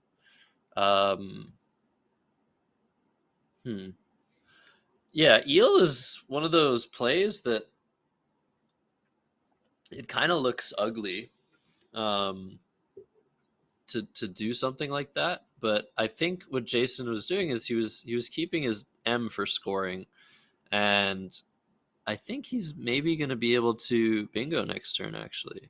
But Sean going ahead playing, what is he going for here? Just something like lintier, mintier. Oh man, we're gonna have to figure out what the blank is here. Yeah, it could be a number of things. It could be an L, it could be an M. It might also be something else that I'm not thinking of. But what I do notice is that the blank is turned upside down. So we have the upside down flag, which it was fixed. Man, I thought that was like maybe a political statement or something. But yeah, we're gonna have to figure out what that blank is. That's the first priority, because it definitely changes the game a little bit. But I think Thermi is bingo available here, for Jason. So we'll see if he finds that, and work on getting the better Josh back into the call. But yeah, other than Thermi, I think something like Theme can be played. Yeah, the better Josh. He's known as the better Josh. And you saw all the emotes earlier. That's him. We did get to see his face a little bit for a while, but I think we're going to be working on that and getting him back in. Erathem is also a word, apparently. Yeah. Okay, so let's try again with Josh. Oh, that's not how I do. I really cannot multitask. Yeah, Erathem is also a word. Hello? No! He's still muted. No. Why? Now, Oh, is it better now? Yeah. Can you hear me now? Before I couldn't hear anyone. Now I can hear you, and hopefully you can hear me. Yay! We're not alone. The Joshes have come back Hi, to everyone. dominate over the planet. Okay, Good to be introduce here. yourself. I've I'm been Josh. talking too much. I'm a tournament Scrabble player. Been playing for maybe 12 years or something, and I'm happy to be here. And sorry about the technical difficulties, everyone. Don't worry. All the technical difficulties are my fault personally, and everybody Okay. should get angry at me for them, because that's how accountability works, right, Josh? That makes sense. Yes, I would agree with that. So, have you been able to watch the game a little bit, or were you just not that much, but it looks like Sean just bingoed. Jason's sitting on a bingo, so we got ourselves a game. It seems, right? Yeah, I believe so. Yeah, hopefully Jason spots one of the two bingos on his rack. But barring that, I was thinking maybe something like them or theme could be played, making lit or EH and RE, or something like theme, and whatever that blank is, it should be able to be hooked with Ooh, meat. Yeah. Do we know? Do we know what the blank is? Yeah, I was wondering if we could figure that out. But yeah, I saw it could be an L for Lintier, an M for Mintier. Okay, so it's okay, so probably it's an M. Mintier then. It was an Yeah. M. All right, fantastic. So now we know it was an M. So Jason plays Therm. That's a Okay, good Therm play. goes down. Now Josh is still going to check. We have 3 Joshes, guys. 3 Joshes. Too many Joshes. We started off with 2 Jasons. We had Jason Ubika facing off against Jason Keller. And then we had Matthew Tunnicliffe being analyzed by Matthew O'Connor. And now we're going to confuse you with the Josh Horde. That is it. That is what's happening. Too many Joshes. Not enough. Never enough. Not enough Joshes. I can never get enough of this Josh, at least. As Thank you. Sean puts down I. So I-E-Y-E. the score updated. The score updated is going to be 42 to 92, I believe. Wow, is there really no place for the Q there? Yeah, no, That's I tough. didn't see one. He had I all is E's tough. and O's. Yeah, I guess. How much is I? 712. Oh It's my like God. 21 something. Don't quote me out of context, Josh Greenway 99. That was not implying anything. There was also David and David, yes. David Eldar commenting. See, there's just too many of these biblical names, dude. Like, it's enough. It's enough already. It's 2022. Like, what's going on? Nerd Alert says we need to lose a Josh. Well, we know which one we're gonna lose, right? Anyways, Jason is gonna re-overlap I with Oi. OIE, that looks strongest. Yep. Seeing, Can I just mention something really cool? You see those E's? They're in a diamond shape. We got an E diamond. So in that's chess you notable. have pawn diamonds.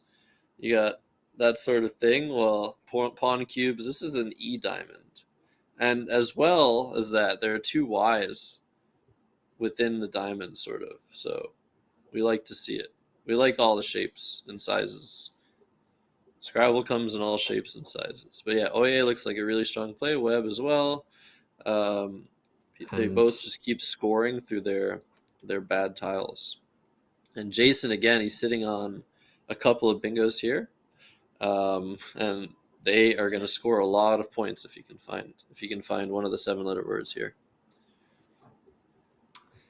The I and Webb, holding the Q are interesting. I guess those are the correct plays, but it's frustrating because you want to get rid of that Q, but really on this board, there's really no place for that. Even when you do draw the I, it's really not clear where this is going down, and can be quite hobbling if it stays on your rack long term. Yeah, absolutely. The Q, when you draw it, you really just want to look for those spots where you can play QI, QAT, any of the short words containing a Q. But sometimes you just have no place to play it. And gametes. Oh, wow. Oh, interesting placement for gametes. Yeah. Yeah, so if Jason had shifted that play over 2 squares, it would have hit both double word scores and scored a whopping, I think, maybe 18 more points or something like that. But he saw the overlap that way, and that itself scores 86 points, so nothing to sneeze at. So yes, he saw the 7 or one of the 7s, so at least there's that. Gets to put it down. Sean quickly playing a void. That looks fairly strong. I don't think there's a great play with the Q. I guess you maybe could play Kadi, making GI. Keeping a Maybe. V also isn't great. So I think this looks quite all right. Yeah, avoid looks pretty strong. Again, though, like Sean has had this cue ever since he played his bingo. He's drawn the cue. He still hasn't been able to play it. It just goes to show how bad the tile is. Void scores a nice 39 points, but that cue isn't going anywhere. So, yeah, at some point, Sean's going to want to play it. Maybe he'll draw a U. There haven't been any U's played, and there haven't been any U's seen, actually, thus far in the game. So, yeah, it's definitely, if you're keeping the queue when there are still all 4 U's to come, there's a high likelihood you might draw one. But so far, neither player has drawn a U, so that might come into play later. When certain letters are not getting picked, they often come at an inopportune time later in the game. So we'll see what happens with that. Yeah, so Caddy and GI was available for 431 on that play, and that could have been potentially the right play, but Avoid seems very strong as well. 64-bit Scrabble calling out Didakai, if I'm pronouncing that correctly. For Jason, that's a strong play, and also it doesn't open up another triple lane like Dak or Dickwood, making BED. So we'll see what comes down. Yeah, well, both Dak of them would be would score bad. Quite a lot. Oh Dak wait, would sorry, be not pretty Dak. bad, right? That makes Yeah. a phony. Yes, that would be pretty bad. Yeah. Well, it would be pretty good if you could get away with it. Yeah, SA. I'm sure that's happened before. People have gotten away with SA. Sometimes you just blank and you just miss that you're creating a phony 2-letter word when you've played so much Scrabble over the years. Sometimes you just have a brain fart. So that we could see something like that in any game that's being played at any level. So we see Kai. Okay, Kai is a nice defensive play. The scores are close, but Jason has that slight lead. He's a little bit ahead. So yeah, Fakir is going to come down really quickly. A very, very nice find by Sean to finally get rid of that queue and score a ton of points. That one scores 61.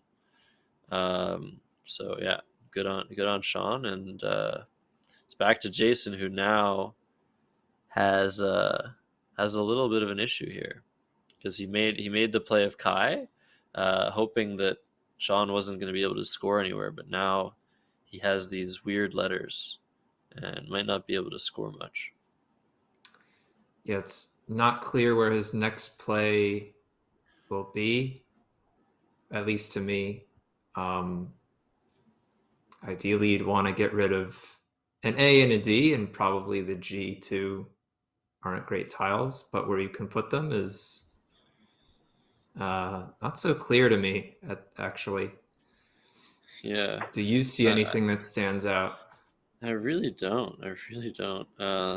Yeah, this might take a while to come up with the play. We might see something like Dig making bed and SI. That seems okay.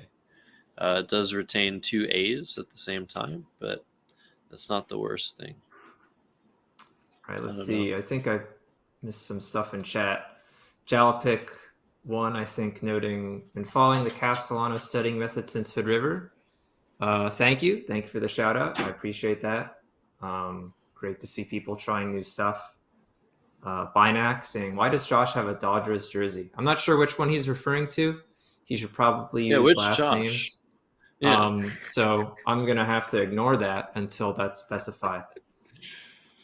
But yeah, keep them coming. 64-bit Scrabble noting that when Gamitas played, Meagerist was available through RE. It's not the best play, as they pointed out, but it is notable, at least. Ooh, and yeah, we have a good question. And did we notice? Yeah, I think Jason almost played SA there, just what we were talking about. But he caught himself in time. But yeah, Okay. Gid or Gid Dig goes in that spot down. seems pretty good. But the question for you, reasonable. Josh, your training strategy. Oh, the training strategy for words. What's going on with that? If I can try and be concise about it, it's basically just you make one huge quiz, like for example, a huge quiz of all of the bingos or all of the 3 to 6s, and you go through it chunk by chunk, and at each chunk, you review the words that you missed for that chunk. Then you keep going until the quiz is over, and then you quiz from all those missed words. So it's kind of like an extreme version of card boxing, where if you get the word right, you won't see it again for a long, long time. Sort of assumes that if you got something right, I don't want to see it like in a while. So there's trade-offs, but I like it a lot because you get more coverage over the dictionary as opposed to drilling words that you might already know pretty well. Yeah, and so card boxing, that is a term used to describe a way that people study words on a program, usually Zizova, where it'll basically feed you words one by one that you were supposed to anagram, and if you get them right, it'll put them like back in on the waiting list, pretty much. And if you get them wrong, they're gonna bring the word back pretty soon after you get it wrong, so that you can solidify the mistake that you made. So that's a way that we have for retaining words and studying words over time, over a long period of time. But yeah, Josh, your studying regimen is pretty extreme, if I might say so myself. Yep, it's definitely different than what a lot of other people do. And Sean just dropping a J here, that looks pretty strong. Keeping some good consonants, but unless he needed to draw a vowel there to try and get out of it. So he'll be continuing to struggle trying to play through what's on the board, at least for the next turn. Yeah, we see the heavy tiles going down, the J, the K, the Q, the Z. Only one left is the X. So there might not be that many surprises in store as a result, because sometimes you'll get into these boards, as we see this board is pretty closed. There's not a lot to do. You'll get into these situations where the board is closed, the score is close, and then someone's going to pull pretty far ahead with a huge X play or a huge Z play. Did I say Z? I hope I didn't say Z. If I said Z, I should be banned. But I think I said Z. Please don't clip that. But yeah, sometimes you'll see the situations like that where it's the heavy tiles that decide the flow of the game. With the X remaining, that's still a possibility. But yeah, it's going to be kind of hard to sort through this board, Josh. Yeah. So Sean just played, I think, is it pronounced Jai? Jai. So that could, his range might be, and he played it fairly quickly. So he might be keeping just like a lot of like Drek consonants sort of, or it might be a really good rack from Ubika's perspective. So if I were him, I would be, okay, it looks like he's exchanged, but I would definitely be cautious about opening the board after a play like Jai. People are very happy to see the play of pissed go down here. Word you see extremely rarely, containing two S's. Very, very nice find by Sean. Like, those all consonant words are really hard to spot. Yep. The version with one S is more common than the version with two S's. And yeah, I don't know. That could be the first time Sean's ever played that word. I don't know if I've even ever played pissed with two S's. That was great by Sean for calling me out, saying like, "Oh, he'll struggle with all these consonants." Nope, he finds what I'm fairly sure must be the best play in that position, keeping even a good leave RNG, getting how many 27, 35 points I think for that play. It's a very strong play by Sean there. Just in time too, as Jason has just drawn an S, which now doesn't have a fantastic place to go on this board. Yeah. Just give me 1 second. I'll be right back, Josh. Sorry.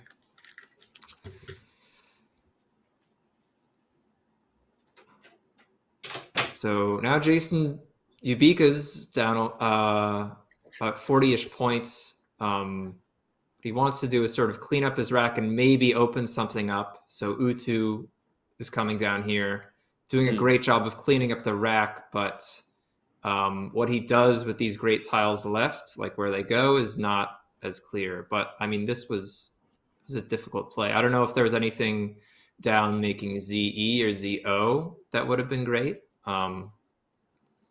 But Yeah, and now Scorned is probably not going to play.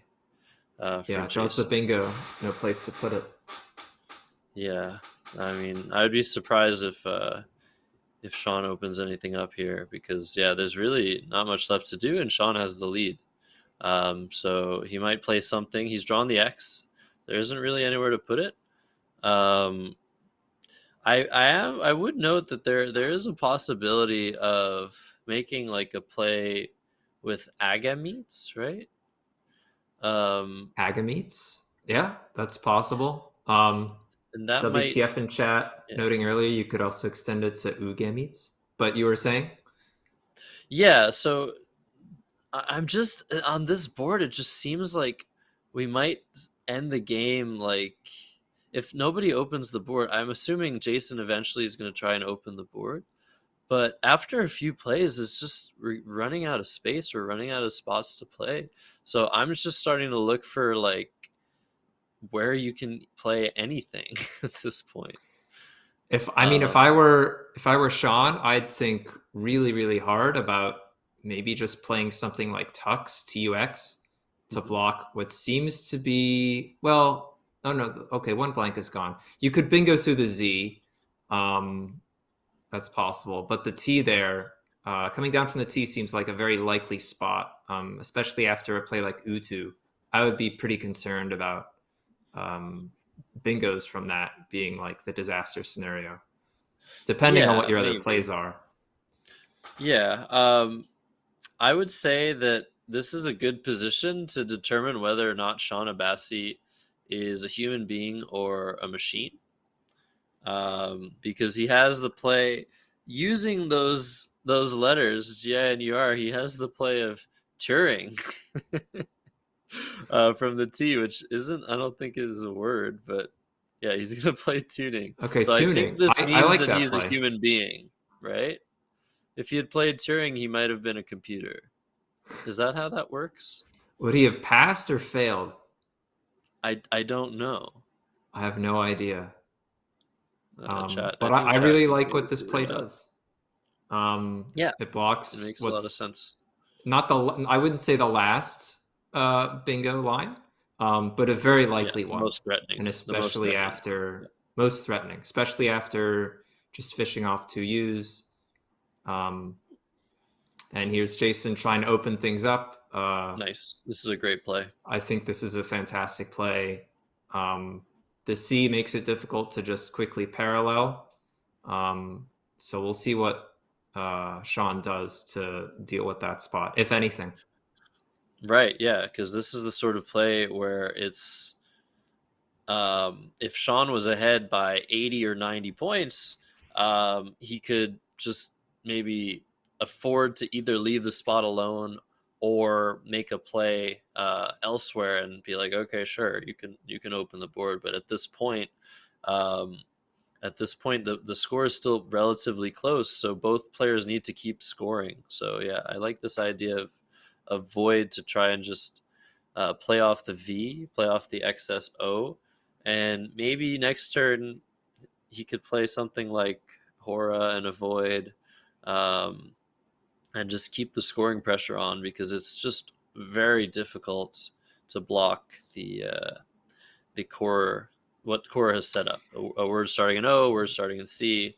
Those are now available for Jason. Although Sean does have the H.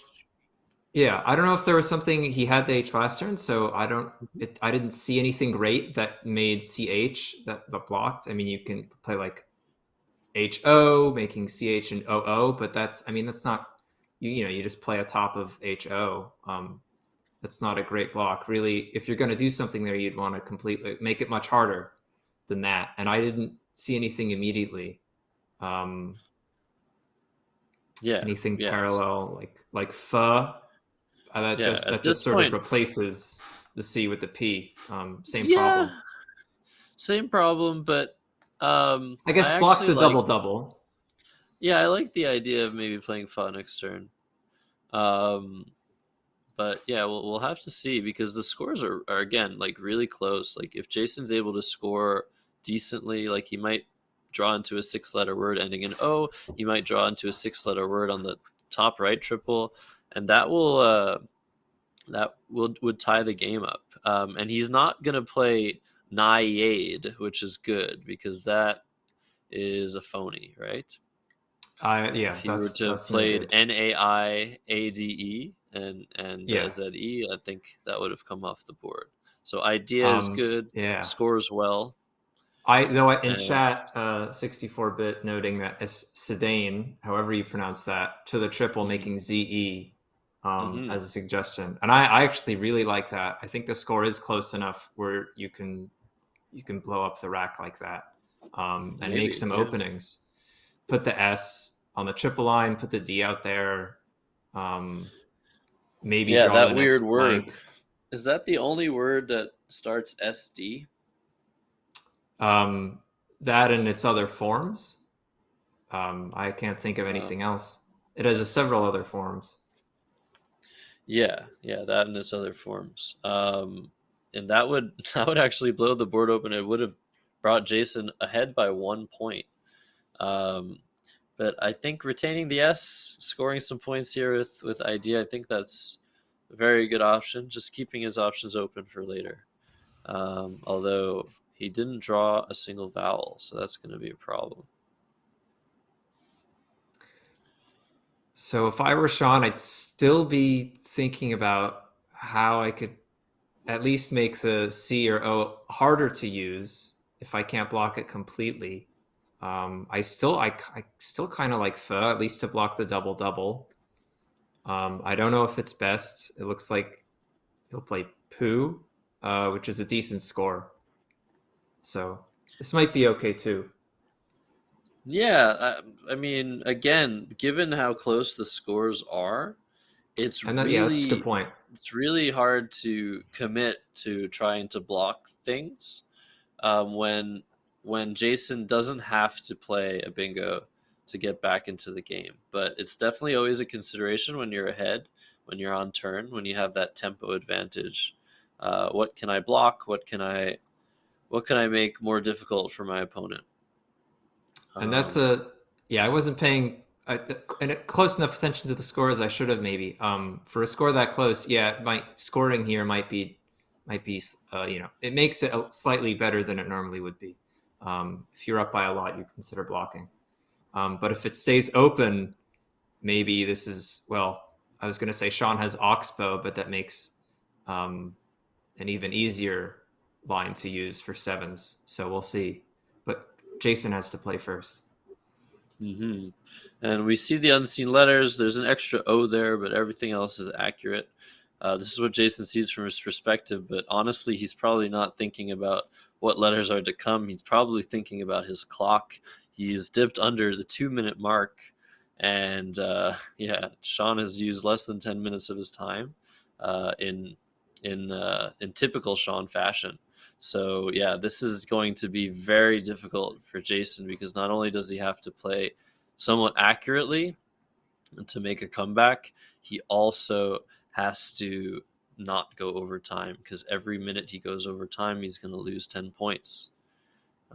So he is thinking of playing maybe jail or some overlapping play with jail.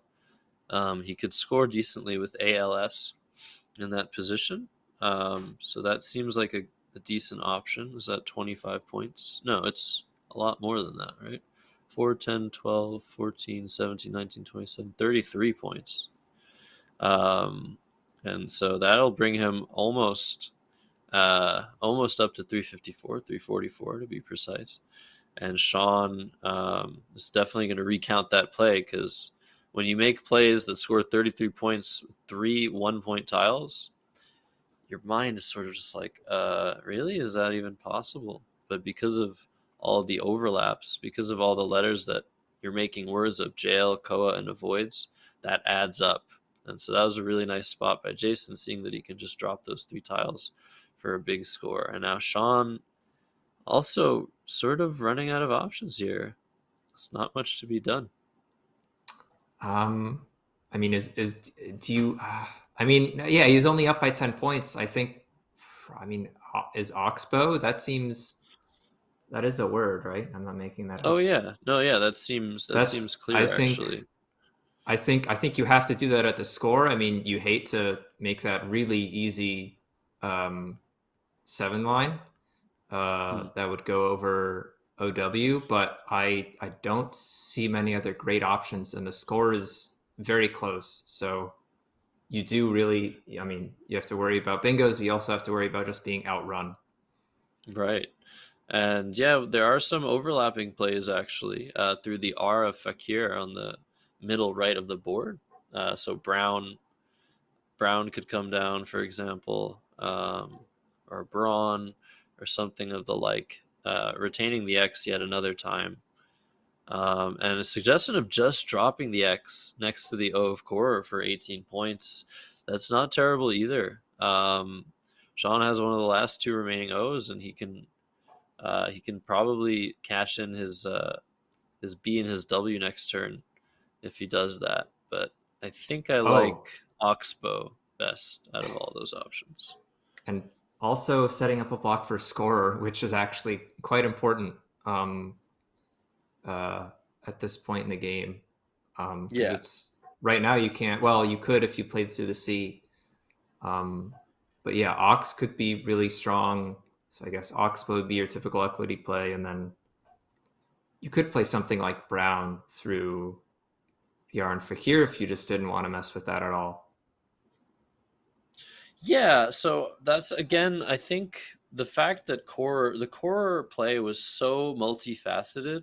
Not only did it set up words starting in O, starting in C, or having a C in the middle, it also set up that S hook that I even didn't spot until now.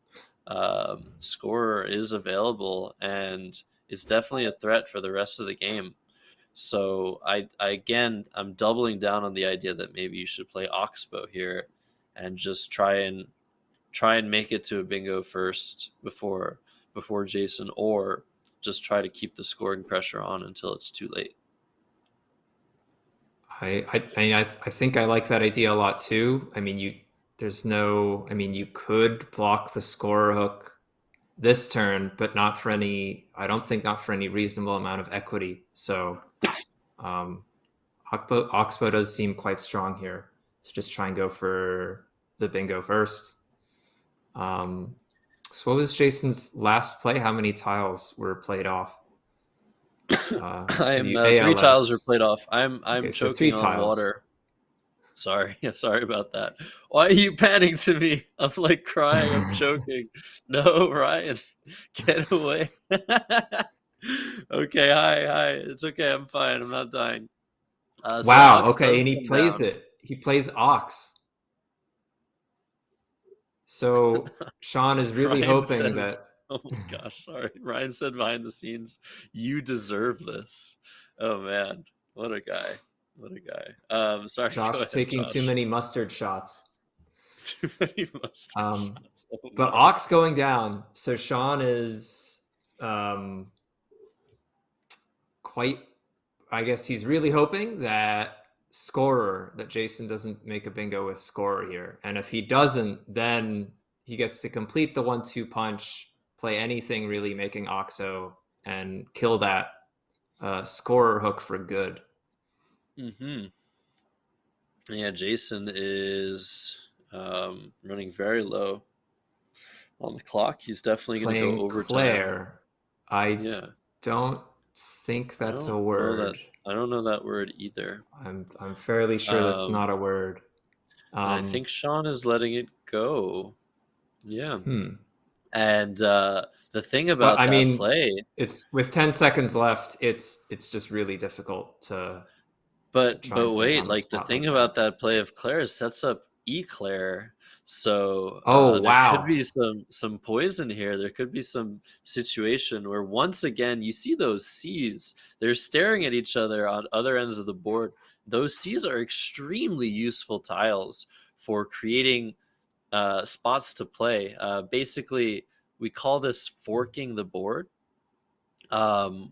where you're making a play that ensures that you have a spot to go that cannot be blocked. Usually it's 2 spots, but I'm going to claim that the play of Corer definitely forked the board, and the play of Claire setting up the E-hook is a really good play, just because of how difficult it is without an E to make an eclair play.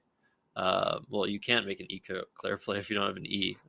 I'm totally botching this explanation, but basically, the fact of the matter is that C makes it very difficult to make short plays overlapping, and as a result, Jason might have a few turns to try and make his rack into a word ending in E to make eclair. So that's really interesting that Claire has come down. But yeah, it is a French word. It means clear, but I don't think it's a word. Yeah, no, it was defined in chat. So would you and it's say? not. I would think of Claire as more of like an unblockable setup as opposed to a board fork, since Yeah. it's only setting up one line. But there is another Yeah. spot already open. Yeah. I don't know what the. Agreed. Okay. Agreed. Yeah. Honestly, a lot of the terminology we use is debated, is loose. People have slightly different ideas of what the terminology means, and yeah, I do understand that the term fork basically is supposed to designate 2 separate things happening, but it's all mathematical and angular and geometrical, as long as we understand what we're talking about. But yeah, very interesting that was not challenged. I mean, at certain points in the game, when scores are close and there's a lot of pressure, even trying to go for a challenge, worrying you're going to give your opponent 5 more points, could be very, very difficult to do, especially for a play that scores rather low, like in the 20s. Both of these players average around 30 points per turn. So a play like Claire that scores 23 points, that's not something that rings alarm bells. Like, okay, 23 points, I don't really care. So sometimes players decide it's not even worth looking at, or both players just think it's a word. I imagine Sean was not sure of the word, but didn't mind leaving it. So it looks like Sean has brown formed on his rack, probably looking to hit that oxo hook. And I think I probably slightly prefer something like bow, or really anything that doesn't give back the R. Because every extra tile that you're giving as a floater can be crucial, especially the R, such a common tile to start bingos with. I think blocking that spot probably and playing there to score some points is the right idea, but I'd probably slightly prefer bow, I think, in this case. Well, what's interesting though, Josh, is that although you are immediately creating this opportunity by playing brown to start with an R or a B, or even, I guess, no, the W doesn't quite fit. It makes it then easier the next turn to potentially make a play. Oh, he's switching it up. Oh, interesting. So do we know? Sean's been taking a long time, but it makes it. To finish my point. It makes it a little bit easier to then make a play, blocking everything from that B or that R potentially. Do we know how many tiles are left in the bag? Yeah, it would be good to know the. Because that would have a huge impact. Oh, there's actually only 1 tile in the bag, and the tile in the bag is a blank. Oh my goodness! Wow, that was quite unlucky for Jason not to hit it. For I guess 4 out of. He had 4 out of 5 shots, I think, if my math is correct, to hit that, and missed all of it.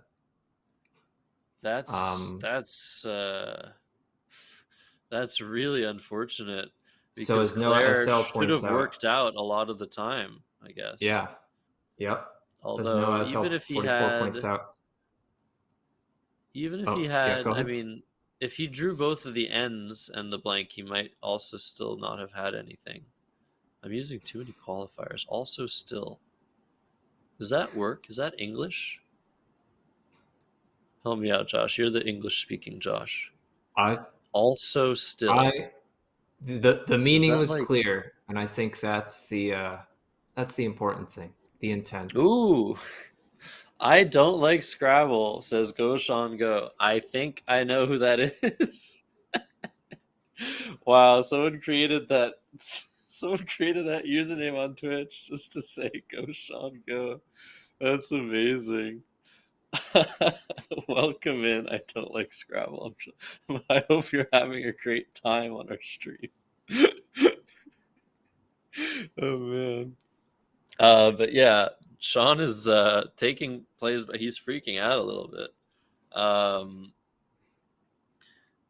He's looking at Own. He's looking at Brown. He's not sure what to do. Like he's sort of struggling here because the blank is just unseen, and he goes with Bow, and yeah, that's I think Wow. gonna be it. Sean's gonna draw the blank. He's gonna be able to play all of his tiles, and even if he isn't gonna be able to play all of his tiles, I think he'll win pretty cleanly. I mean, that was a tough spot for Sean because I mean, in a lot of scenarios, Jason's just bingoing and he's just losing no matter what he plays, making Eclair, the B from Bo or the R from Brown or anything like that. So it was quite tough, and yeah, and not sure what would be Sean best just there. has one play left to make. He's just really trying to find a word that plays here. It would be good to have the exact score right now because it's possible if Sean isn't able to find a 5-letter word in time, which he's able. Okay, he's able to find urban. Fantastic. But both players were extremely low on time, especially Jason. But yeah, urban is the play by Sean, and he'll take the game. Wow. All right, it's tied 3-3. We're gonna have a game 7. All right. Wow. Exciting stuff. Yeah, really, really exciting. I think we're probably just gonna jump into the third game unless we have something else going on. But the third game. I don't know why I said the third game. The 7th game. But yeah, this is the only series still being played in this division. But yeah, we're gonna be going straight through. So when the players are ready, they're gonna begin anew. And yeah, we're gonna go full screen, you and I, Josh. We're just gonna talk. We're gonna talk about All life. right. We're gonna talk about you. So what have you been up to? It's been like a month or so. How many months? Yeah, we last saw each other New Orleans, I believe. Oh Is yeah, that right? mm-hmm. Indeed. Sounds about 2 months right. ago. Where everyone had a great time. And since then, I've been, taking it easy, getting back into more of a routine, studying the words as always. Just in general, taking it easy. Been doing a lot of Scrabble and Scrabble tournaments since it started up with Lake George in October. So sort of taking it a little slower these days, but definitely will be excited to get back whenever that is. So what sorts of Scrabble projects have you been working on? Well, the main project that I'm working on personally has been Woogles. You can go to it at woogles.io. It's a great place to play OMG words online, which many Scrabble players find that they might love. So I've been doing a lot of work on that. It's been great to work with the team, a lot of passionate people who are really knowledgeable and really care about what they're doing. And of course, it's great to have everyone's support here. So that's always a great time. Awesome. Yeah. One of the things that we're going to want to do in future live over the board events is have a situation where we can just show an analysis board throughout the entirety of the game, just to show people the score, show people what's happening, what the options might be. And I know that at some point, the people at Wiggles are going to be working on that. And I think Absolutely. eventually, when we have something like that to show on these streams, it's going to be a lot easier to follow the action, um, and give people the best possible experience of watching a live over the board event. As the players are ready to begin the seventh and probably final game, but wait, what if they tie? Do you know what happens Ooh. then? I believe if they tie, they play a 5-minute speed game. Is that correct? Sudden death? Exactly. 5 minutes per side. And to be perfectly honest, if that does happen, I believe Sean is a very strong favorite, as he is well versed in speed games. Yeah, I don't know. If we get a tie, that would be phenomenal. It would be so, so cool. And we'd have to just delay everything just to watch that 5 minute game, despite the fact that this is supposed to be the last game of the bracket, and everybody else in the division is just waiting to play their next opponents. We're gonna have to just watch it until it's over, because it would be so, so incredible to witness this for the first time, having a sudden death match at a tie score. But anyways, we can pan back to the players. I think they're ready to start. The tiles have been put back into the bag, and I believe this time it is Jason to go first, because we're getting we're getting a camera adjustment. So we could also just pan back to myself and Josh while that's happening too. We don't need to see three Joshes at once. We could. I mean, the more the merrier. But yeah, what do you think? Who do you think the momentum is in favor of right now, Josh? Um, that's a good question. Well, I haven't followed the series all the way through, so I don't really have the vibe check to know who might be feeling what. But if you ask me just right now, I'd say it's pretty close to even. I'm not sure if either player would have any more, unless did someone come back from like 3-0. Then I guess in that case there would Three be and some one at momentum. least. 3-1. Yeah, Sean Okay. has won the last two games.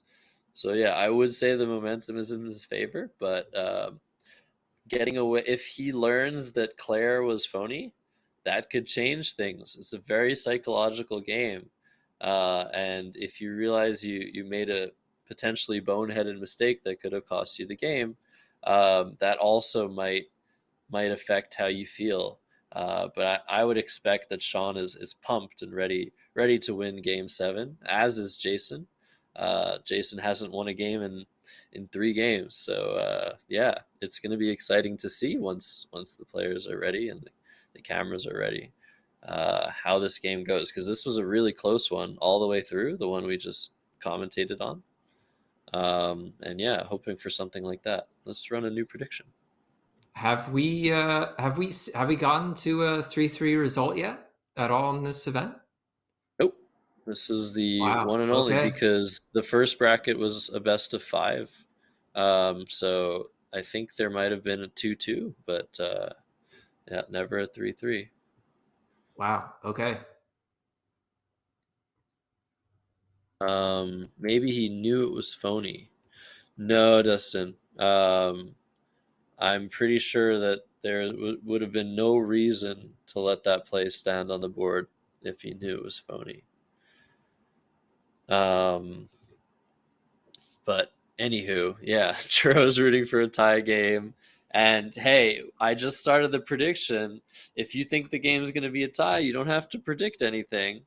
But I would highly doubt it. I was talking to Josh prior to this event. What are the stats on ties? Well, for the annotated games on cross tables, the stats for ties are about 1 in 273 games are a tie. That's for annotated cross tables games. Now, the actual numbers on cross tables, where there are many, many more just game scores available, might be a little different, but it's probably a representative sample. So about Yeah. 1 in 300, I think. Yeah, all all the records, the recorded games, 1 in 273. That seems about right. It's just not a very likely scenario. There's so many other scores that you can have than the score that your opponent has. But we're off to the races, and Jason, oh my goodness. Okay, his last letter again, Ooh. the last letter being a vowel, saving his rack. He might still elect to exchange, but in this position, he can just play Fez for 30, and that should be good enough. That is, I mean, that's kind of, at first glance, it seems close. I guess I would play Fez for 30 because I don't think TPVW is that bad, but exchanging, keeping ETZ, is that worth considering? And that's what Absolutely, he that's what elects he to do. does. What timing, you wizard! Wow. Yeah, That's I'm definitely not a sure good play. which. Yeah, I think either are reasonable. I mean, at first glance, maybe Matthew O'Connor will come in and give us a more clear answer. There's something I overlooked, but I definitely spend some time deciding between those two. Yeah, absolutely. I think both are very reasonable. We see Sean has noticed that he is one letter short of radioing. And he was about to just put radio on the board, but he's thinking about something else. There are lots of plays that he can make here. One of those plays is exchanging. He can also play those two letters on the board, the IO that are in his fingers right now. He's clutching them and he's seeing if he should exchange them maybe or put them on the board or do something else. I think it's a very close decision either way. I mean, what would you do here? I think exchanging IO is probably reasonable. Maybe playing a Royd, doubling the D might be reasonable. I'm not. Again, I'd have to give it some thought. No, I think Aroyd is probably the play. But we do see the exchange, which following an exchange from your opponent, it is always better than average to exchange back. So that could also tilt the scales. However, the problem with the exchange is that Sean does not have the E. The E is the best tile um, for bingos, pretty much. And without the E, it's a bit harder to draw into things. We see that Sean has drawn CH, which is quite interesting. I don't know if that I think that does Nerds anything. is the play here for Jason. And yeah, For nice sure. find by Jason of Nerds. Yeah, awesome job. I like it. And now, yep, gives Sean Ooh, very nice in arch. extremely fast find there. Wow, amazing job. Cool. So this is a game. Of course, Sean draws first blood, gets the first bingo, but Nerds Oh, scored wow. 48 points, And and it looks look like at that. Jason's gonna bingo right back. So starting with some fireworks. Yeah, I see the two 7-letter words on the rack, but in terms of anything else, it's taking me a bit longer. What do you see here, Josh? Anti-mirror at the very least is available. Mhm. I'm not there's probably other things that I'm missing at that point, but at the very least I see that. Anti-mirror, yeah. So that would be a good find by Jason. And we see Sean has drawn a blank. And, there seems to be a dispute on the score of the play, but the clock has not been stopped. Ooh, that's a little bit of spice there. If Sean was recounting his play, he should have stopped the clock, especially given Jason was in time trouble last game. But yeah, Sean likes to put the time pressure on. So yeah, sometimes you forget to stop the clock through when there are any disputes. But yeah, Jason's gonna have to find Antimir here. I think that might be the only available I'm bingo. not seeing anything else. If there are other bingos, chat absolutely. Feel free to to call him out. But if that's the only one, that would definitely be the play here.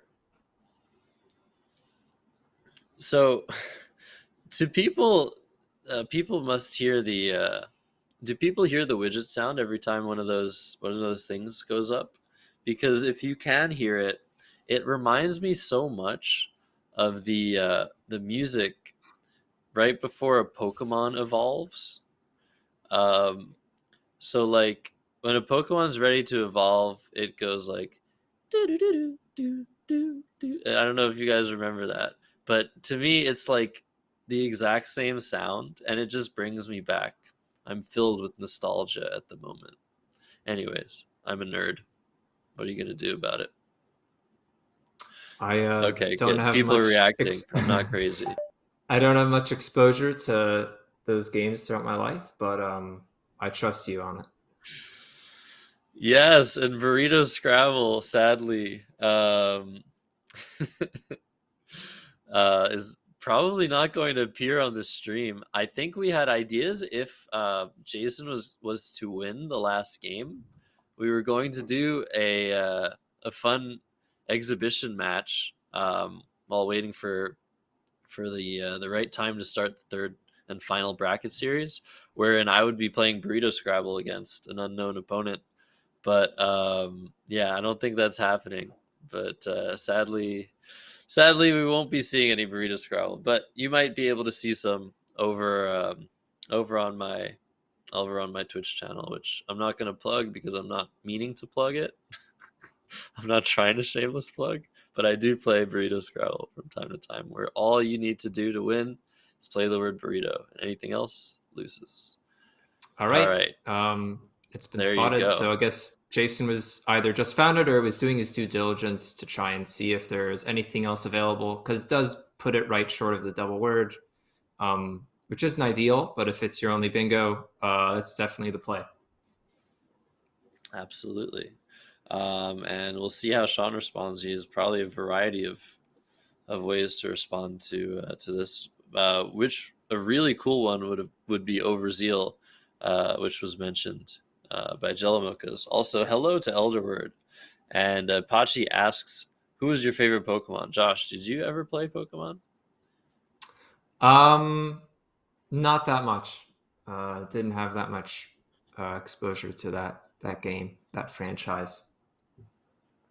Okay, fine. Then I'll answer the question. I actually don't know who was my favorite Pokemon. It might have been. I think it was like a Gyarados, maybe. I don't really know. Yeah, I'll have to think about it. I'll have to get back to you, Patchy. But lots of them were really fun. Weedle. um, do people keep account of remaining tiles when playing? Yes, that is part of the strategy. Once you get into the tournament scene and you start moving up in divisions, pretty much everybody at every point is tracking what tiles are being played. So we see Renovate come down for Sean. So All yes, right. we did see the Bingo, Bango, Bongo. So that's three bingos in a row, and yeah, I think Sean is ready to play it. He still hasn't hit his clock. He's doing that thing again where he's contemplating his plays while they're on the board. And actually, the interesting thing what that does is it sort of forces your opponent to stop thinking about what they're doing, because your opponent is waiting for you to hit the clock. Your opponent is waiting for you to end the play, and that could be a good strategy just to shave off a few seconds. Although it is your time running, you sort of distract your opponent from their thought process. So it could be a source of a little bit of an edge there. I'm not really sure, but I like to think about these things. So no, yeah, Jason, B Murmur doesn't quite fit. That would be awesome though. He'll have to look for something else. I think, yeah, I don't think there are any available bingos, so he's looking to get rid of the U's, undouble the R's, Yeah, it's not looking so great. Like close to Barium. Sean just nodded at the camera there. Yeah, look at that. tipping his hat to the camera. We caught that, Sean. Very nice. Yeah, we saw that. We We like it. appreciate that. I'm tipping my hair clump there.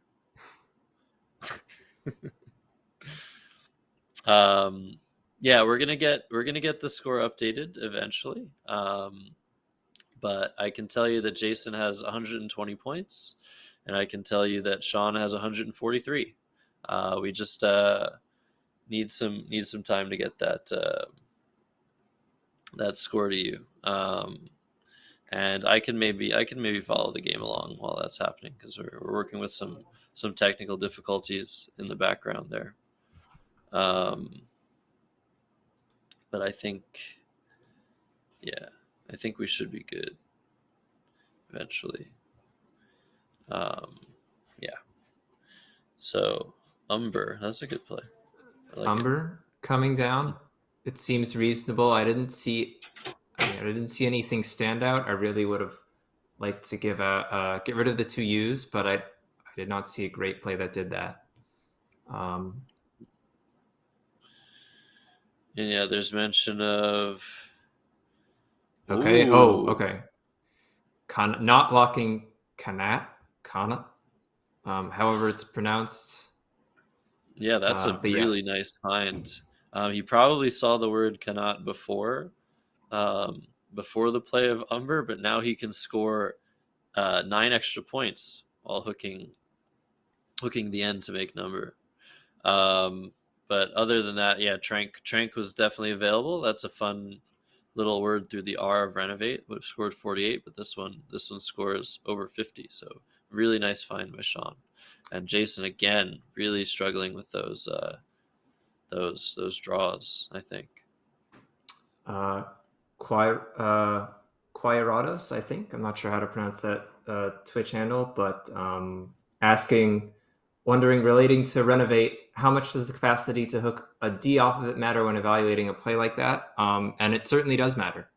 When you're ahead, you usually want to try and reduce the amount of open lines available places to bingo, so your opponent can't get back. And if you're bingoing and you'll still be behind, you might want to play a little more volatile.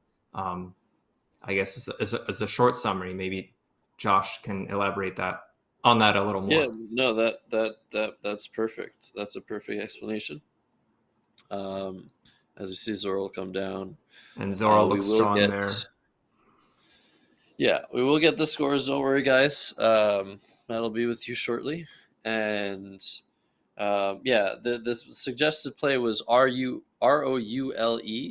to the E, first E in anti-mirror, which would have scored just around the same as Zoral and gotten rid of the U. And that was a really tough find.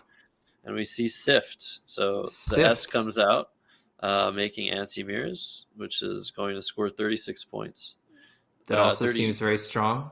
8 points, actually. So I'm not exactly sure of the scores, but it leaves IIEG, which is not great. But especially since I believe Sean is still up at this point, you definitely want to, keep your foot on the gas and try and keep outscoring. You're not nearly as worried about having to try and get a bingo to come back in the game because you're already ahead. So Sift there, even though it's actually quite a terrible leave, it scores a lot. So those are the kinds of plays that you have to take. Oh, unless you have Ignifies on your rack. Oh, which wow. I think was available through the N, as 64-bit Scrabble has pointed out. Yeah, that was a miss there. Yeah, that's a really tough one. Using 3 I's to make an 8-letter word. Looking through an N, 3 I's. That's the kind of rack you look at and you're like, I don't want to deal with these I's anymore. I just want to make a play and look at something else. So those can be quite difficult to spot. Yeah, perhaps. Yeah, perhaps that was a playing too quickly moment. Um, and Jurl for Jason will bring him within 30 points of Sean. So that's good. That's good for Jason. He's still fighting. This is just like the last game where Sean has the lead pretty much all game, but Jason continues to fight. So yeah, and here he is. He's drawn. He's drawn Okay, the other blank. here he's drawn the blank. He's gonna have things available to him for sure. Wow. Yep. Okay, Yogi coming down pretty quickly. Mm-hmm. Nice, very nice. That's a good 31 points. That seems reasonable, and so at the very least, someone's calling out ponytail, which looks great through the end there, cool. doubling the P, doubling the word. That's available. I think Nice. Tiro Pitta through the R Ooh. is not as good. Definitely not as good, I don't think, but it is a word. I don't know if there are any sevens that play here. Ponyta. But definitely Very nice. Another Pokemon. Yeah, so the first thing I saw was polarity through the L, but all of the words that were mentioned save Tyropita seem better than polarity. But yeah, sometimes when you have the Y, it's really difficult to find where that Y is going to be in the word. But when you have the ITY combination, you should be looking for words with that as well. So yeah, we'll see what Jason comes up with here, and depending on what that is, he'll probably have a nice little lead for a moment there. Yeah, it'll be quite the close. Y command.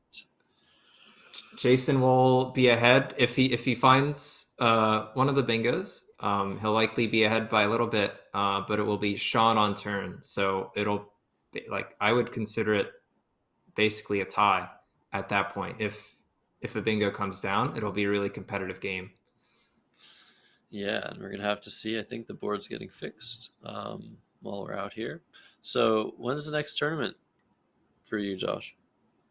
For me, well, at the very least, I know I'm going to 4th of July Albany.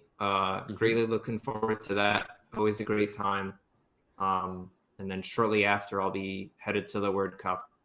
So that'll be the, I believe some are calling it the Summer of Scrabble, because we have the 4th of July, we have the World Cup, and then we have Nationals, all within, I think, about 3-4 weeks of each other.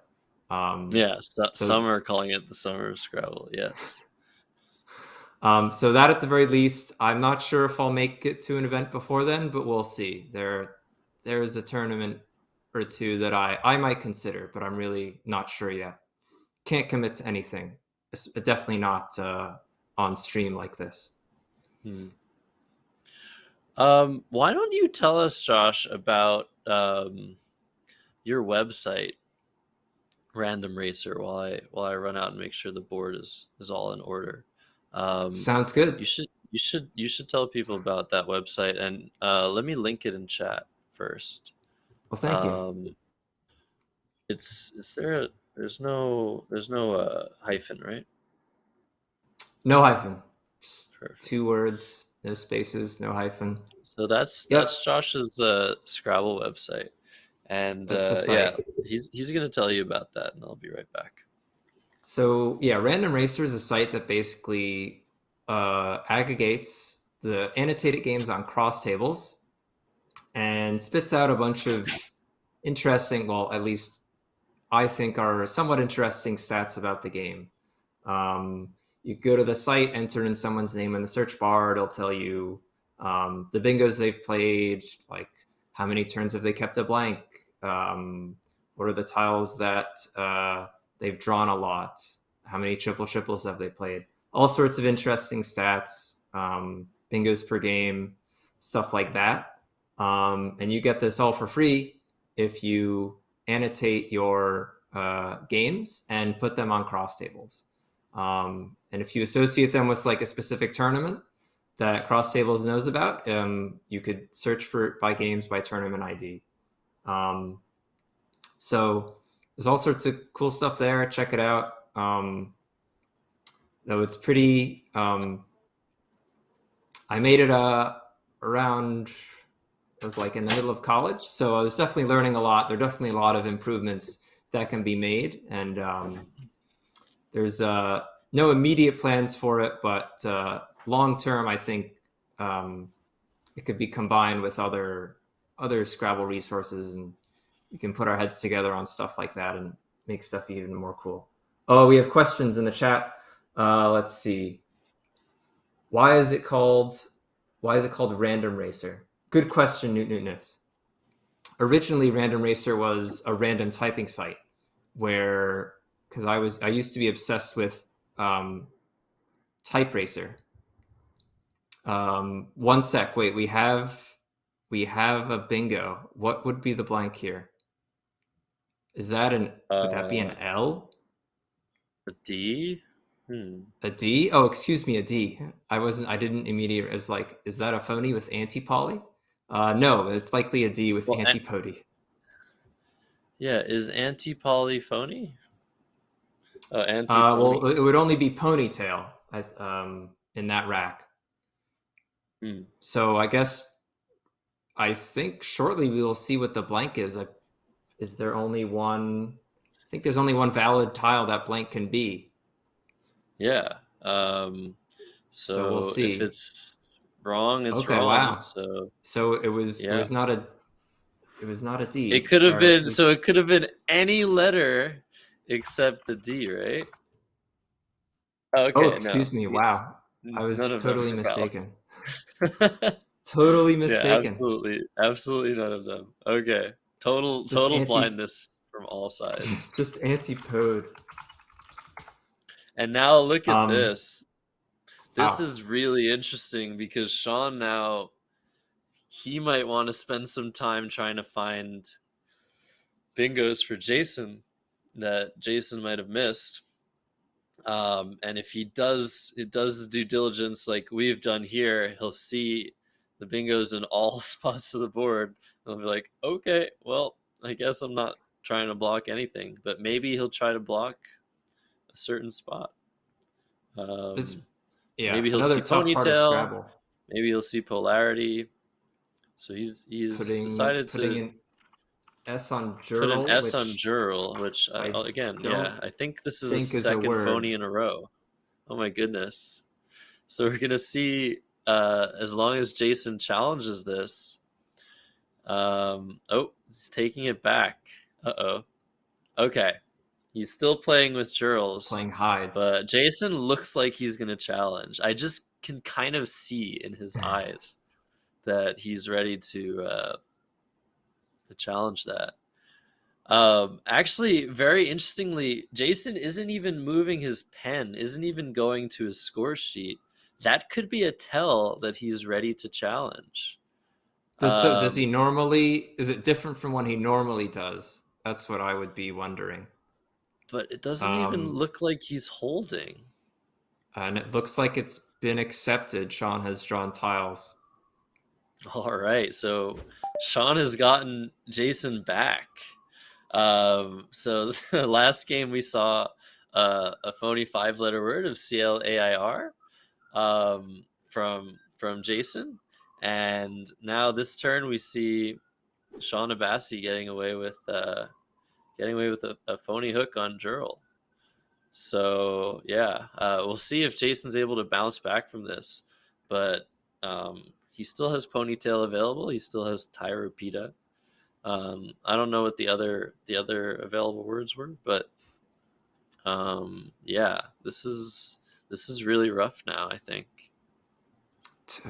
So I don't think there are any 7s that hides have opened up. There's opacity and topiary at the very least on the rack. I don't think these 7s play. Just off the top of my head. But I believe Jarules, is that a word? Yes, it is. Someone else put it in chat. So that may have been the confusion there. Jarl, which one takes the S? I always remember that word as like the Was he a rapper or something like Ja Rule? Yeah, Like, it's a rapper. and I was always like, wait, how is Ja Rule a word? He's a guy. But yeah, totally different thing. Of course, it's a deciduous tree. Like we said yesterday, if it's not a tree, it's a monetary unit. It's not a monetary unit. It's a letter. It's not a letter. It's a stone. It's not a stone. It's a medication. I think I've gotten it down. There are a few other things a word can be, but that's about it, pretty much. So if the A is left out in space here, which it doesn't look like it will be, Sean would have apologia, which would be cool. Yep. But it looks like Jason is just gonna, has the Y in his hand. He looks like he's just gonna fish off the Y here. Hoping to next turn be able to play at least through the R or through the N, or make the blank an S and put that on Zorl's, or a 7x to hides. So definitely spots this available. Is looking really good though for Sean, I think. Despite him not being really close to anything, he's drawn the N. So yeah, Jason will be bingoing. So let's see what Sean decides to do. Yeah, and even if Jason bingos though, it's just going to be probably too little, too late. As long as Sean makes a scoring play. And he has Pool on his rack. He might be thinking of playing that with Joel. Yeah, that's dead blocking Zorils, and also blocking probably most bingos through the R.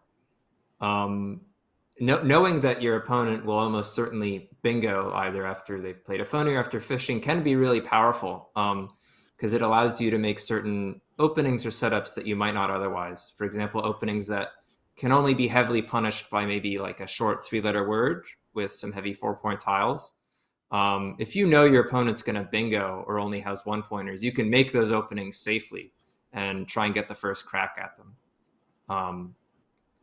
So that's always it's always incredibly interesting when your opponent has revealed information about what their rack is. But it looks like Pool is coming down here, which looks reasonable.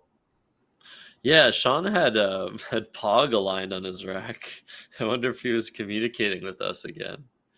But yeah, look at that. He's doing the changing his mind thing again. He does that, I think, a lot. Certain players will not put a play down until they are certain that that's what they want to do. But Sean is not afraid to change his mind. And he's going to play Polo instead, which is a more defensive version of Pool, because it blocks that second to last column where a lot of 7-letter words can fit. So somewhat forcing Jason to find an 8-letter word. But there are a lot available. So how many S's are, let's see, 1, 2, looks like there's still 2 S's out. Looks like Sean dropped a tile under the board. We're gonna have somebody pick it up for him. See, like, what better service can you get? Drop a tile. It's like, no, I'm not picking it up. No, my opponent's not picking it up. No, director, come in and get my tile for me. Nice. Thank you, Josh. Looks like. Thank you, Josh. Josh getting Sean's tile, picking up after him. We love to see it. All right, and Jason sees what I believe would be the strongest play here. Pintano's doubling the P, doubling the word. That looks pretty good. Mm-hmm.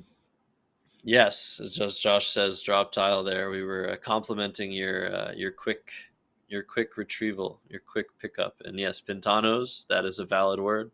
So Jason has made it through these blank racks, somewhat unscathed. He's down still by around 30 points, but we'll see what he draws out of the bag. Be interesting to see what's left. Yeah. Oh, okay. Not a great start drawing UU with the rack.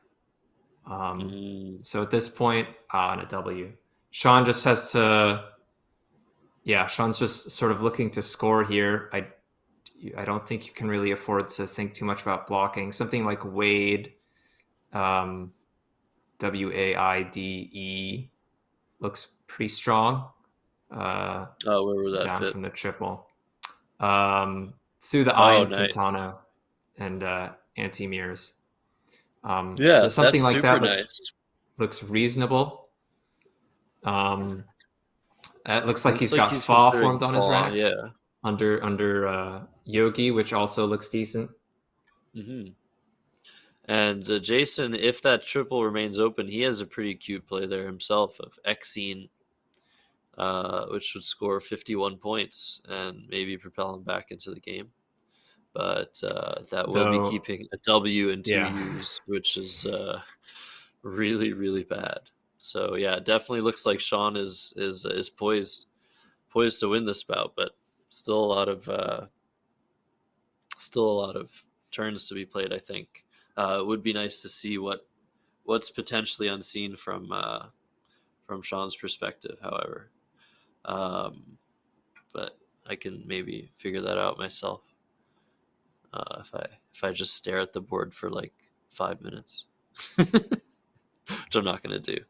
But yes, I don't know, lots of fireworks in this game. Lots of surprises around the corners. Jurls coming down, not being challenged. It was only 5 points to check that one. And yeah, anti PO blank Y was played. And yeah, it was probably supposed to be a D, because that word does seem to make the most sense out of the possible 8-letter words with that form. Now that I'm thinking about it more, I actually think I like any like Fa or Wife, which he's got formed on his rack, more than Wade, because it's blocking the only, or actually, no, Wife is better. I like it because it's blocking Canats, bingos to Canats, and then bingos to Zorils, which are probably well, you also have numbers. But I wouldn't be nearly as concerned because it gives a huge comeback. So something like Wife Tier, I think, is really strong, blocking 2 sevens lines and Yeah, so scoring a wife decent amount. making Oh wait, no, you sorry, not. Yeah, maybe wife something making like that. MEW. That looks pretty good to MEW, me. or maybe something like, I don't know, Wife making YE. Wife, you mean? Yeah, that's what he's looking at right Yeah, now. something like that. Potentially calling calling out to a certain member of chat. But no, wife is what he's All right, putting down on the Wife. board, and he's I like the idea committed. of that a lot. Yeah, Because I like it too. blocking numbers, blocking Kanats, and blocking sevens that end in an S that hit Zoril. Still possible to hit it, but now the S has to go not at the end, which is a lot less likely. Mm-hmm. Yeah, this is a very defensive play by Sean, and with his 30-point lead, this is what you want to be doing here. And yeah, so if Jason's able to spot his huge play of Exene, which he does, wow, very, very quickly. Yeah. He was probably waiting for it. Beautiful find there. Basically tying the game up. He's going to be down 10 points. And yeah, I think things are still somewhat unclear. Jason can draw something pretty good here and give himself a good chance to stay in the game. So, okay, he pulls both S's. Ooh, that's what he needed. But Sean's going to try and block that spot as much as he can, obviously. Really it's like the last dangerous spot on the board, especially with the S's unseen. Also playing quite fast. Yep. But yeah, so it looked like, Exene looked pretty forced, even though you had to keep pretty terrible leave, but you got to do it to stay in the game. And then I think some play under Yogi. Blocking Zoril seems pretty forced here. With the 2 S's unseen, you really got to take that away from your opponent. And yeah, another thing about the play of Exene is that it creates a possibility of ending a word in E, which a lot of our words in the English language end in E. And that's going to be a threat for the rest of the game for Sean. I think what Jason's going to want to do here potentially is make a play re-underlapping gag, probably playing TOWS underneath there because that scores a ton of points. It's 40 points, and that's going to put him in the lead. But this all depends on how many letters are left in the bag. That seems for. I mean, I would love to be able to get rid of at least one of the U's so that I could plausibly threaten bingos to the E or maybe even to the Q. But yeah, you're down. I think just outrunning here too is another possibility you have to consider. So he's formed it on his rack. Like something like like WUS under gag would be getting rid of one of the U's, but it's not nearly as strong as Tao's. Tao's is just too many points here, I think. Yeah. Okay, so we have unseen letters. Thank you very much. That appears to mean that there are 9 tiles in the bag, so this play will leave 5 tiles in the bag. So Sean's going to have a little bit of leg room here to make a 3 or maybe a 4 tile play and take the lead once again. But things are heating up in this constellation game for Jason.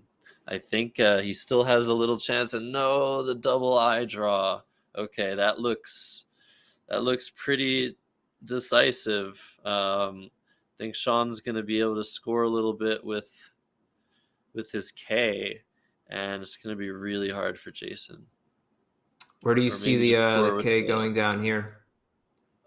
Just like, I think something just like Kana through the N and Pintanos is potentially okay here, but seems reasonable. Yeah, that's maybe Aka is better, aka to not give back the triple. But Sean looks to be considering VARA to the A in anti-mirrors, which would be a nice play to block the E as well, which he's probably a little bit worried about. As we see now, unseen to Sean, there appears to be at least a couple words that can play to that E and Xene. So the play of Vara seems very thematic here. And is that, from his perspective, that might be the only reasonable way he can lose? Can you score something hooking Zoral? Or are you going to be outrun that way? Oh, he's down. Okay, we have an updated score, down 8 points. Yeah. Okay. So he has the benefit of tempo here, though, and tempo is a very important concept nearing the end of the game. If you're making a play that pretty much forces your opponent to make a play, emptying the bag, that gives you a lot of room to work in the end game, because you're first to act, and you can make a nice sequence of plays, create a nice sequence of plays. And make up some points in the process by getting some points from your opponent's rack. Mentioning quietude as maybe a possible, I guess, fish for Jason, which is something that, depending on Sean's next play, he might have to go for. I'm not sure, depending on what Sean plays. I don't know if it would be possible for Jason to try and outrun, or if he just has to go for broke and maybe fish for something like quietude, or play like Dewey, DUI, fishing off UI, going for like quiesced, and then opening TI to the triple or something like that, depending on how many tiles remain, of course. Right. And I don't really see a possibility of something like this right now, but it's possible something like GOE will be available for 4 points at the bottom of the board for Jason to try and set himself up a little bit. I guess he's going to be hoping to draw the R after playing that. Well, this is once This Oh, is once the R yeah. leaves This the is okay, once once he plays Sean the R. plays the R. So he's considering Koa here, which is similar to the play I was talking about of Aka or Oka, atop of Pintanos. He can also just play OK underneath. But yeah, it's a tough position because although Sean is behind 8 points, he does have the benefit of probably winning most of the end games if he's able to prevent Jason from getting a bingo down. It's just a question of what's the best technique to maximize your score over the next few moves, and it's very unclear here. All right, we see Gook come Playing down, just trying to playing score, Gook. and that prevents what I was talking about from happening. Now Jason has no way of setting himself up along the bottom row. Sean has drawn the B, and Jason, yeah, low on time again, is going to play Sui. Okay. Okay, Sui.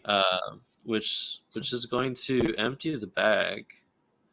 But score 21 points. He's going to be ahead by 2 points in this end game, going into this end game. But it's going to be relatively simple, I think, for Sean to win this game at this point.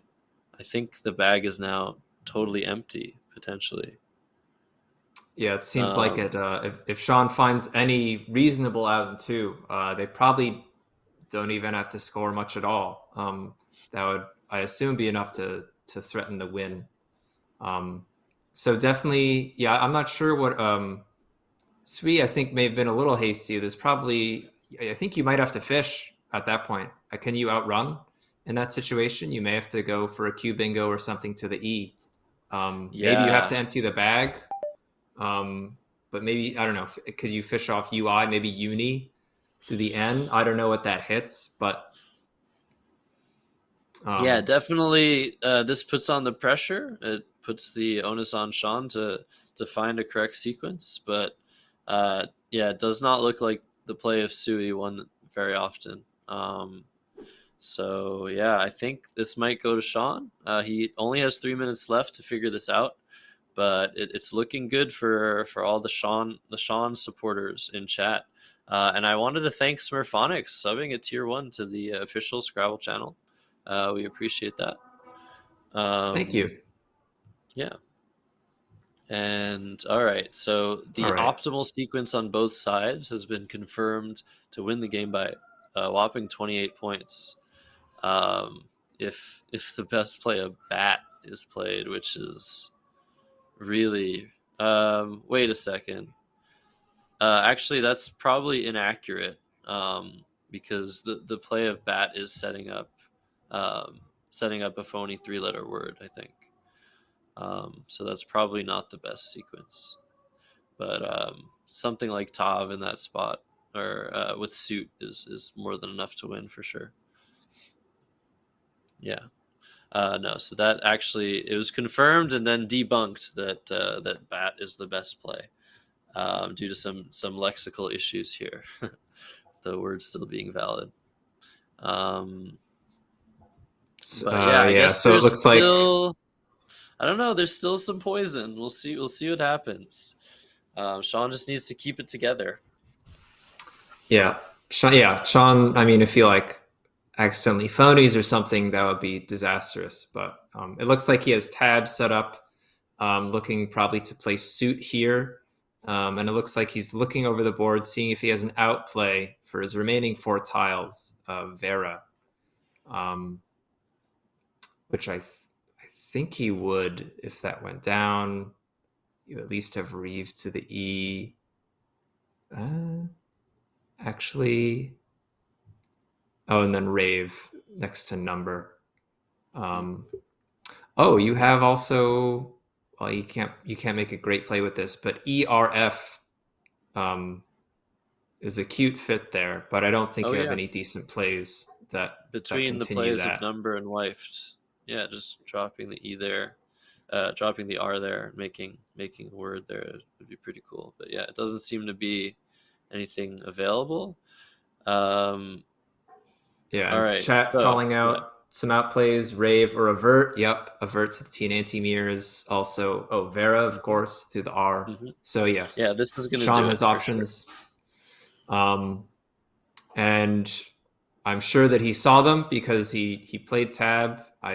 He would not have played tab if he saw that, if he did not see a win for himself. So sure. Mhm. I'm sure he has seen a win, which will be good enough. Yeah, So absolutely. yeah, that should do it.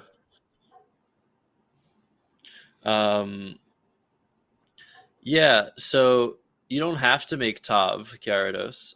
There are many ways to win this game, as long as Sean was creating a situation where he's scoring a few points and he's allowing himself to use all of the 4 remaining tiles, or however many remaining tiles are on his rack. He is good enough to win this game. And that is once again demonstrating the power of endgame tempo. If you are first to act in an endgame and you both have full racks, and the scores are close, you are almost always going to win that exchange. So, Okay, so yeah, Jason lining up, or he had lead on his rack, making Elf, which is a lot of points. But as 64-bit Scrabble has stated in chat, it will not be enough. If Sean plays correctly, lead will lose by 11. mhm. Very nice. Yeah. So these are the final moments of the second bracket in this event, the consolation bracket. This was the last remaining game. The players are poised to start the third and final bracket after this game is over. And we're going to be presenting almost certainly the 2 finalists, Will Anderson and Jason Keller. They're playing for a difference of $900. First prize is what is first prize? I think it's like 1,600. 1,500 is the first prize, and 600 is the second prize, which is a very, very hefty amount for a Scrabble tournament. Also, a hefty amount for the number of players in the event. And so Eku came down and Rave came down, and that'll be it. And Sean is able to win 3 games in a row to come back in a desperate situation against Jason Ubika to take the second series. And so we're gonna have a little bit of analysis right after this. We're gonna have our friend Matthew come back in. I'm gonna take a short break, and we'll be back with our third commentator that I'll be introducing after said analysis. So, Josh, you can stick around. You can also take a break while Matthew discusses what's going on. So, without further ado, here's Matthew. Sounds good. I'll stick around for a bit. What's Just up, to guys? What a game that was, huh? Wow. That was crazy. Sean Abassi came back down 1-3. Let's take a peek at some of the moves. All right. So let's see what we got here. So first off, we got Jason Ubika, and this is an important position that illustrates the concept of looking at the score of each play, because his play of Fez keeps a very bad lead, but it's still good enough to outdo an exchange because it scores 30 more points than the 0 that exchanging does. So I like. how much better is Fez than exchanging? I was curious about that. I don't think it's too much better, but it is a decent amount. Probably like 6 or 7 points. Okay. We can also do Toop, which might be a little better. Keeps a better leave. It's harder to overlap. I actually think I like Toop the best because it's so hard to overlap. That seems reasonable. Yeah. So then we got Sean Abbasi exchanging 2, and I really like this because, and this is a good thing to keep in mind. So already, exchanging is generally going to perform better than a play of similar equity on the opening rack because any opening rack is going to any opening play is going to slot a bunch of floaters, and exchanging does not slot any floaters. So um basically, a floater is a letter that's just wide open on the board, and when there's a floater, it's very easy to play an 8-letter word through it. So exchanging leaves no floaters. Now, since Jason Ubika just exchanged 5, he's likely to have kept 2 very good tiles, which makes the importance of not leaving floaters even more important. So I really like this exchange as opposed to putting IO down on the board or playing something like Aroid or Danny O. So I really like that. Here's an interesting position. I actually think that ZE might be a better play because the leave after Nerds is not very good, and you're giving a lot of Oh floaters to wow. someone who just exchanged 2. So if we look at the equity differential here, first of all, Entree is 2 more points and gets rid of the E, but it's only actually 2.5 points different between Nerds and ZE for equity, and it's already going to be better in general to open with a 2-letter word rather than a 5-letter word because both the aforementioned issue with floaters and the fact that we're also opening up the double with the Z, the double here. So I actually think either Entree or even ZE keeps a great leave, and you're not giving a lot of floaters to someone who just exchanged 2. And that's really important. I like that it also fishes for Eternize. I mean, if you draw the E, aren't you? You're also Yeah. fairly likely to hit that too, or Notarize. No, that wouldn't work. But Eternize Yeah, at least. if you No. draw something like EO and you can't bingo, you can hit Eternize. So that's pretty cool too. So I actually like ZE here, even though it looks kind of like wow, you're sacrificing a lot of points. Let's see what other interesting positions I see. So some nice finds here like that. That's a nice hooking play for the N with Umber. That's pretty cool. So we got some comments in the chat. Thank you very much, Jalapik. Yeah. Shorthand for twerp? No. Twoop is different. Let's see. Jural, I really like. Let's see.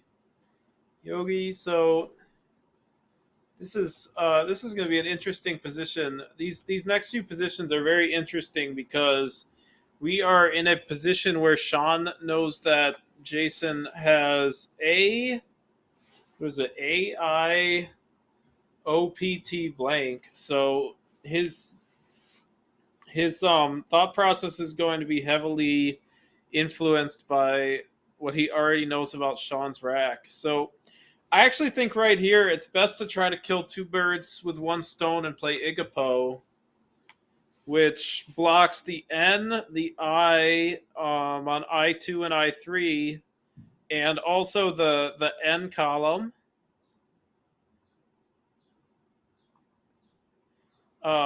And the bonus to that is similar to the recursion factor, which is that even if it doesn't come into like even if Sean or even if Jason whiffs the bingo on his next turn, those lanes are gone forever, as opposed to a play like Polo, where if Jason whiffs, the bingo lanes up there are still there, and they might be there for a long time if the best play ends up being somewhere else on the board.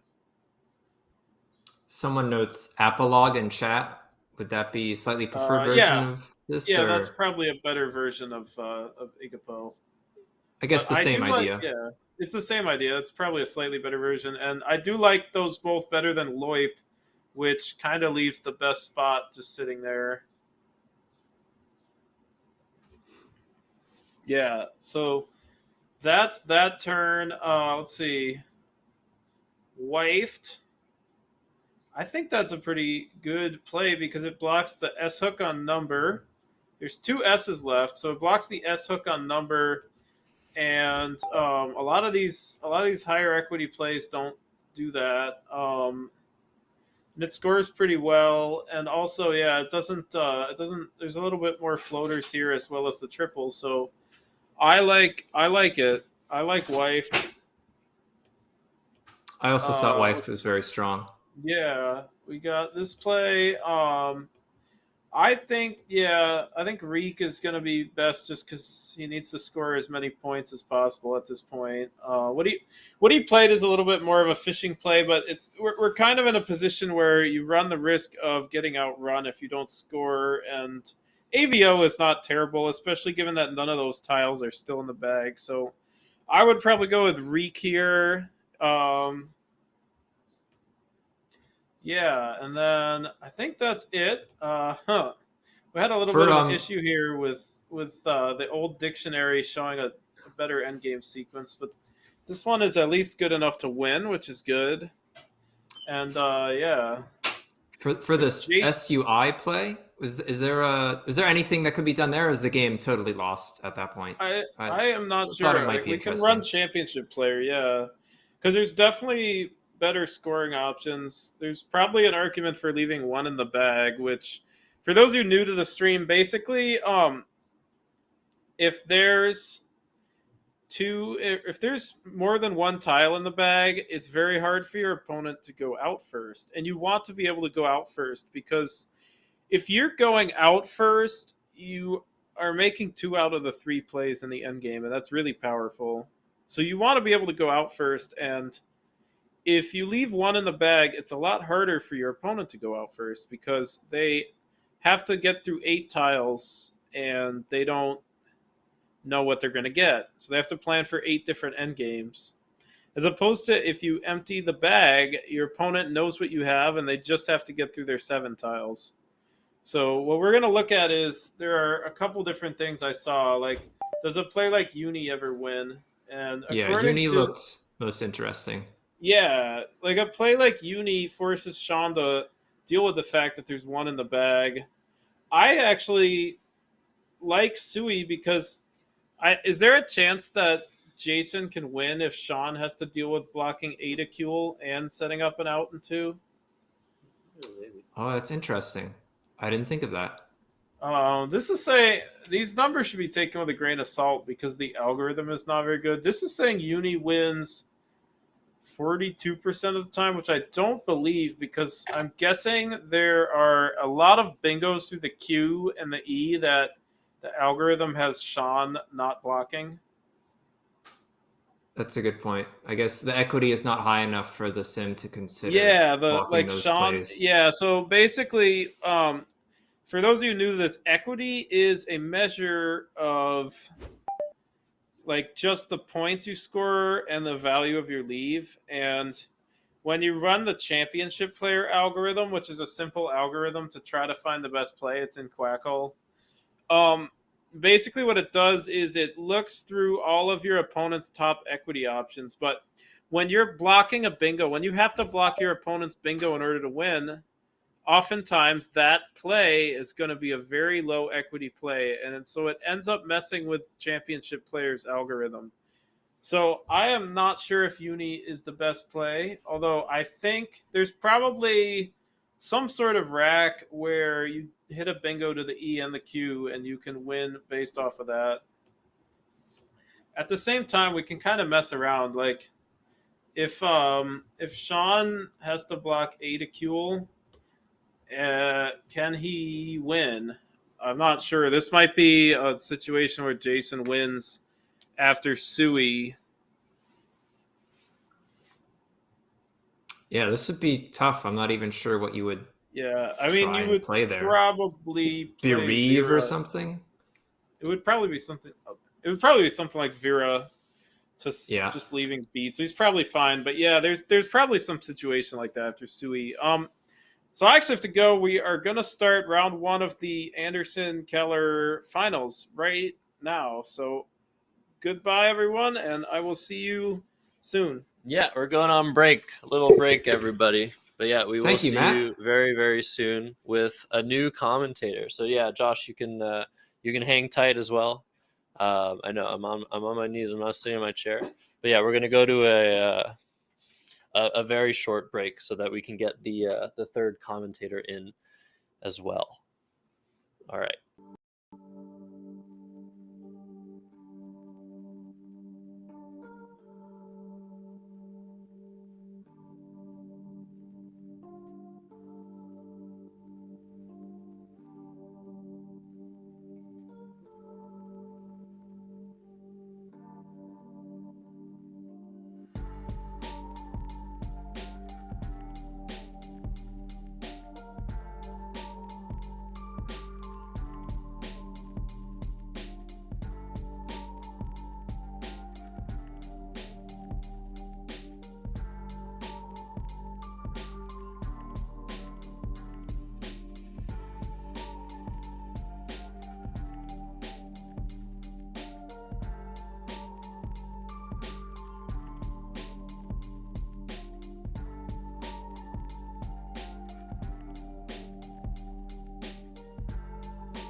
my third commentator is none other than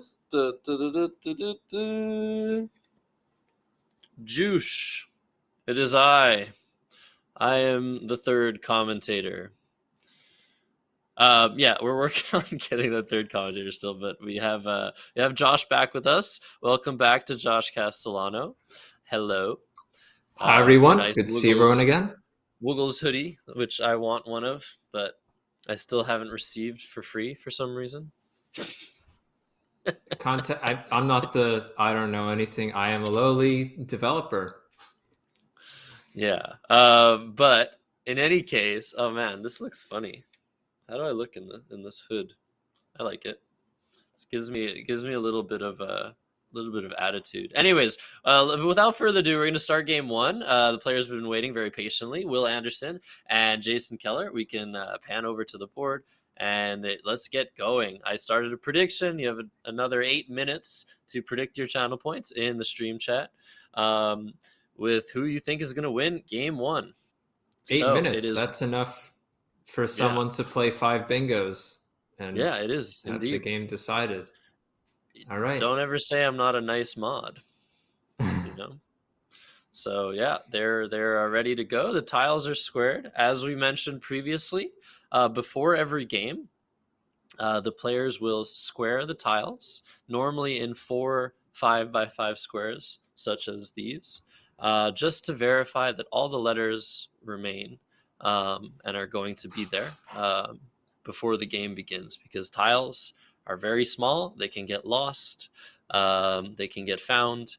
And this is just a way to verify that the tiles are all available and there's not going to be any funny business when the end game approaches. So,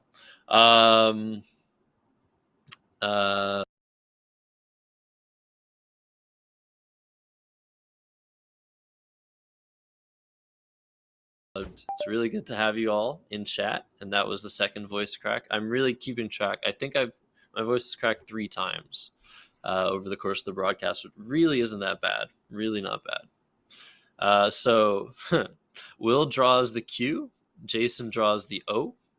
So Jason is first by 2 letters. So going first in Scrabble provides a relatively minor but significant, in a way, advantage of around 10 points is what we think at the moment. So that is definitely good for Jason. Because if this game goes if the series goes all 7 games, he's going to have 4 games where he's going first, and Will is only going to have 3. So everything matters. Every little bit matters.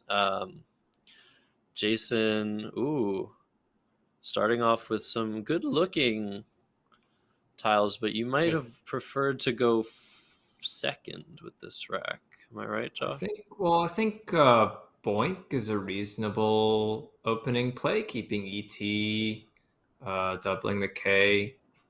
I think that looks fine.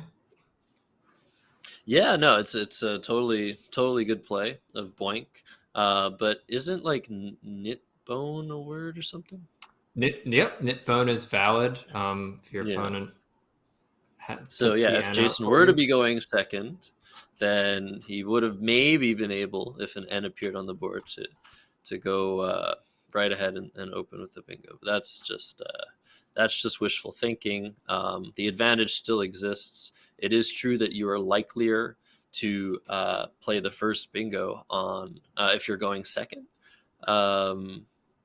in terms of just raw percentages. But yeah, it's still a significant advantage, just like it is in chess, to go first. Okay. So, yeah, Steinbach also. Yeah, Steinbach also would have been available with yes. Yeah, B-Not is a good play. We like Boink a bit better, I think, Josh. I think, I would prefer that. ET is stronger. It's almost 4 points better than just keeping the I in terms of equity. So I like Boink a bit better, but B-Not certainly fine. And as quiet, sorry, I don't know how to pronounce his name. Gyarados, because it's Pokemon. Pokemon. Yes, I don't know that many Pokemon, but pointing out a great bingo That can be played by Will, outfired, which looks good. I don't know if there might be a double-double here, which might be slightly stronger. I don't see one right off the bat, but outfired certainly would be a strong play. Okay, 64-bit Scrabble pointing out Rubified.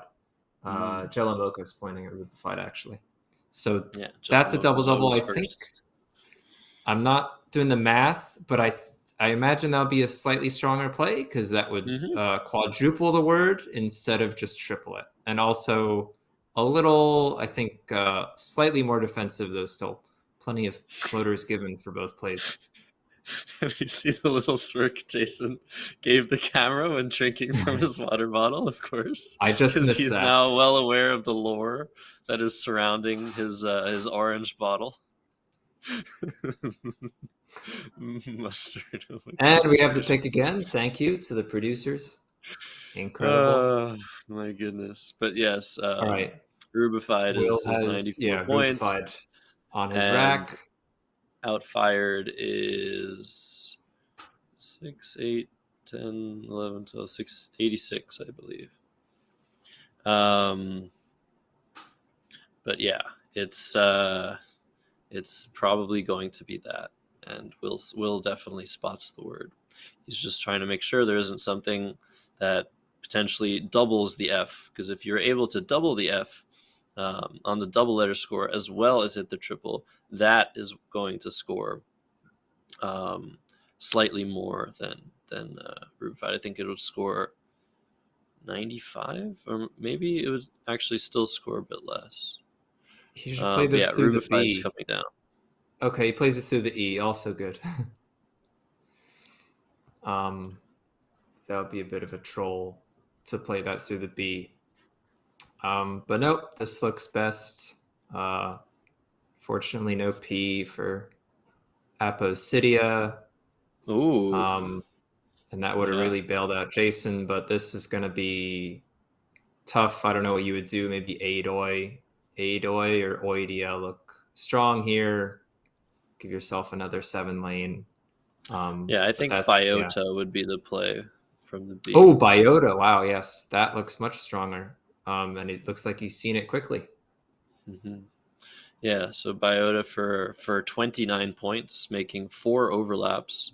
You see a lot of these plays that just make a lot of overlaps. We love those overlaps. That's how you score points. Wow, okay. And so if Biota goes down, it looks like Will's going to bingo with Sinewier.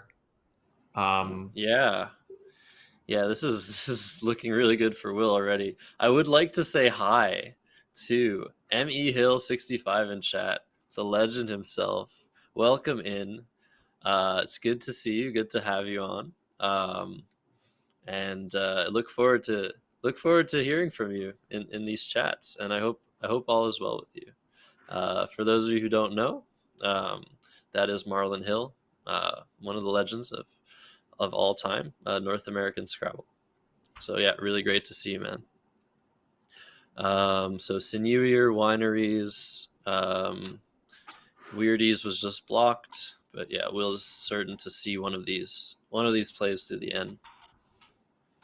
Oh, Swineries is a word as well. Yeah, so I think Sinewier might. Well, what goes next to the Wineries? Same thing. So yeah, I guess Sinewier. It's actually even. Sinewier is slightly better for 2 very small reasons. One, that there's no R, S hook, yes, and 2, that the R. Putting the R there is going to block a lot more potential plays from that double letter score right next to the second E in Sinewier. As we see, it looks like Jason's going to bingo right back. Yeah, but if there was no bingo here, for example, just to demonstrate, if Wineries was played, the play of Mina would be available. Hitting the triple and the double letter score. So that just demonstrates that potentially these small adjustments that you make just to make your play slightly better than the other play can sometimes mean a lot. But yeah, here anti-spam, is that what we see? It's been spotted. Yep, anti-spam. Just the word Tympanos. here. Physics pointing out it's a shame pan is long cannot be played. A very cool word. But I believe this is the only available bingo, and he's formed it on his rack, so Well, fairly sure tympanos, this will be right? going down. Timpani. Oh, Tympanos and and anti-spam. They're a pair, right? I thought it was. Did that take an S? Yeah. They defined it earlier. Okay, yeah. But anti-spam still better. Still a better play. But yeah, these are a lot of vertical bingos. We see a really interesting board shape at this point where we have 2 8-letter bingos just looking right at each other. And right off to the left, we have Rubified just a little bit higher up on the board. I really like this shape. It's kind of, what does it remind me of? It's like when you look at clouds and you start seeing weird forms in them. But yeah, what is this? It's like it just looks like some runic, like I don't know, character. But yeah, very interesting board. It'll be interesting to see what happens over the next few moves. So probably, I mean, if I were Will, I definitely wanna, because there's not a whole lot of things you can do on this board at this point. I want to keep it closed, but I think he probably has to do something like Jewel. How do you pronounce that? Joual, Joual. Jewel. Joual, Make yeah. Joual, No, making AL. Joual? No, I'm just kidding. I don't Joual? actually care. I don't know. But yeah, Whatever you that say, is how it's Josh. supposed to be. It's supposed to be pronounced. Imagine I actually cared about that. I probably do care. But yeah, it's coming down. Well, So however Will's it's speaking a little pronounced, bit it of is being French played. slang. And I can't see the 7th tile on Jason's rack. Oh, Oh, it's this it's is yachted. insane. Ah, okay. This is Oh, oh my god. This is oh about to goodness. score well over 100 points here. 16, 64, 74, 77, 127 points for Yachted. Wow. Okay. Double for Jason. And to be fair, I mean, Joao looked like the best play there, but Will is going to instantly regret that. And this is an amazing way to get back into the game for Jason. And he now has a 60-point lead over Will, just because of that one play. Wow, incredible! And So that's Will another vertical bingo. hasn't. Wow. We got four all bingos. They're just like all right vertical, next to each other, all as right close next by to as each other. possible. Yeah, I've never seen something like this. I don't think it's really cool. Anyways, does Will have an ugly rack, or is it just me? Yeah,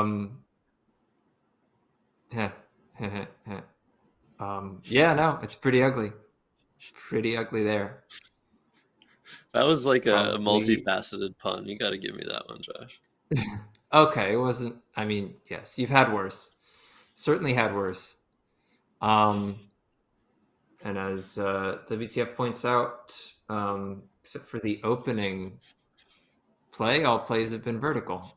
And So this that's is notable too. a very good lesson. So open vertically, then you won't have 6 vertical plays after the opening play. If you hate vertical plays so much, you should open vertically. This won't happen.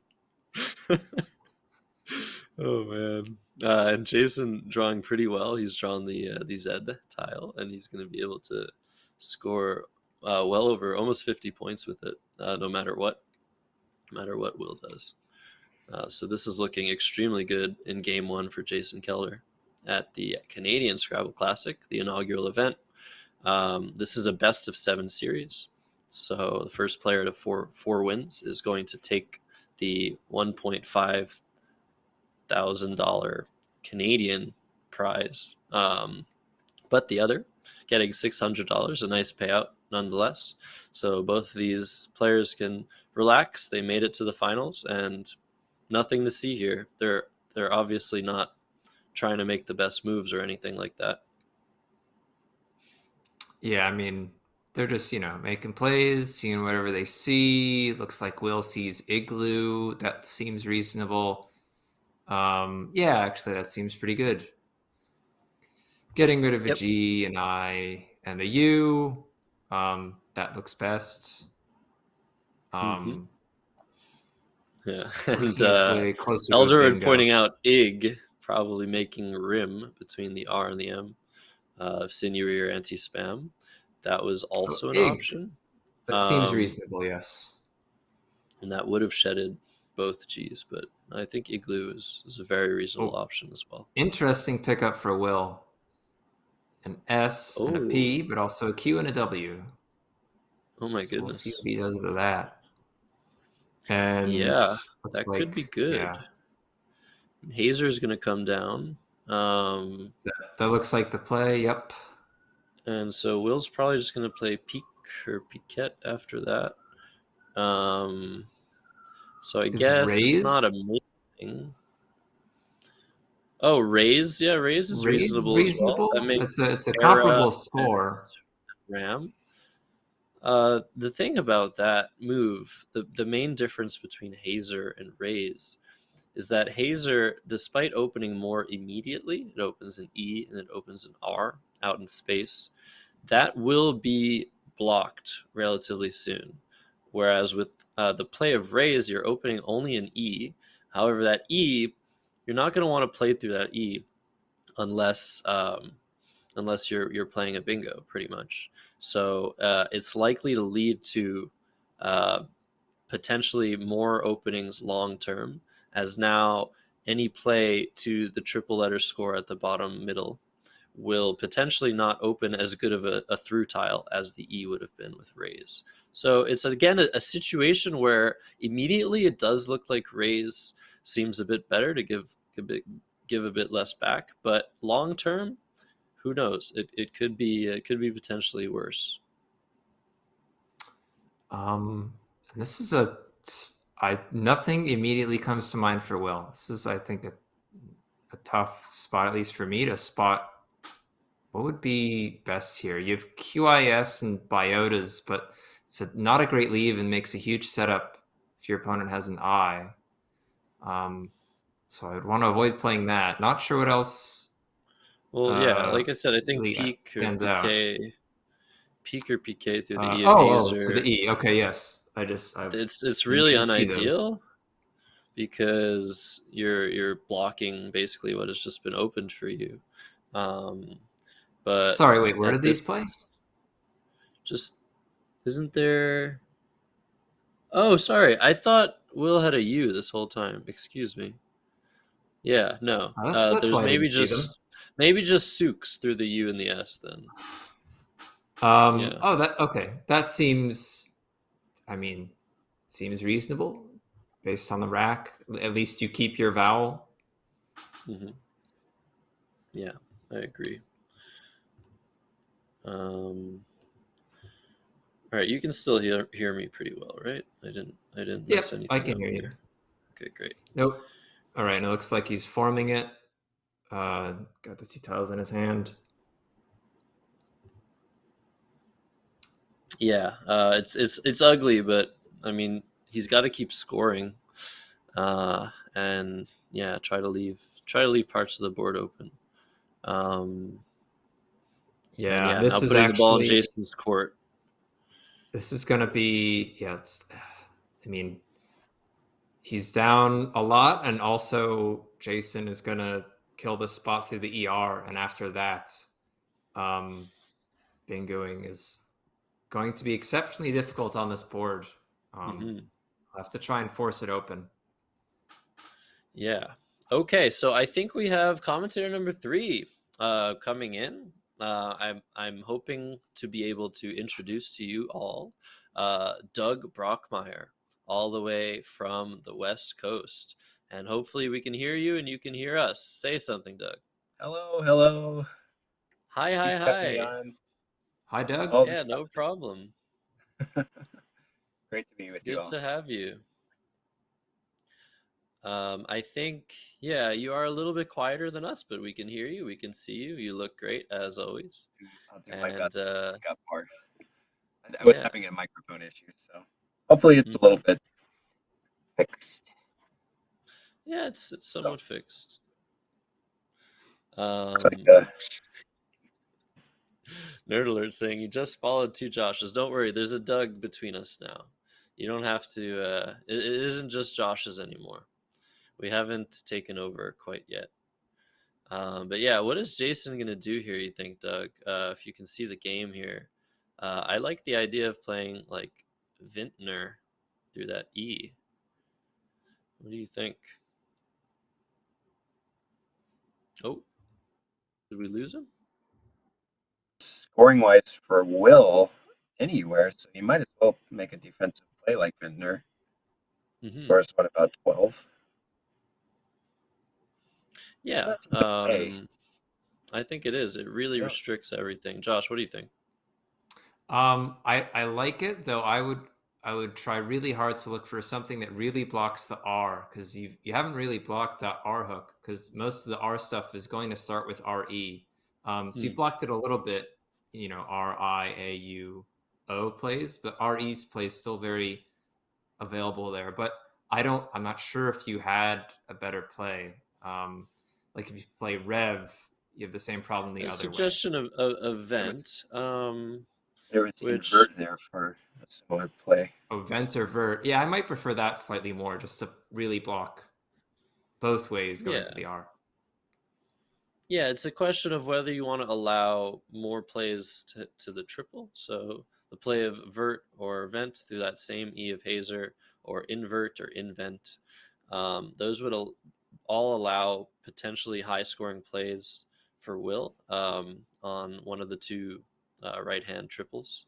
And what Jason wants to do is not only restrict Will's ability to play bingos, but also his ability to score. Now that that middle triple has finally been taken by a really nice in between sandwich play of town by Will, um, there's really almost nowhere left to score on the board. So yeah, we'll see what Jason comes up with. I think he has a nice flexible rack though. It looks fairly flexible, but I'm going to be interested to see if he can do anything with that rack because there are not many scoring options. He doesn't have anything from the Z. I don't Yeah, scoring yeah, it is. play making GUV or GOV possibly. Oh yeah, there's another nice little sandwiching move potentially.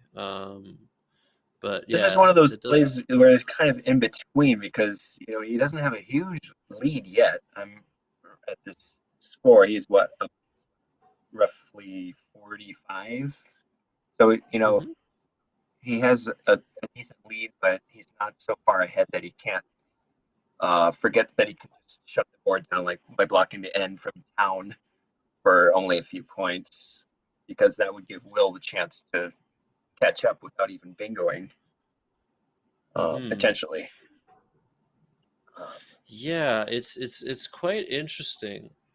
Um, I think. I mean, the N is obviously the letter on the board that is most likely to get bingoed through. But like I said earlier about playing Rays in that spot instead of Hazer, it's just not ideal to block that. Like if you score 15 points blocking that, there's very possibly a way for Will to come back without even playing a bingo. So I don't know. I might like something like review REVUE from the R in Hazer, or something like event, or something next to the D in Yachted. But this isn't. Yeah, this is kind of a difficult position, I would say. It is. Venus being mentioned. That is actually very interesting. Instead of trying to defend and block places on the board, instead Jason could say, "Okay, I'm opening a little bit for you. See what you can do, and I'm going to play Venus to the S and Sukes, which actually looks pretty good in this particular position."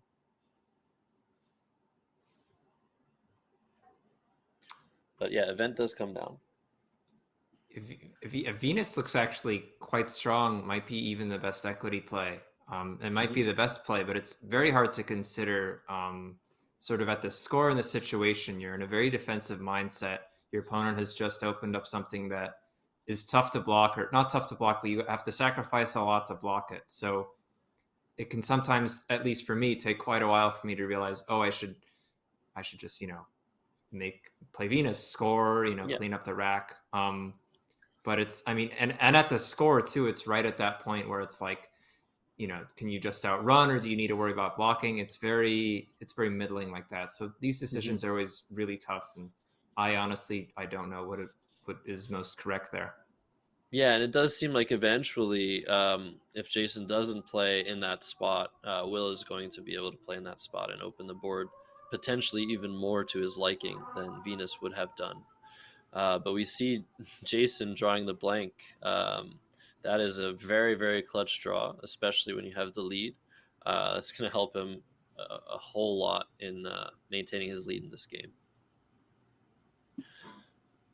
But yeah, blocking with event seems pretty decent. It's true.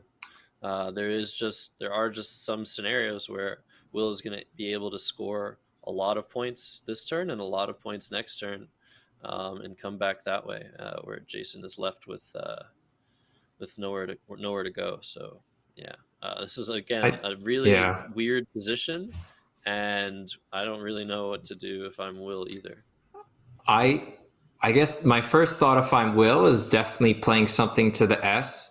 I want to try and avoid plays in the bottom right to keep the N open, keep the R open, open up the top left, and keep the threats alive. Something like that, I think. The play of Gimp, though, the play of Gimp looks pretty good.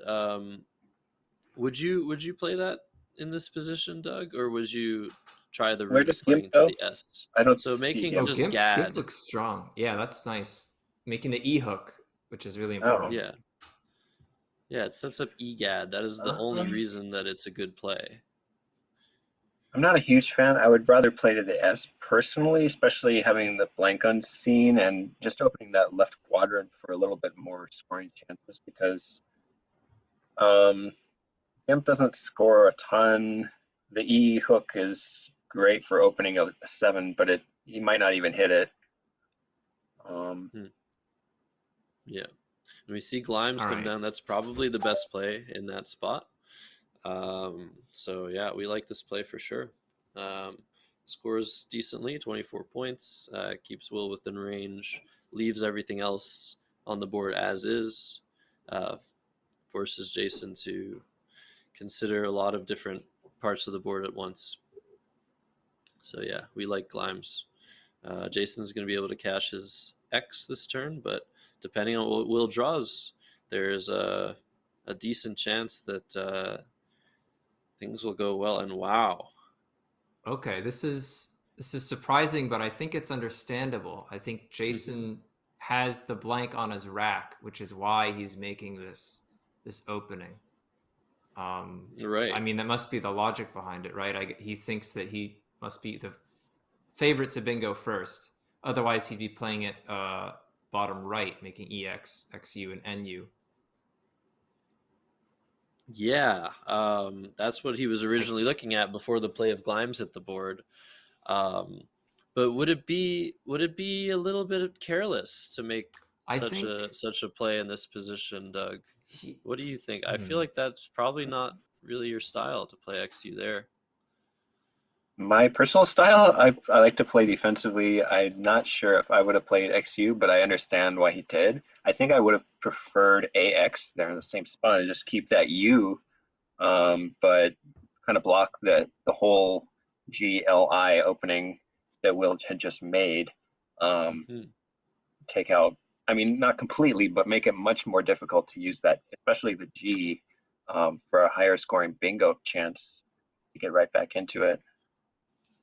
Yeah, and actually the suggestion of Ollie in chat actually looks very interesting, of having played Galax instead for 56 points, burning the blank tile, but playing a lot more defensively and bringing the lead pretty far into the range of almost insurmountable. Jason right now is ahead 82. He would have been ahead almost 100 after Galax. And yeah, it would have been potentially really hard with all the scoring spots left on the board for Will to maintain himself within striking distance. As we see Hanep come down, I'm sure Will is not a huge fan of making this play, as it does interfere with the R and Hazer, which is one of the outs that he has in this game.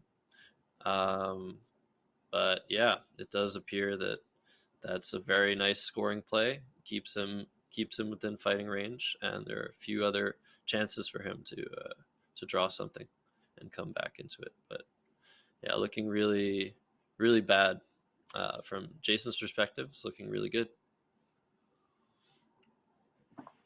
Yeah, unfortunately, Will had to blow up his rack on the Glimes play when he needed to make that opening, and didn't really maximize his points for the value of his tiles there. But he really didn't have a whole lot of choices. I think he needed to keep the end down on the very bottom open and try to go for the blank there. So he needs. He actually has a very nice looking rack right now. Let's see if he can capitalize on that after Jason's play. What's Jason gonna do here now? Does he have anything? I don't see it. Yeah, I've been looking. I don't see bad. any 8s or 7s. I guess he could just play like, he can play doggo. I don't know if it's best. I just like that word. Yeah, very nice. Tug is a fan of that word too. There's probably something slightly better. He's thinking about good. No, he's not. He's thinking about goog. Yeah, goog may be slightly better because it keeps a stronger set of vowels and a good consonant, the D. So yeah, unfortunately, not enough room for Googleplex. Or is there? No, yeah, just not quite enough. But the X is gone too, so I don't know what I'm even thinking about. So there's also the Jason possibility of goog, yeah, be extended to googlies. That's not a good play, but it would be funny. Oh, nice. Yeah, you could also consider maybe just he's considering zoo, I think. Just leaving everything open, and once again just trying to maximize the power of his blank letter, which like we've mentioned before is by far the best letter in the game. If you have a blank, eventually you're probably going to be able to do something really good with it. Or he's probably considering OO actually with Gov rather than Zoo. That scores more. That seems strong. You have the N down there. You can play through the G, and you have UM as well. But yeah, this has been a tough game. I think the decisions have all been pretty sound on both ends. But yeah, very weird positions, I would say, mostly caused by the weird pattern of vertical bingos. But yeah, like Vintner position was interesting. Igloo, like most of the positions in this game were super interesting. I'm sure our analyzer in chief Matthew will have a bunch of things to say about the positions here. But yeah, I've been liking the way both players have been playing so far. Really high quality Scrabble, exactly what we've come to expect for players of this caliber in the inaugural Canadian Scrabble Classic. So yeah, I'm really happy to see this level of play. I don't know about you guys, but I can't. This is very exciting. Yep, absolutely. Okay, so Jason does go with Goog. I think it's understandable. Maybe blocking unlikely but devastating triples, and you still have the the N's open. You gave yourself the G, and you're sitting on the blank. Yeah, but look at this. That's some clunk. FBD. Definitely, I'm sure Jason was not expecting that. I don't think he's drawn into any bingos, and I think it's pretty likely when you're in a position like Jason was in with the letters he had to consider that you're pretty much a lock for drawing into a bingo at some point for the rest of the game. But sometimes it just doesn't happen, and we could see Will able to come back into the game while Jason struggles to form any bingos on his end. And now that the Yep. board is pretty well open for the rest of the game, there's the lane that XU created. There's the lane from the G in Goog. There's the lane to the N in Town. Those are not going away in 2 turns. They might go away in 3 turns, but we'll see what happens.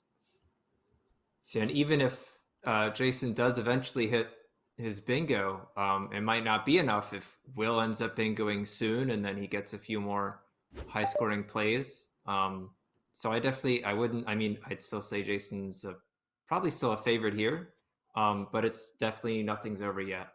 Looks like Will's going to play just 0-0 somewhere, maybe making Gov or Zoo. And yeah, the bingo one of for the Will plays is Jason was considering, and he gives quite Will a likely. little look like, "How did you know?" sort of. Check my spot. But yeah, maybe Jason's regretting. Maybe he would have liked to play Goo in that spot or Oo in that spot. But yeah, who knows? Doesn't mean what he did was wrong. But yeah, Jason's now going to be able to play to that triple in the top right corner. Be pretty content. We're getting low on tiles as well. So how many left in the bag now? We're Yeah, it would be pretty good to close know to the what end. the unseen tiles are right now. If we could get that available, that would be nice because yeah, things are getting closer and closer to the end. There seems to be a scoring discrepancy between the 2 players, which, like I've said before, this happens a lot.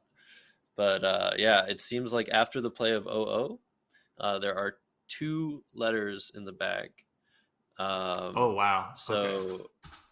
Jason, it's not going to be comfortable in this position at all. Yeah, otherwise Fad or Fab may be like obvious quick plays, but with 2 in the bag, it's definitely not as clear, And at least to me. Will drew RY, which I don't think works out for him, but Jason is going to just drop his F very quickly, which makes a lot of Wow, sense. He's drawing into a ton of 7-letter words with many different draws. And does he draw the C? Yeah, wow. Is it the C that he drew? What is it that he drew? He drew the E. No, he drew the E. Okay, Wow. Well, that is Okay. very good, and I think that's going to be it for this one. This is indeed game 1 of their series, and we were supposed to have the score in the series available to you guys at certain points during the stream, but hopefully we'll have that for you guys at least for tomorrow. But at the moment, I'll respond to anybody in chat if they're wondering, and I'll repeat it as many times as I deem necessary. But yeah, this is looking really bad. The 1 tile fish, I think, by Jason's really interesting because on the one hand, he doesn't want to empty the bag and have Will bingo out on him. But on the other hand, he's given Will another shot. If Will doesn't have a bingo, which in this case he doesn't, it's allowing him to fish 1 more time. And I think in this case, if that happens, it's going to work out for Jason because he'll bingo with Bearded or Debated or something. But I don't know if that's something that would make fishing off 1 maybe not the play or just something to consider. I'm not sure. I mean, Will is going to have to try and win this game, right?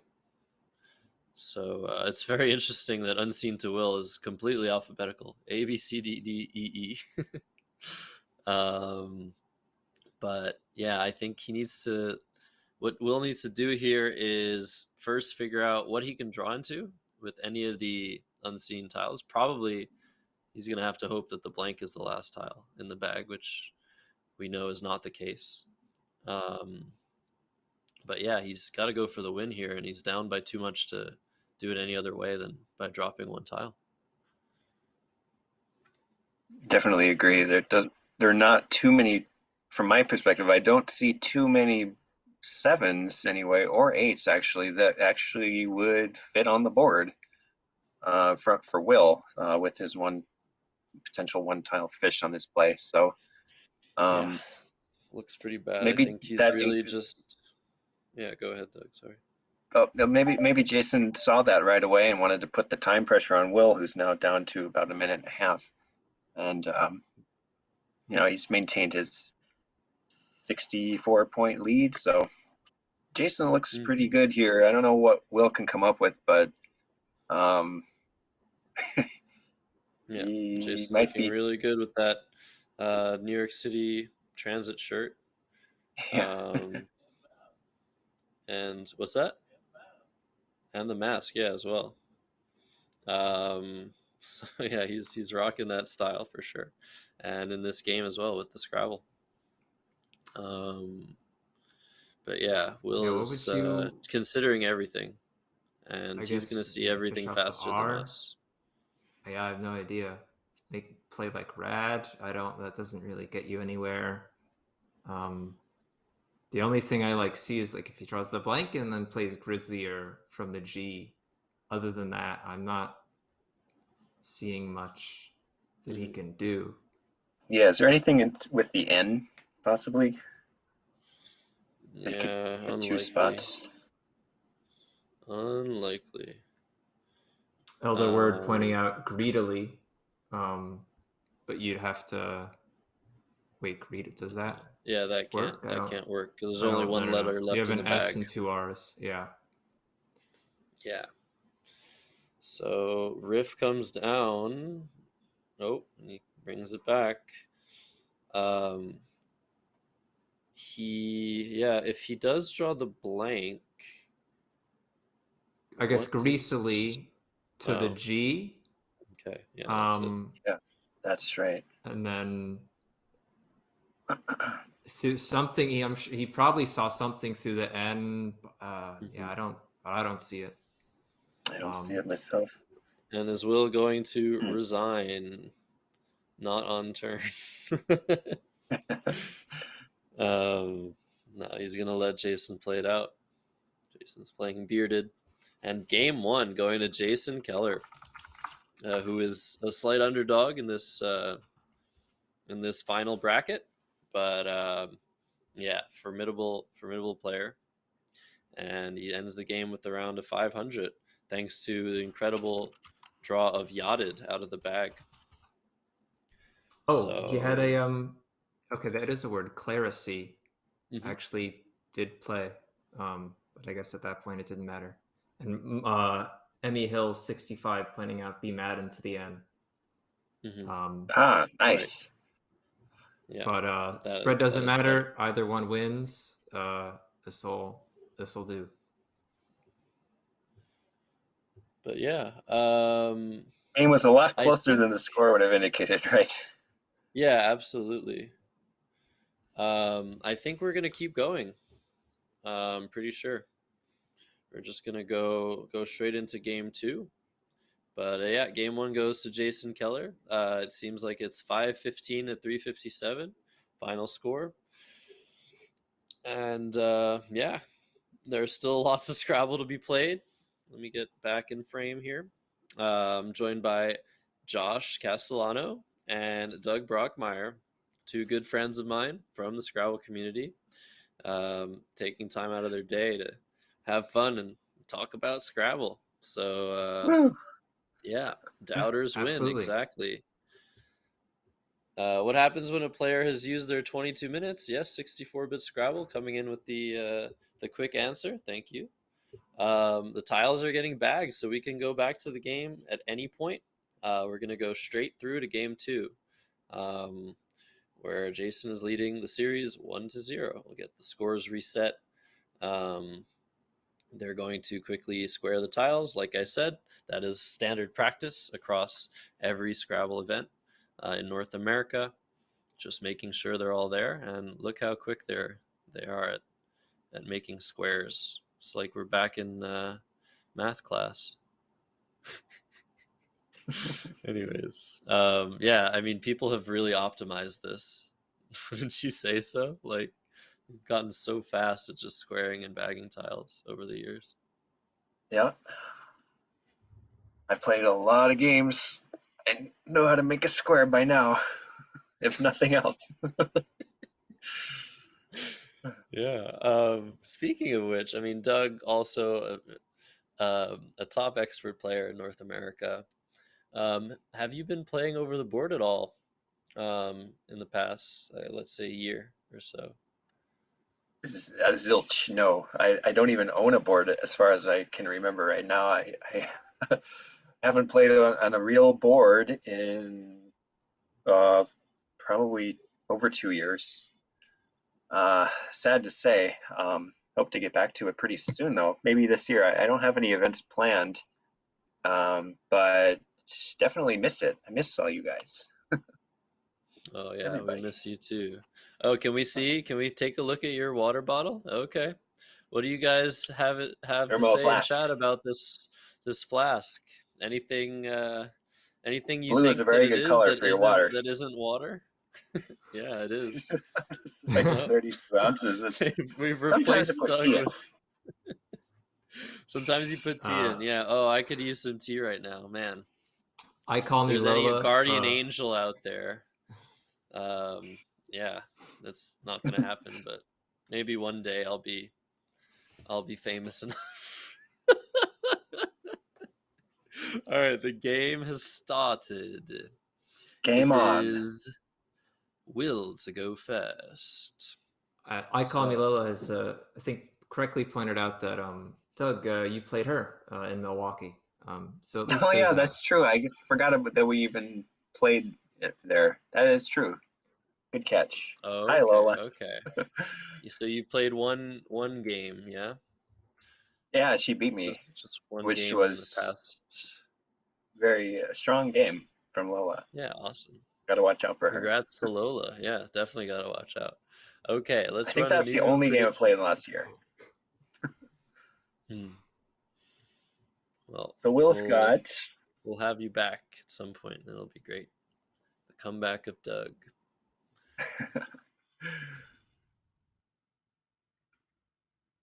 What's Will gonna? Will's going first here, right? So what can he do with this?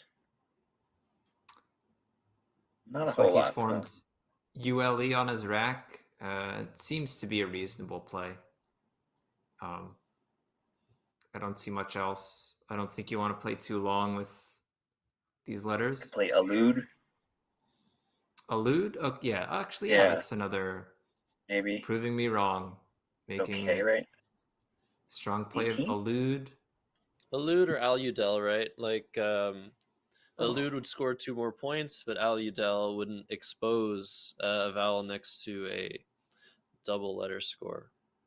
So that is one of the things to consider when you're making your opening play is if you can help it, putting consonants next to the double letter squares is slightly better than not, because you're denying your opponent the opportunity to play any high scoring tiles next to the using said double letter scores. But common heuristics discuss that it's worth around 1 to 3 points to do things depending on how easy it is to make said overlapping plays. So I think Aludel and Elude are very close in that position, but I like playing long. I like playing long there for Will. And Jill comes down. Maybe we'll see Jack a bit later. Looks pretty clearly best. What are heuristics? So heuristics are the determinations that we have made as a competitive community over time, using data sciences and Monte Carlo simulations. It's definitely not a precise science. It's somewhat of a pseudoscience because there's still many mysteries unsolved in the game of Scrabble. That's the main reason that I've chosen to continue to play this game, because there's so much to develop, so much to think about, so many things that might change over time with what we consider to be the way to play. So the heuristics are basically the best that we have, the best information that we have about what is somebody's supposed to do in the game of Scrabble, I think. And Josh, you have a much better background in this sort of understanding with the data science and the code and all of that. But I wonder if you have anything to add to that explanation. No, I think that sums it up pretty well. A lot of these are sort of using a lot of the sort of values that we've assigned use what's called like static simulations, where the games that are being played to test these theories are just best equity plays, because simulating with bot versus bot games with a lot of strategy takes a lot of time and resources. So often that's what's used to come up with a lot of these numbers, and that's part of the debate around the value of some of these numbers, and people saying, well, in these cases you have to account for this because computers often ignore these plays or favor these other plays a lot in ways that are not ideal or that humans do not. Yeah, it's super interesting, and one can talk for hours and hours about these statistics and these values, arguing in favor of certain things over others, and it's one of the things we do to pass the time. But I think you guys saw a brief little preview of what it might look like if we're able to get the challenge cam that I put together to work. So if any of the words that are played in these games are challenged, which actually isn't super likely, given that both these players have extremely precise word knowledge. But if there is indeed a challenge, we might be able to see the reaction of the players as well as the words being entered into the computer. So that's a nice little thing that I tried to put together, and we'll see if it's used at any point. So Razor is the play. Yeah, what do we think of Rizzard? Setting up the S maybe, or is it too? I think Izzard would be better than Rizzard. Or is Izzard? Izzard actually, yeah. Well, Right, it's Doug? 4 points, right? But maybe it's There's a better. whole lot of Z plays there, huh? I could have played Zori. Oh my god, he Sorry. said Zed. The American said Zed. You are amazing. Only for you, John. Oh my gosh. I don't Guys, normally. come on, my give it job. up for Doug. He's fighting through the technical challenges and coming in here and using our vernacular. Come on. This isn't even the word list I usually use. This is No, I'm not even living this down. No. Yeah, we got Elder Word clapping. Very nice. And the Z. And the Z hashtag. I love that from physics. So Francis asked the question, does the Scrabble dictionary contain words of more than 15 letters? What is the answer to that question? We all know it. The answer is no. We would sometimes like it because, yes, we do play variants. We do play certain games using the same word list as we use for over-the-board Scrabble play, and sometimes we'd like those. Sometimes we'd like those words to be available to us to know if they're actually words. But if we're ever playing a variant like Super Scrabble or something where there are more than 15 squares to span across, we can always just use our trusty little Google results and see if the word is popular or not, and then make a decision as to whether to accept it or not. So Jason getting the first bingo. Mm-hmm. He opts for the row L, M. Which row is that? N. N. Yeah, you're talking to two prolific blindfolded Scrabble players over here, so That's very true. We'll find it fun to discuss the board coordinates that we cannot see on stream, but Right. I guess he was thinking about hooking Jill maybe there with Daisy's under Jill.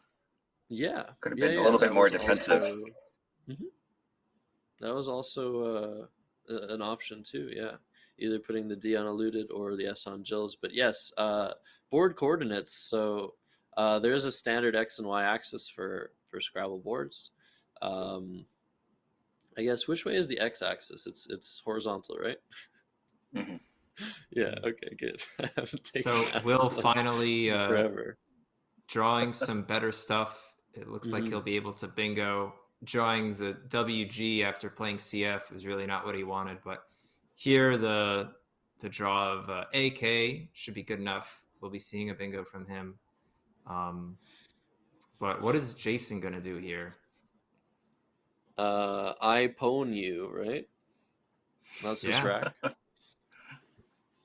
Can't see Yeah, why not. that's what happens, right, Josh? I pwn you, Yep. not the other way Yeah, around. I guess. Can't argue with that. I don't know. Just Yeah. So waffle. Elderword mentioning that every time we say the word bingo, we get a little widget. And the question is this a human or an AI doing this? No, it is indeed a human.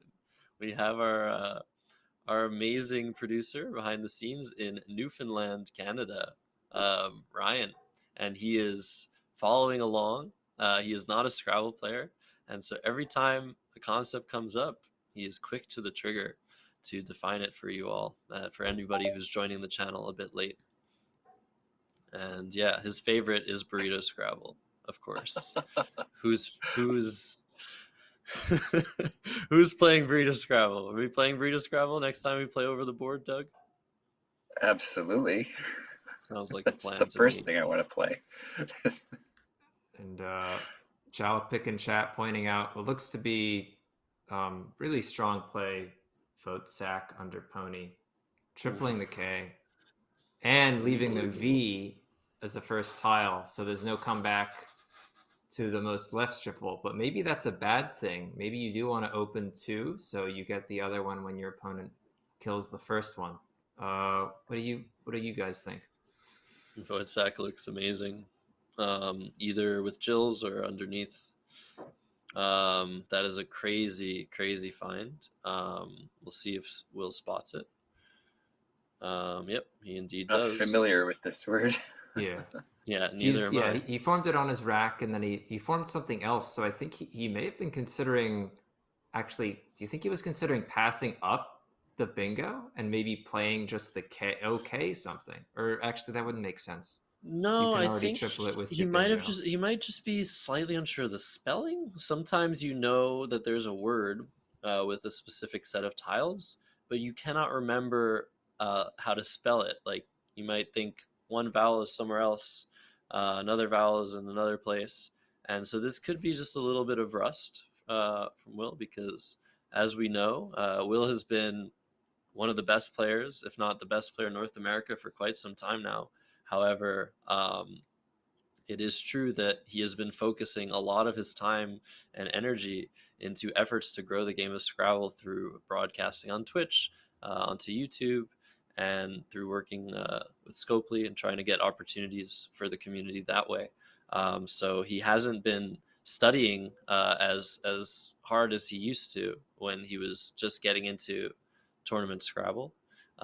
He made one of the most impressive entrances into elite level play by being extremely rigorous in his study. But this is where it pays off. Playing Voitzak for 1,000,000 points, which is a very obscure looking word. So this is an amazing find by Will, and we might see a challenge. Jason might know the word as well. Sidewinder like pointing out Will may have been thinking of Fike, making FYKE and OK. That's a lot of points. Instead of vote stack, which is, I think, worth at least counting up and seeing, how the scores compare. But vote stack does look it does look like the play. Yeah. I guess it was definitely worth calculating how much Fike was worth. I mean, Voitzak scores 95, but Fike, if it scored something like 50, would start to be getting a little bit close to considering over the bingo, because if you keep the blank and the S on your rack, that has a very huge, very large value, something around maybe 30 or more points. And Vodzak does also open a little bit of a dangerous spot on the board. Not super dangerous, but Fike definitely a slightly more defensive play. So it was worth maybe thinking about for a couple seconds and then realizing that it's not worth playing anything other than the 95 pointer. And a chat pointing out Will has drawn none hood natural and has formed it on his rack, which is incredible. And this was not getting blocked. There was none hoods, and there was also under or over the A and eluded. That's huge for Will. So just like last game where Jason played anti-spam and drew yachted right out of the bag as a natural bingo. Natural means using no blanks. Will has drawn into none hood right after Vodzak, so that's going to be two very low probability words in a row for Will Anderson, and he's going to be in the lead by around a bingo score. So in good position to equalize. Yeah, that's a huge draw for Will. I'm surprised he's putting it there instead of leveling he's playing it here. He's missing the S. Wow. I was wondering if he was going to miss that, but that S is just sitting nicely between the two eyes of daisies. And wow, that's a huge swing because now Keller gets Rennie or Renee. Yeah, Keller's holding underneath. Keller's holding and accepting the play, but that S just sitting between those two eyes. It's sort of a phantom looking bingo lane because the board is so open otherwise. So it definitely happens that's just a whoops moment of Will just missing the higher scoring placement.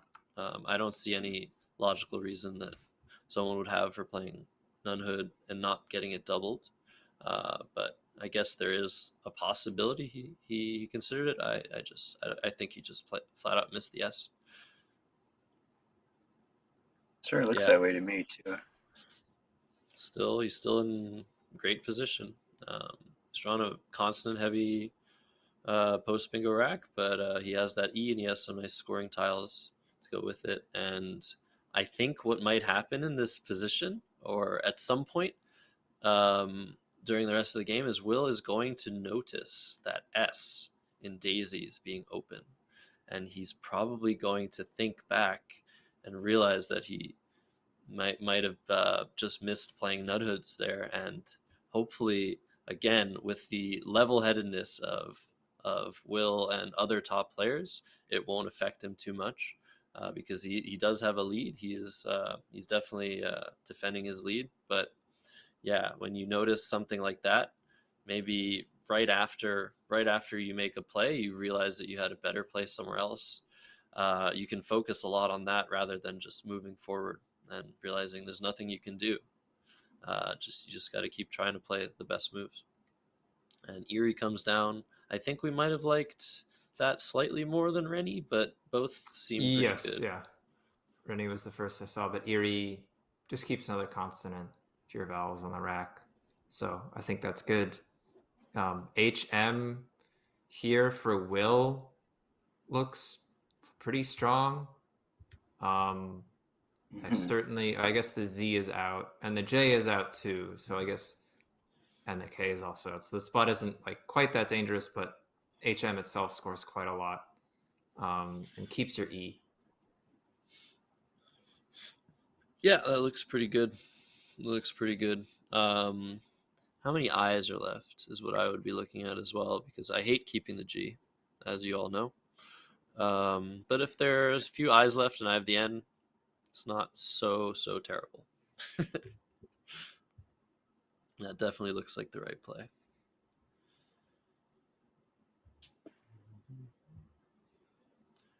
just going to see. It appears that we're going to have one more game after this, I think. And then we're going to be calling it for the night. But yeah, seems like Will has the advantage here, but anything can still happen. This is a close game. Jason can definitely come back. He has an S. He's going to want to hold on to that and try to use it to play a bingo. Yeah, and he has another upside down I. I really, is there somebody, one of you, does that not bother you? Yeah, it bothers me Fine when to I'm me. playing Okay. this. Thank you, Doug. I'm not crazy, right? It's like, No, just I put also it the right way. alphabetize my tiles usually. At least Right. I start with alphabetizing them and then separate them into potential plays. So this is Yeah. this is like sort of a 5-head move by Will. He passed up none hoods, knowing that it would leave genitors available for him in the next play.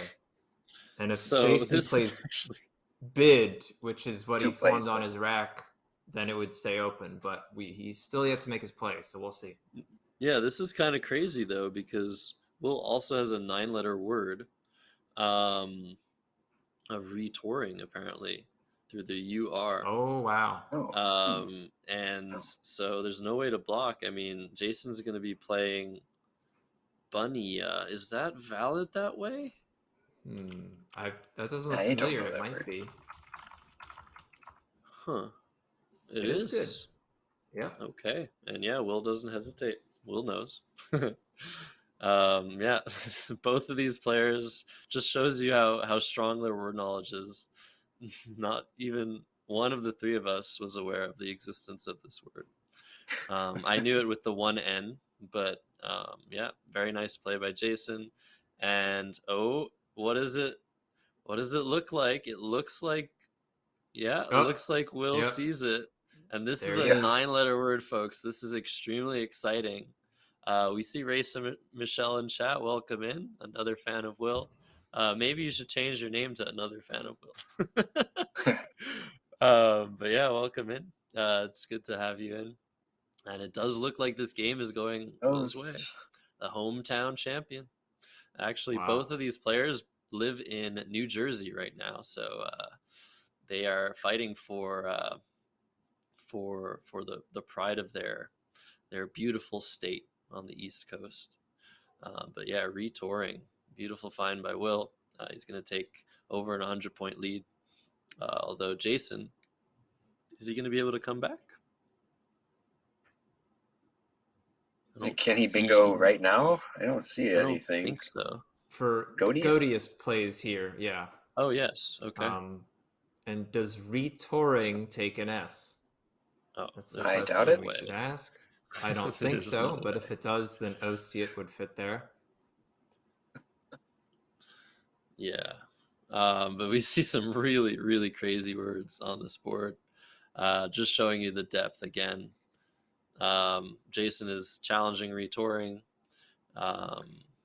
He's in really bad shape if this is a word. And we see the challenge cam for the first time. Whoa, Oh, how wow, exciting. look at Let's that. go. Oh, how do you guys like that? How do you guys That's like really that? I know great. it looks a little Love that bit overlay. weird. It looks a No, I little like bit it. You weird, get but it both. looks pretty cool. You get both Looks screens. pretty cool. It's great. like 2 for 1. I Chat, like that a lot. let me know. Yeah. Come on. Is that worth it? Isn't that fun? Yeah. We're coming at you with the new tech. Come on, production values to the roof. Look at that. Yeah, and this is just the start, the reinked, and you know it. Production values included the reinked as well. Okay, Zuli says that's pretty good. That's the best compliment I've gotten all day. List team, so cool. Instant replay. Amazing. So Will gets an extra 5 points for retouring, and Jason's going to play Goatiest, most like a goat. Which player is most like a goat, or is one of us most like a goat? Doug, would you consider yourself goatier than Jason Keller? No, I don't know. I mean, it depends on what you're asking. Do you ever graze I'm- on grass, for example? Well, I can't admit that right now, can I? uh, but greatest of all time. That's a good That's what I one. thought we were asked. Yeah, that's what I thought the question was. Well, Doug, you know that So you're the I'm greatest of all definitely not time. that. Yes, you are. Not at Josh, isn't Scrabble. he? Yeah, I think so in some respects. So you got both Joshes telling you. Like, how can you deny it now? Well, No. in So that case, Gyarados, we are playing with the 5-point challenge rule. Let me explain once again. So, if you are defending a challenge, that means if you are the one that made the play that was challenged, if that play is valid, you get an extra 5 points, but the game continues. Your opponent gets to make their play. However, if you make an invalid play, just like in the other challenge rule that is used in North America, double challenge, if you make an invalid play that is challenged, you are losing your turn. But in this particular instance, it is not extremely costly to just check a word to make sure that everything is in order, and that is indeed what Jason has done, because he knows how unfavorable his position is if the word retouring, which he was obviously not sure of, is valid. So definitely worth what we call a nickel to just check it. I know Josh. yeah, he'll definitely need another bingo here. Yeah, probably. Chance, And Will's drawn probably. the other blank, so that's really good. Oh, we see the bingo. We see the bingo overlay. But Josh, I know that you don't feel this way. You don't feel like you should ever be giving nickels away, right? I think. Well, I try and make the absolute best play every time, and I consider challenges to be part of the plays you make. So if I challenge and I'm wrong, I consider that a mistake in some respects. So I try very hard to get it right, but this has downsides when people phoning on me and I don't challenge. I try and make sure that doesn't happen, but it may have happened a few times. I don't recall. So humble. But yeah, Vum by Will here is really, really strong. Not only it might be best equity, but he's holding the case O. Okay, what does that mean? He's holding the case O. So when someone is holding the case of a tile, in this case a case O, it means they have the last of that tile. So in this case, the blank is gone, and all 7 other O's are gone. And the O is the only hook for Vum. So Will is the only player guaranteed to be able to use that hook. Oh, and will he? It makes it this very looks powerful. really good. And then this looks like a really good draw. Or I guess codable fits there. And if Jason doesn't block it, then that's gonna be the game. Gyarados. He might need I to. hope he's not holding the queso. I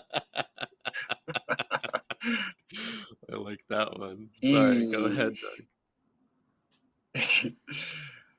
So much fun. I think Jason is going to have to play there. He doesn't have a spot for his Trident bingo, does he? And I don't see anything fancy that actually plays. So I'm guessing he's going to play something to block the O hook. Although maybe he can hope that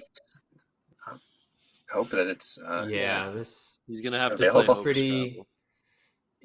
Scrabble. The problem is that he's Wait, down. why isn't he? What is he considering here?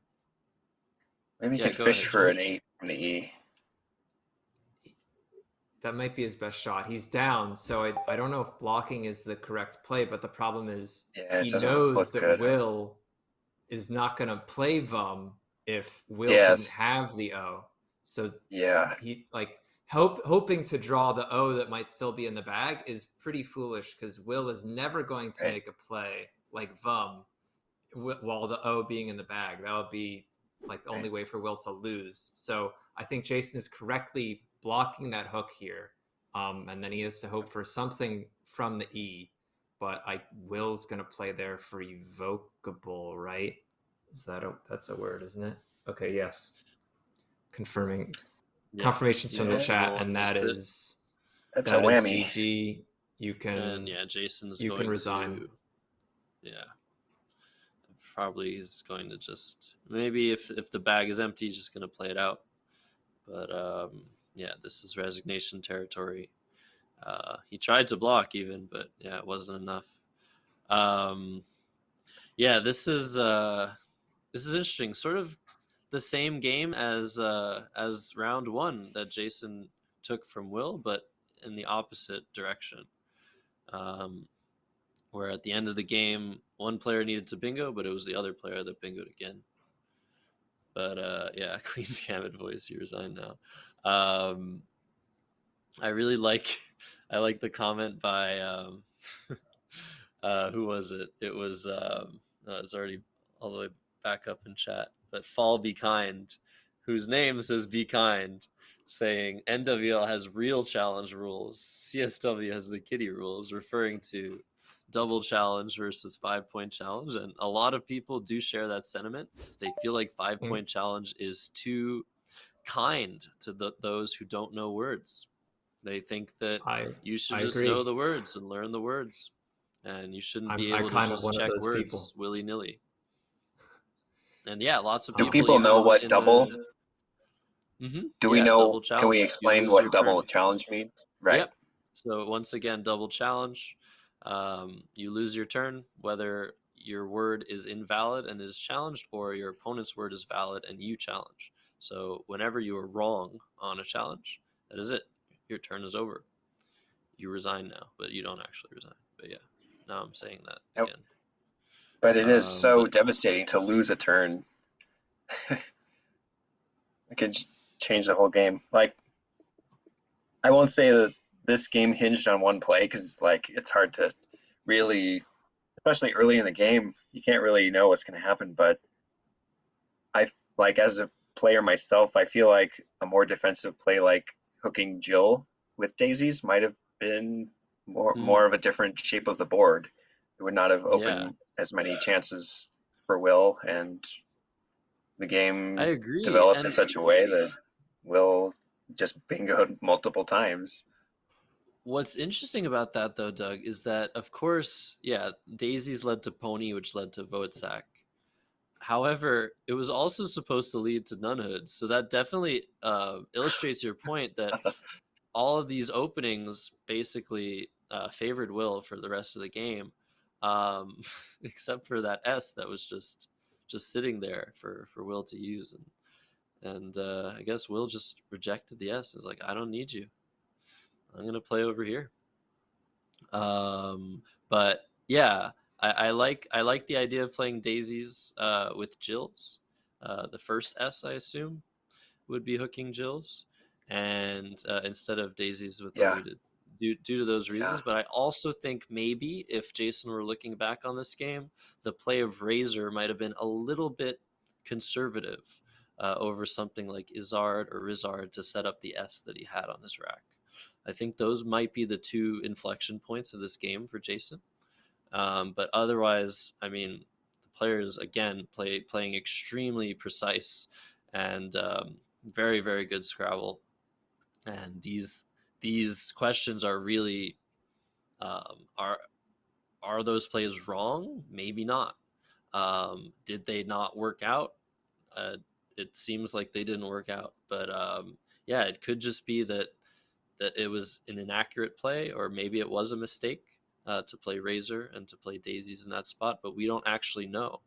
And once again, our heuristics are only so good to give us just a good idea of what the value of certain plays are. But yeah, the game 2 goes So to Will easy to Anderson. We're speculate. done. Yeah, we're done with game 2. Yeah, very easy to speculate, very easy to sit here and consider. But yeah, that's the end of game 2. The series is tied 1-1. Woo. We might continue through game 3. We are running behind schedule. I think that might be a good idea to just go straight to game 3 and yeah, play it through and then have a little bit of analysis thereafter. I think that sounds good.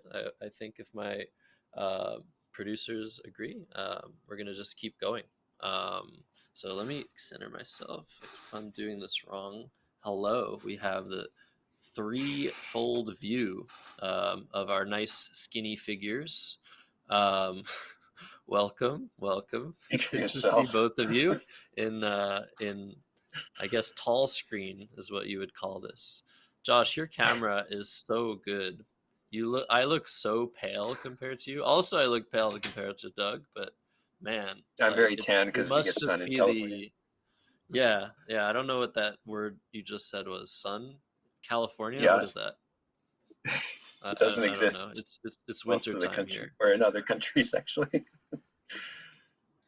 But yeah, we're gonna give the players a couple minutes. So let's talk about. I don't know, Doug. I talked to Josh about next tournaments you might want to attend. It seems a bit more off into the future for you when you're going to make your grand return into the game. But if you had to choose, what would be the tournament on the schedule that you would attend first and foremost? Is it Mm, something this summer? Something next yeah, year? probably. Well, I can't even think ahead to next week, but I would say it's probably something this summer. If I was going to say I had to go to this next tournament, and so, but at this point, I don't really have anything set in stone that I am heart set on attending. So I'm Mhm. not gonna say I'm announcing an unretirement. Although I never was retired, I guess everybody just stopped playing Yeah. because that's what everyone did. So it's not Hmm. like I'm intentionally not playing. It's just everyone wasn't playing. Yeah, So exactly. But just to announce, I mean, there are two very large tournaments. Josh mentioned the Albany tournament. That's a pretty big tournament. But there are two huge tournaments coming to you guys this summer. One in Baltimore, sanctioned by NASPA, and one in Chicago, sanctioned by WIGPO. And they're both in the month of July. They're both going to have well over 200 people attending. Um, there is a cap on registrations for both of the events, so we might not see the full scale of who would have played if there were no cap. But it's gonna be pretty large for us, and it's hopefully going to happen this year. It's been delayed 2 years, um, but it's looking like things are shaping up to be really really fun over the summer. I'm planning on attending both the Word Cup in Chicago and the National Scrabble Championship in in Baltimore. So if any of you in chat are interested in playing your first tournament, unfortunately, it cannot be the NASPA tournament. I'm pretty sure because you have to have played in a rated event to participate in the national championship. But um, the World Cup, I guess, is still open. And I don't know if it's a good idea to introduce someone to the game of competitive Scrabble with the 30 game event, but I don't know. We go take for all we broke. can get. Yeah, go for broke. I think I'm gonna get some chess people from the Twitch community to come and join. Yes, it is in Naperville, Jellimokas. Well, most of those suburbs are like kind of conflated, like it's Naperville or some other suburb as well that's near Naperville. So that is around an hour out of Chicago to the west. But yeah, Chicagoland is I guess it's not Baltimore land, but it's Chicagoland. Anyways, I think we should be ready very soon to go to game three. We are actually pretty heavily behind schedule. I think we're one game behind schedule, but that's because amazing things were happening over today. We had the town crier of Kingston, Ontario, come in and start talking to everybody. I don't know what that was about. I was in here, but it sounded like a lot of fun. That was this afternoon. Um, we had, yeah, that's the town crier. There you go. Look at him. He looks I don't know. He looks like the town crier. Um, and later on, I don't know if you have a photo of this or any photos of this, but we had a really awesome appearance of a hockey team mascot coming in to join the action. took a lot of pictures of that. Maybe we'll be able to see those tomorrow or later today. But yeah, lots of stuff was happening. The mascot was very tall. I think the mascot's head reached up to 6'6". I felt a little bit intimidated. And yeah, then we got back to games. So hopefully the players are now ready to go. You read a story about a town sneezer. But yeah, if I get word from the producers, we can go back to the game screen and finish this day off with an exciting, I guess, game 3, which will be a mini best of 3, even though the series won't be over, but we'll know who's winning tomorrow morning. So yeah, Will Anderson versus Jason Keller. The series is tied 1-1. The Canadian Scrabble Classic. Yeah, So I don't Josh know. How do you going guys to feel both about events. the? Yeah, how do you guys feel about the cover so far? Let us know in chat. Also, you too. Let us know what you think. Like, are you enjoying everything? Are you enjoying commentating? Am I overbearing? What's going on? This is great. This is a lot of fun. I'm very glad to hang out. Very happy to hang out with everybody. This is it's weird to like see yourself on the screen. I'm not accustomed to that, so I don't know. How do I sound? Am I doing okay? Yeah, you're doing great, Doug. How's my background? This is just We the love your bedroom. background. So. We love it's so colorful. It's so detailed. It's like a Life is colorful. yeah, it's like a modern art project over there. It looks Yeah. really cool. But the good type of Thanks. modern art, not that weird random bananas on a wall sort of thing. I can put bananas on the wall. We can make that happen. We have a whole bunch. 2 bunches. I think Chess Bunzo said it best, speaking with his bits instead of his words. Just throwing 100 as soon as you fielded that question. So I have similar sentiments. So thank you, Yeah, Chess thank Bunzo, you, for the 100 bits. Oh, thanks, chat. Yeah, this is Notice how the much first cleaner event of the Josh series. sees room is than mine. Yeah, His room Josh, is see, I don't know. It might just be because he just moved in. minimalistic. I think you're a pretty neat guy. Oh, that's true. But you most recently moved into this apartment. I hope you're still enjoying things. The players are ready to go. We can pan to the screen whenever, I think. But yeah, very, very clean room. And I like Personally, to- I've never been to Baltimore. Never I've been never to been to the Me Baltimore neither. area. Really? I want to Well, go. maybe I have when I was a kid, but I don't remember it. Ah, But yeah, I've I never would been to love to see DC. you. That would be a lot of fun. That would be great. I'll try to Alright, make I'll it great happen. I'm down not here. sure. I'll have to think Pay a about this. visit. Yeah. Yeah, it's gonna be nice. Don't worry. There's gonna be sun. Hey. It's not California, but it's gonna No, be I sunny. need to dial it back because I'm getting skin cancer, so don't need that. Oh my goodness, that was No. So But hey, you look good, right? yeah. Doug looks great. We I don't love know. Doug. I just had a birthday. I'm becoming old. That's my Whoa! problem with Happy my life. birthday! I need to unoldify. That's Well, you that's don't a look a 5L8 day over Hold unoldify. unoldify. Yeah, I think you don't look a day older. A day De-oldify. older than Doug. That's what I think. You don't look All a right, day Keller older than gave Doug. everyone the cue. Do your mustard shots. He flashed the. You flashed the Oh, mustard. Jason putting a blank on his That's, rack. Number 1 tile. Ooh, that's the first All tile. right. Okay. The And first if he tournament I shows us think his that I rack. won. Whoa! No one's showing any racks here, Josh. This is Twitch. This is. Okay. All right. I think the first tournament I ever won. I remember the first letter I drew in the event was a blank, so that was a No pretty way. good omen. As we see, Will, there's a lot of O's and a couple of N's as well. We see a wild newt, on Will's rack.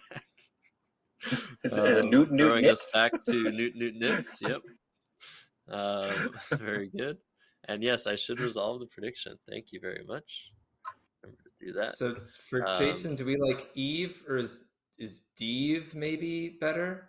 It looks like he's seen both of those plays. I would play Eve for 12. That seems okay. Okay. I don't like keeping the U, but otherwise, what else did he have? Was there something else? Div? That's a word? Steve, yeah, keeping you blank. I'm not sure if it's better. It's I'm not a something I huge would have fan. considered. Yeah, it's definitely not as strong. And it looks like it may have paid off here.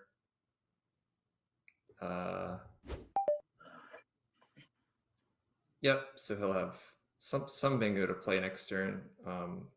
What is Will going to do about it? Yeah. Well, he has the N hook. This is very ugly. He might just play Ono and even. Or maybe Ono and Neve for 2 more points.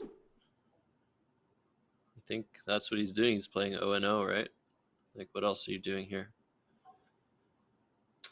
Nano. Nothing else looks too trade? inspiring. Exchange? I don't think it's Maybe? exchangeable, right?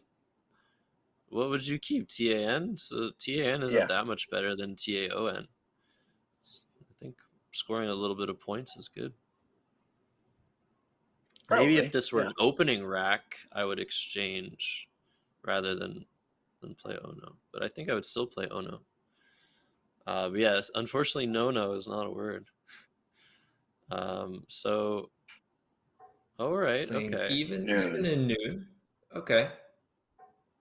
That's interesting. He's keeping the T, I guess, for event. Mhm. But I would have liked. I think I would have preferred the N over the T as a leave. So Tune would have played the other way. I think the N absorbs those vowels a little bit better, but I don't know. Oh, wow. Will indeed draws the there- J. Wow. I was going to say if Very there's a good. P, but it gives Keller a nice overlap. Outdoes. Wow. Sure Ooh. does. Mm-hmm. Yep. And Wow. yeah, Keller's definitely looking to outdo Will in this game. So that's a nice. Okay, can I stop making puns, please? No, you're not.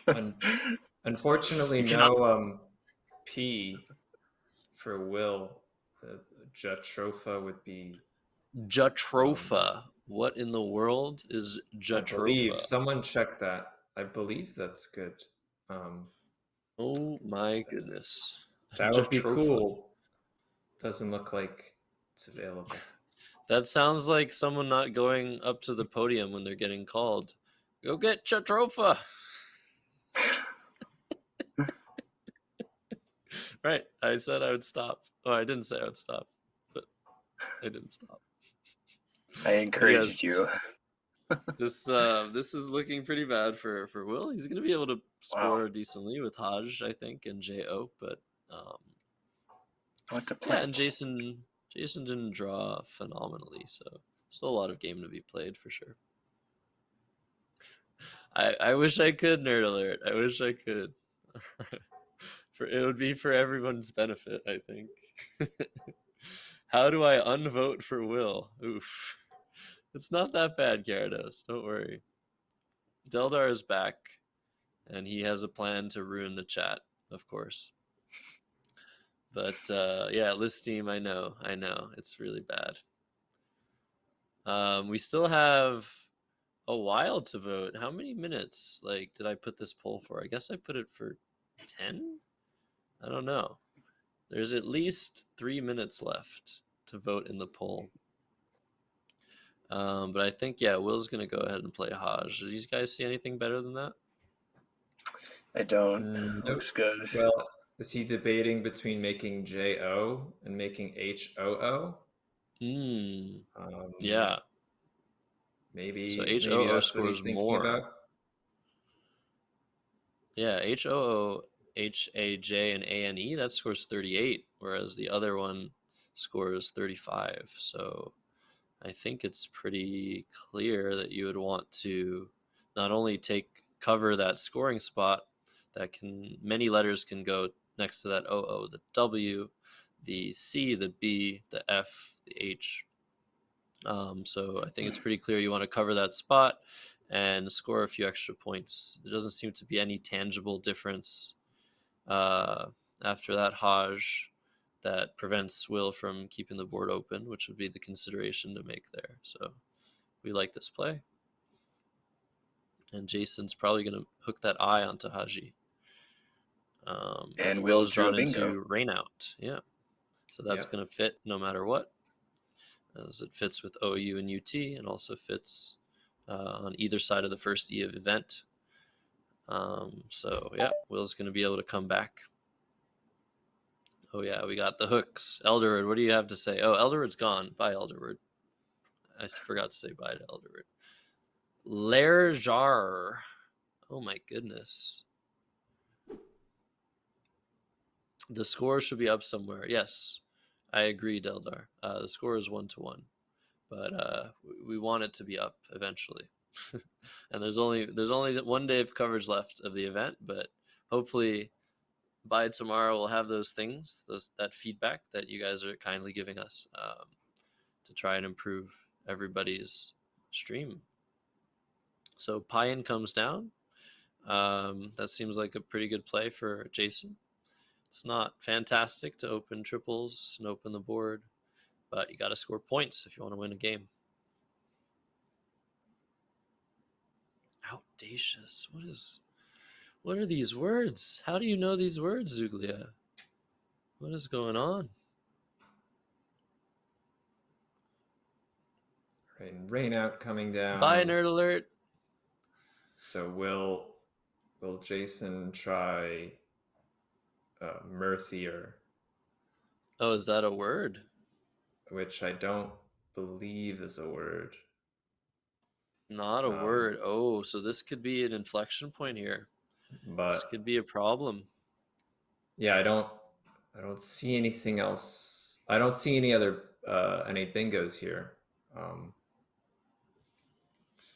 Yeah, maybe. The score is pretty wide open now, so this will be interesting to see how this next few turns goes. Oh, Ryan knows that Elder is gone, so he can put the bingo. He can put the bingo down without any fuss from chat. I'm telling you, these producers are out of this world smart. I don't understand it. And this is really bad because Murthy isn't even a word. It's going for We're it. going to be able to take a look at the challenge computer almost definitely here. Even if Will thinks there's a chance this is a word, he's going to challenge it. And very quickly, clock is stopped after 1 second. We call this an insta challenge. Will forgetting to put his tiles down even, but we see him. Oh my god, this is so fun. This is so fun. Very quickly. Very quick work of that challenge. Very nice panning job. And yeah, that comes off, and that is a huge, huge swing in Will's favor. Is he going to be able to do something? Yes, he has a very nice play that Murthier would have blocked of Bortz through that R, keeping the QU combination. Yep. And that's going to score very, very well and bring Will pretty far into the lead. That's a big swing. I think there might have been a little bit of lag, but I think Will did start to walk away before the X showed up because of how confident he was that Murthier was wrong. And that's something you get to do if you are as amazingly knowledgeable about the dictionary as Will and some other players are, and Jason as well. There are many words that he will challenge that he is 100% sure are not words. And it just feels really good to just walk up to the challenge computer knowing what the result is going to be. And yeah, like that little flex of just starting to walk away before the result is shown. I think it's a very nice intimidating factor. Yeah, Deldar, you should listen to me. You should listen to what I'm saying. Bortz is a clear option here, I think. But yeah, you liked it, Dustin? I'm glad. Karados was a true Will believer. Well, you should believe in Will again. He's built himself a nice lead now. My son is also named Bortz. What? What is that? What is that even? What? Okay. All right. Jason quickly playing PHI. Keeping the miter leave, which is a really good leave. But I think he's just drawn OI. Is that possible? Looks like G or Q. Oh, G. Yeah, it's a Yeah, G. no, the Oh, Q is G. on Will's rack. So okay, Jason does have a bingo through the N at the very least of retiming and mitering. Will may But be that wanting to might play be in it. that spot, huh? Yeah. So this is another point in the game where, depending on what a player decides to do, it's going to have a huge impact on the result. So yeah, what would he want to play there, Doug? That would block that N is the question. Right.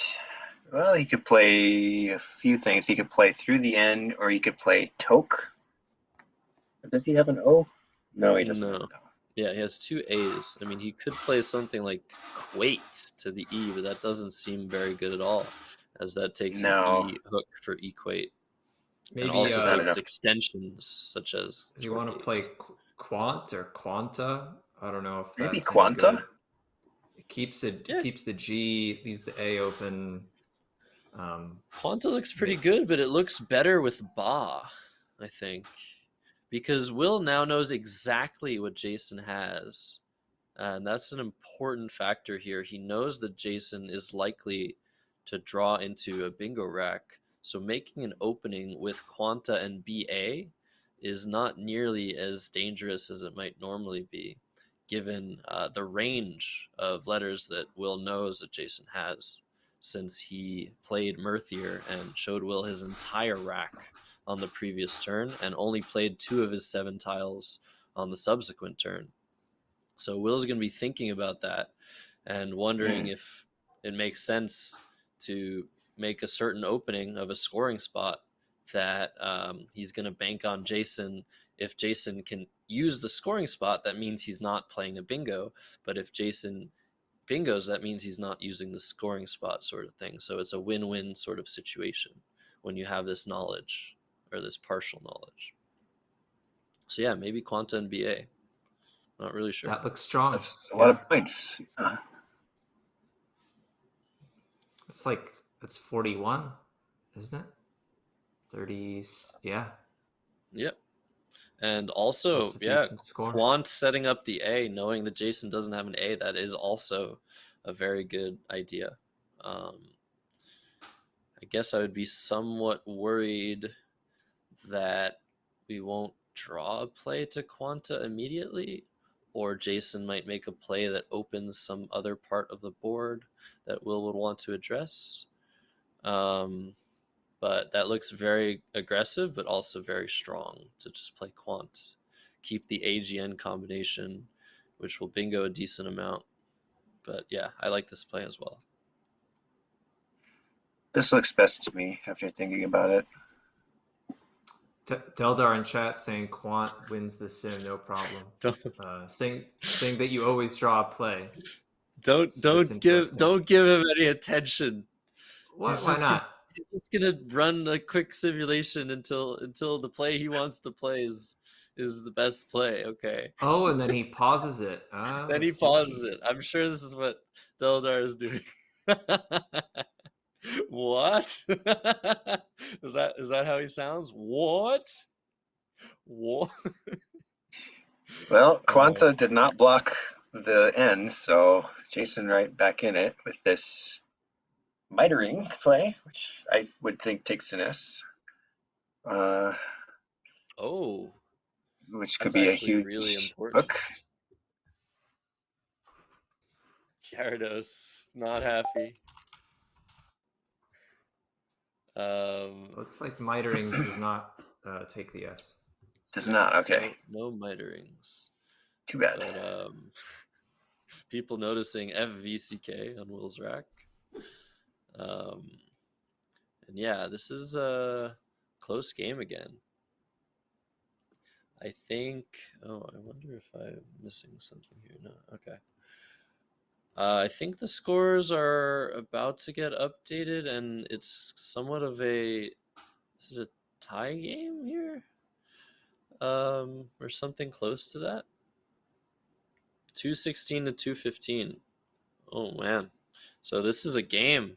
This is a game, So folks. And maybe yeah, just Will might be Vatic.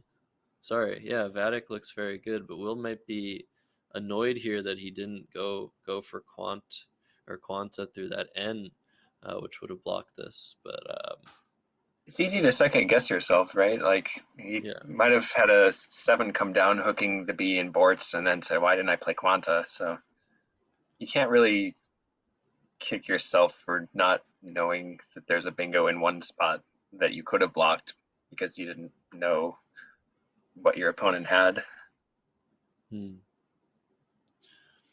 Okay, I'm gonna give a little bit of attention to Delta in chat. Did you make sure to infer the rack of EIMRT, the partial rack? I just want to make sure that you were doing the simulation right to begin with, and then maybe I'll accord a little bit of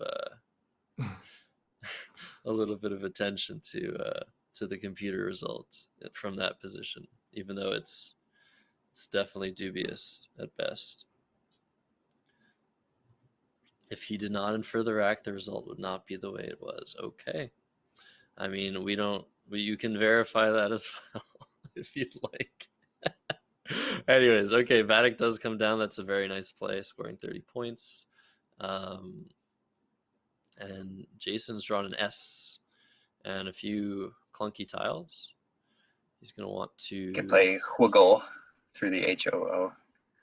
Woogle. Woogle. That's No. very funny. What is he looking at? Playing WE off somewhere? I don't really see where that could be.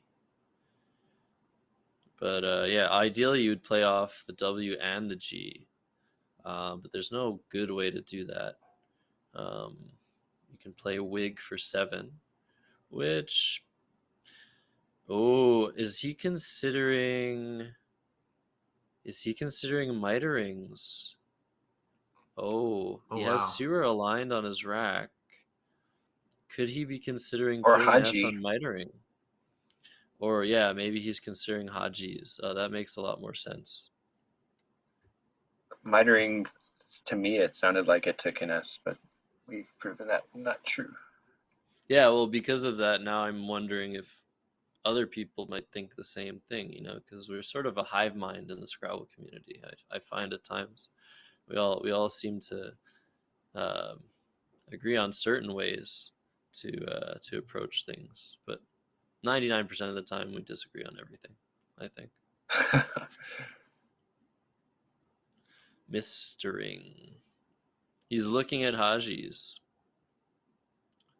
Wow, I mean, I guess the stream must be such high quality that we can see where his eyes are pointing to. Is EW what if there's... and... Sorry. What if... Think about this, guys. What if we were able to have technology at some point where we had an eye tracker for the players playing on a board, so we could see where they're looking on the board?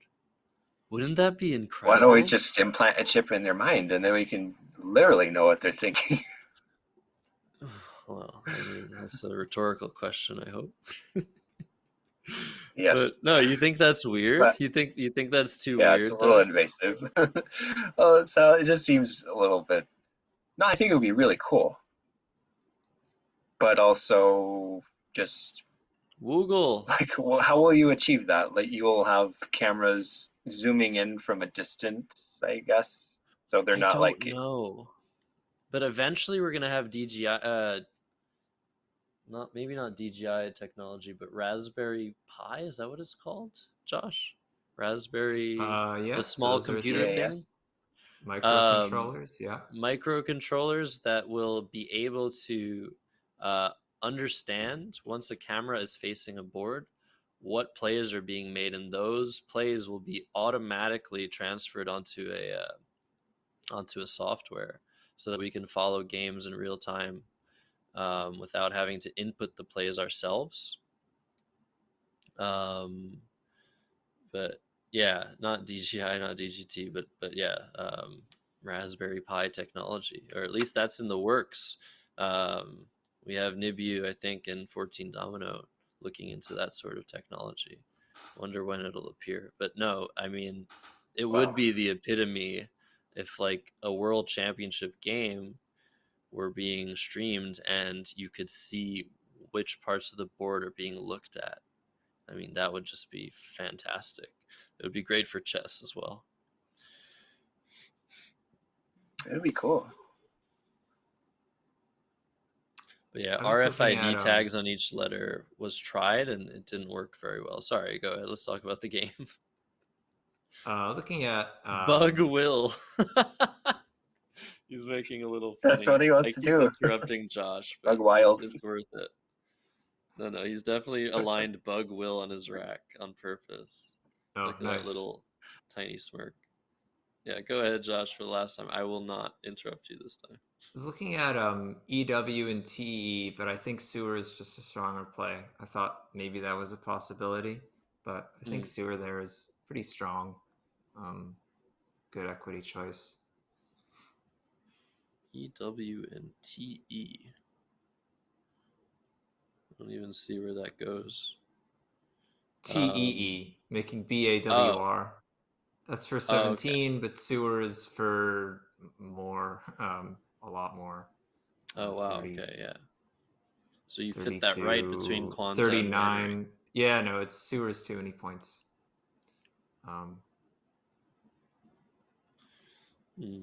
Jason's going to play right. Bug. And can After Will Cough. fit? Yeah, I don't think this bingo fits for Will. Decalogue. Oh, no. But can That's he put true. something under Sewer now? Like Ooh! Something, right? Something strong. Wait, why did you... Decagonal? Oh, okay. But wasn't that... I thought that was dodecagonal. It was decagonal? Oh, okay. Sorry, I thought it fit for a second, Zuglia. You got me crazed up over here. Yeah, so you're thinking of making a play underneath Sewer, Josh. You see something there? Yeah, it would have to be like yeah, actually now I don't see anything. Nothing that jumps out at me at least.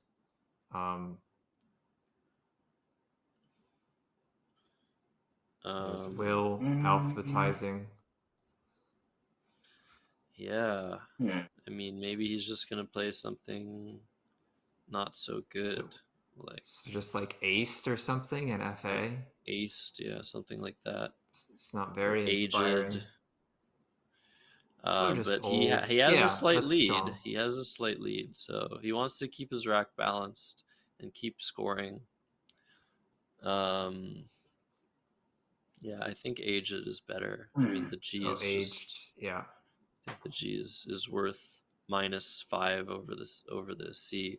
I mean, look, we got the thing working. Series 101. When did that appear? How long has that been there? That's amazing. Okay, we got it working. Fantastic. So now we can see what the series is at. Thank you so much to Josh for providing us with that.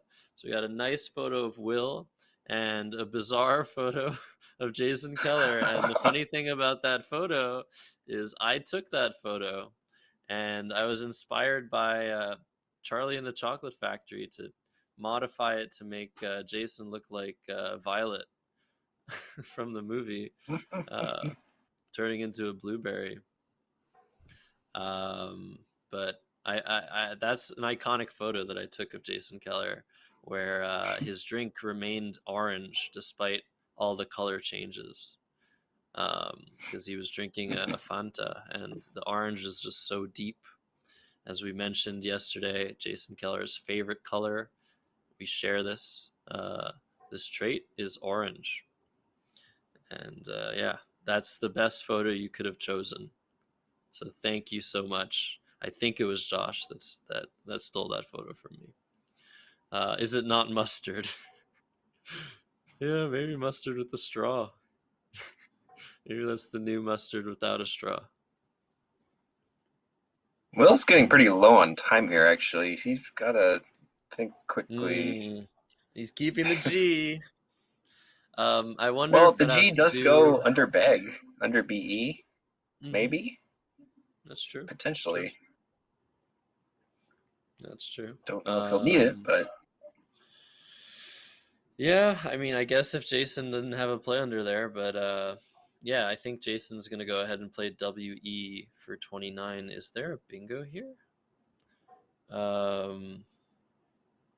don't really know. don't see it.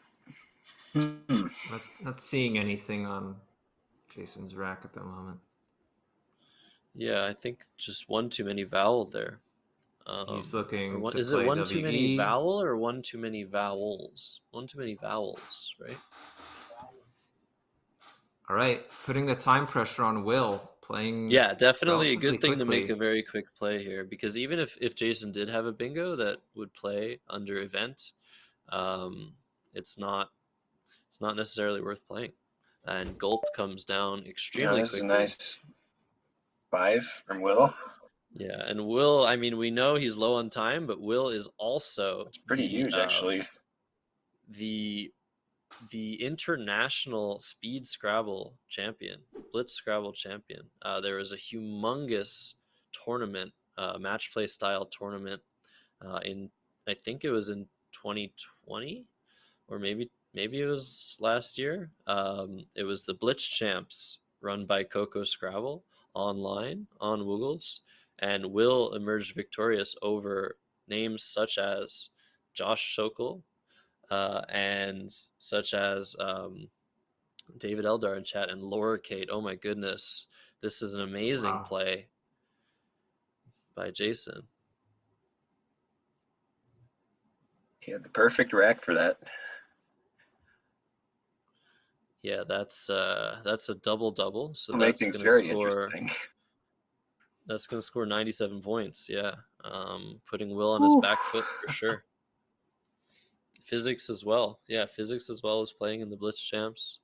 Yeah, we'll see what Will is drawn. Oh, And yes. wow. Okay, and he's How gonna about come that? right back. Liaise, Dailies, Sedilia. Those all will fit. I think liaised underneath Laura Kate is the highest score. But what is Jason drawn? It looks good. I can't see all the Really tiles. good, too. He leaves us in huge suspense. Oh, what's that last tile? And Oh, why? why? Oh my So goodness. if he plays liaised underneath, he's gonna have daymares. Well, Or mid years if an eye's there. Oh yeah. So it's gonna if be liaised comes down underneath Laura Kate, mid years is gonna come down. yeah. And Yeah, that I is think really, really bad. Okay. I don't know what Will's gonna be able to do to prevent Jason from coming right back. so. with If the he bingo. I maybe don't think Will's there's gonna one play way. on top just to give less floaters back. What would it be? Oh, mid years would still fit for liaised at least. Yeah, and Sedilia. daymares with dailies. Sedilia is the only word that doesn't appear to give back a bingo to Jason. But why would you ever play But that? You're yeah, throwing an that S wouldn't out make into sense. space. I don't think there's a single chance that Will is going to make this incredible, like, I guess it's like a clairvoyant play. I mean, you can't. I mean, we have to know how many tiles are left unseen at this point. But yeah, Will has no idea what Jason has. I think. I don't know how many tiles are left though. Maybe only a few at this point. But it'd be good to have that information. 16. And yeah, he's playing liaised. And he's playing it there. Which Okay, makes the most sense. most points. And mid years is going to be the play for Jason Keller, and he's just going to have to spot that. Will down to a minute and a half, and the bag might be empty. Not sure. We'll see how much is left. The suspense. Yeah, the bag is indeed empty. So all Jason has to do is play mid-years, and that'll be it. Let's see how long he takes here. Bag is empty, and yeah, he sees it. Yep, I think there he's forming it. Yeah. Dropped his score sheet. Yeah, right before. Yeah, and what an incredibly fast find by Jason to seal the deal in game 3. My goodness gracious. And that'll be it. So that's going to be a 500-point win for Jason Keller. Yeah, and that's just really rough. Nothing really to say about that. Wow. Yeah, tough one. Okay, so final score. We need the final score. Mid-year scored 66 for 68. He's gotten 32 from the rack. Oh, okay, 34. So 502 to 445 is the final score for Jason Keller. So that is great for Jason. Series is was tied before this game. Jason makes it 2-1 in his favor. This is the finals. So we're gonna have up to 4 games tomorrow. And I'm gonna leave you guys. I know we went a little late. I really appreciate the commentators coming in here. We're gonna move along to some analysis commentary before we end the stream for the night. But thanks again to you, Doug, for coming on, and thanks to Josh. And Josh will be back tomorrow, right? Yep, I'll be here tomorrow. Look forward to it. Should be some exciting Doug, games. maybe I'll see you in chat. Yeah, I'll just hang around. Thanks for having me on. Right. This is super exciting. What a finish. Yeah. What a flurry of bingos in that third game at the end. Yeah, let me resolve the prediction. Thanks a lot, Doug. I'll catch you soon, and hopefully we'll play Burrito. Yeah. Thanks, Josh. Appreciate the opportunity to be here. Awesome. And looking forward to tomorrow. Yep. Same here. All right. Same. Leaving you with Matthew O'Connor for one last time on this Saturday at the Canadian Scrabble Classic, sporting his Canadian shirt. What's up, everybody? Well, that was an exciting finish, wasn't it? We saw Jason Keller finish with 2 bingos to win the game and take a 2-1 lead. That was really cool, huh? All right, let's take a peek at some of the positions here. So, first off, the one I thought was interesting was this play of Eve, because, and this is going to be a really instructive example on how to think of leave values when you're sitting on a blank. So, the other option that Jason Keller has that's different, I mean, he can put Eve down in different spots, or he can play V, but another option for Jason Keller is going to be Deve. And the cool thing about Deve is it keeps you blank. Now, the blank has a very interesting property where it kind of smushes the leave values of the tiles that accompany it around 0. And the reason for that is because you're still very likely to bingo with blank U, even if you have a U. And so the blank U is not going to be as bad with of a leave. If we compared, say, the U to the DEU kept by Eve, it would be a lot worse. But since there's a blank involved, Jason Keller is still going to be very likely to bingo with his U because he has the blank. So the net effect of this is the leave is going to be good enough to make Deve a slightly better play. Let's see, what else do we want to look at? Noon's an interesting play. It's a lot higher equity to play something like Oh No. And the cool thing about Oh No is that obviously Will has to enter the T, but it does block them, so that's nice. I'm guessing Will's thought process with Noon was that It blocked the double-double, and it gave him a line for event. Who won? Jason Keller won this game, and he's up 2-1 in the series. And the two of them will play until somebody wins 4 games tomorrow. So that's up to 4 games. So yeah. What else do I want to look at?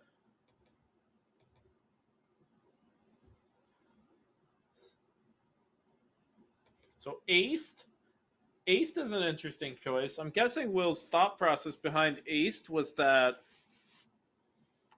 there's more A's on scene than O's, and he wanted to get rid of his A, and that's why he didn't play something like ECOD. But as we know, as viewers of the stream, Elder Word, we are going to 7. It's just we're going into tomorrow. We were always planning on 3 games. So yeah. But as we know, as viewers of this stream, we know that the G is bad, and we want to get rid of the G because the G is bad. So what does that mean? It means we play Aged instead.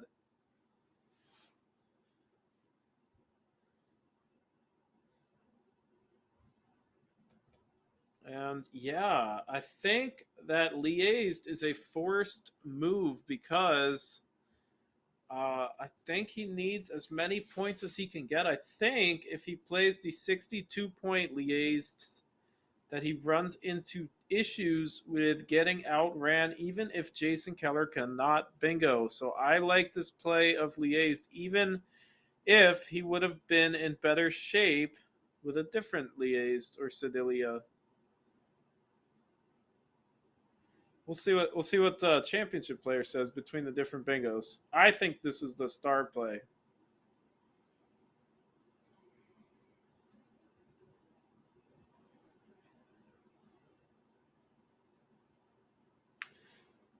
Let's see. So it looks like the Quackle likes this one the best, and I guess the reason for that is because it sets up less bingos, and it must be that it's just enough points to outrun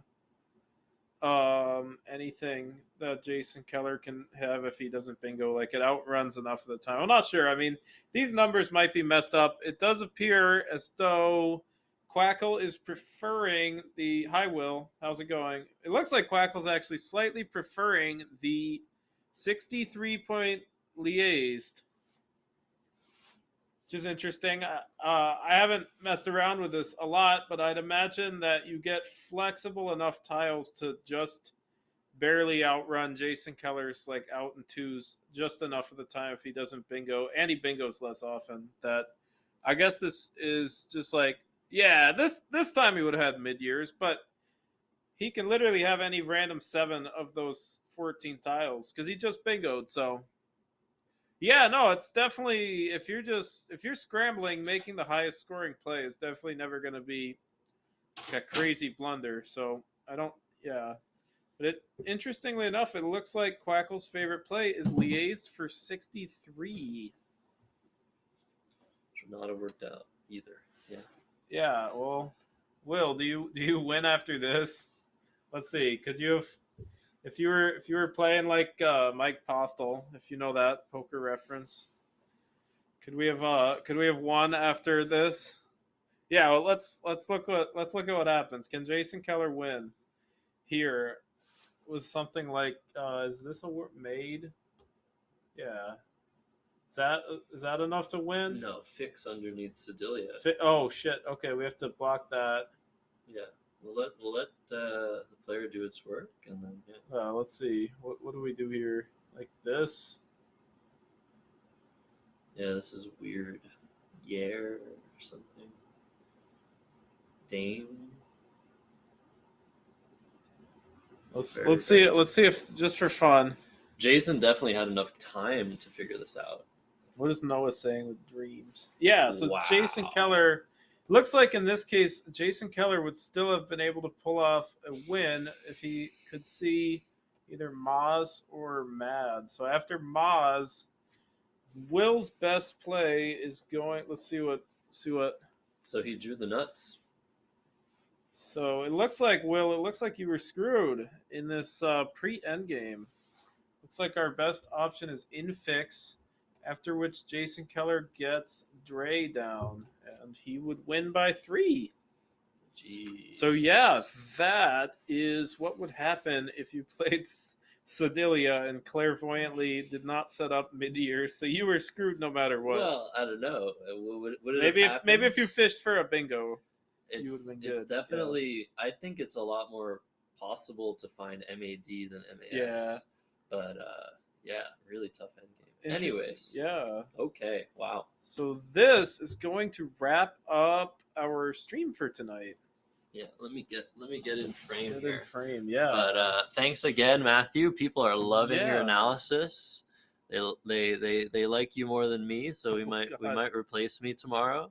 You might not see me. Yeah. Yeah, really lovely having everybody. We're gonna end the stream on that, and on that note, yeah, we'll see you tomorrow morning at 9:30 once again 9:30. for the finals. The end of the finals. Maybe 4 games will be played. Maybe 2 games will be played. We'll see. Yeah. All right. See. All right. Goodbye, everyone. Good night. We'll see y'all tomorrow.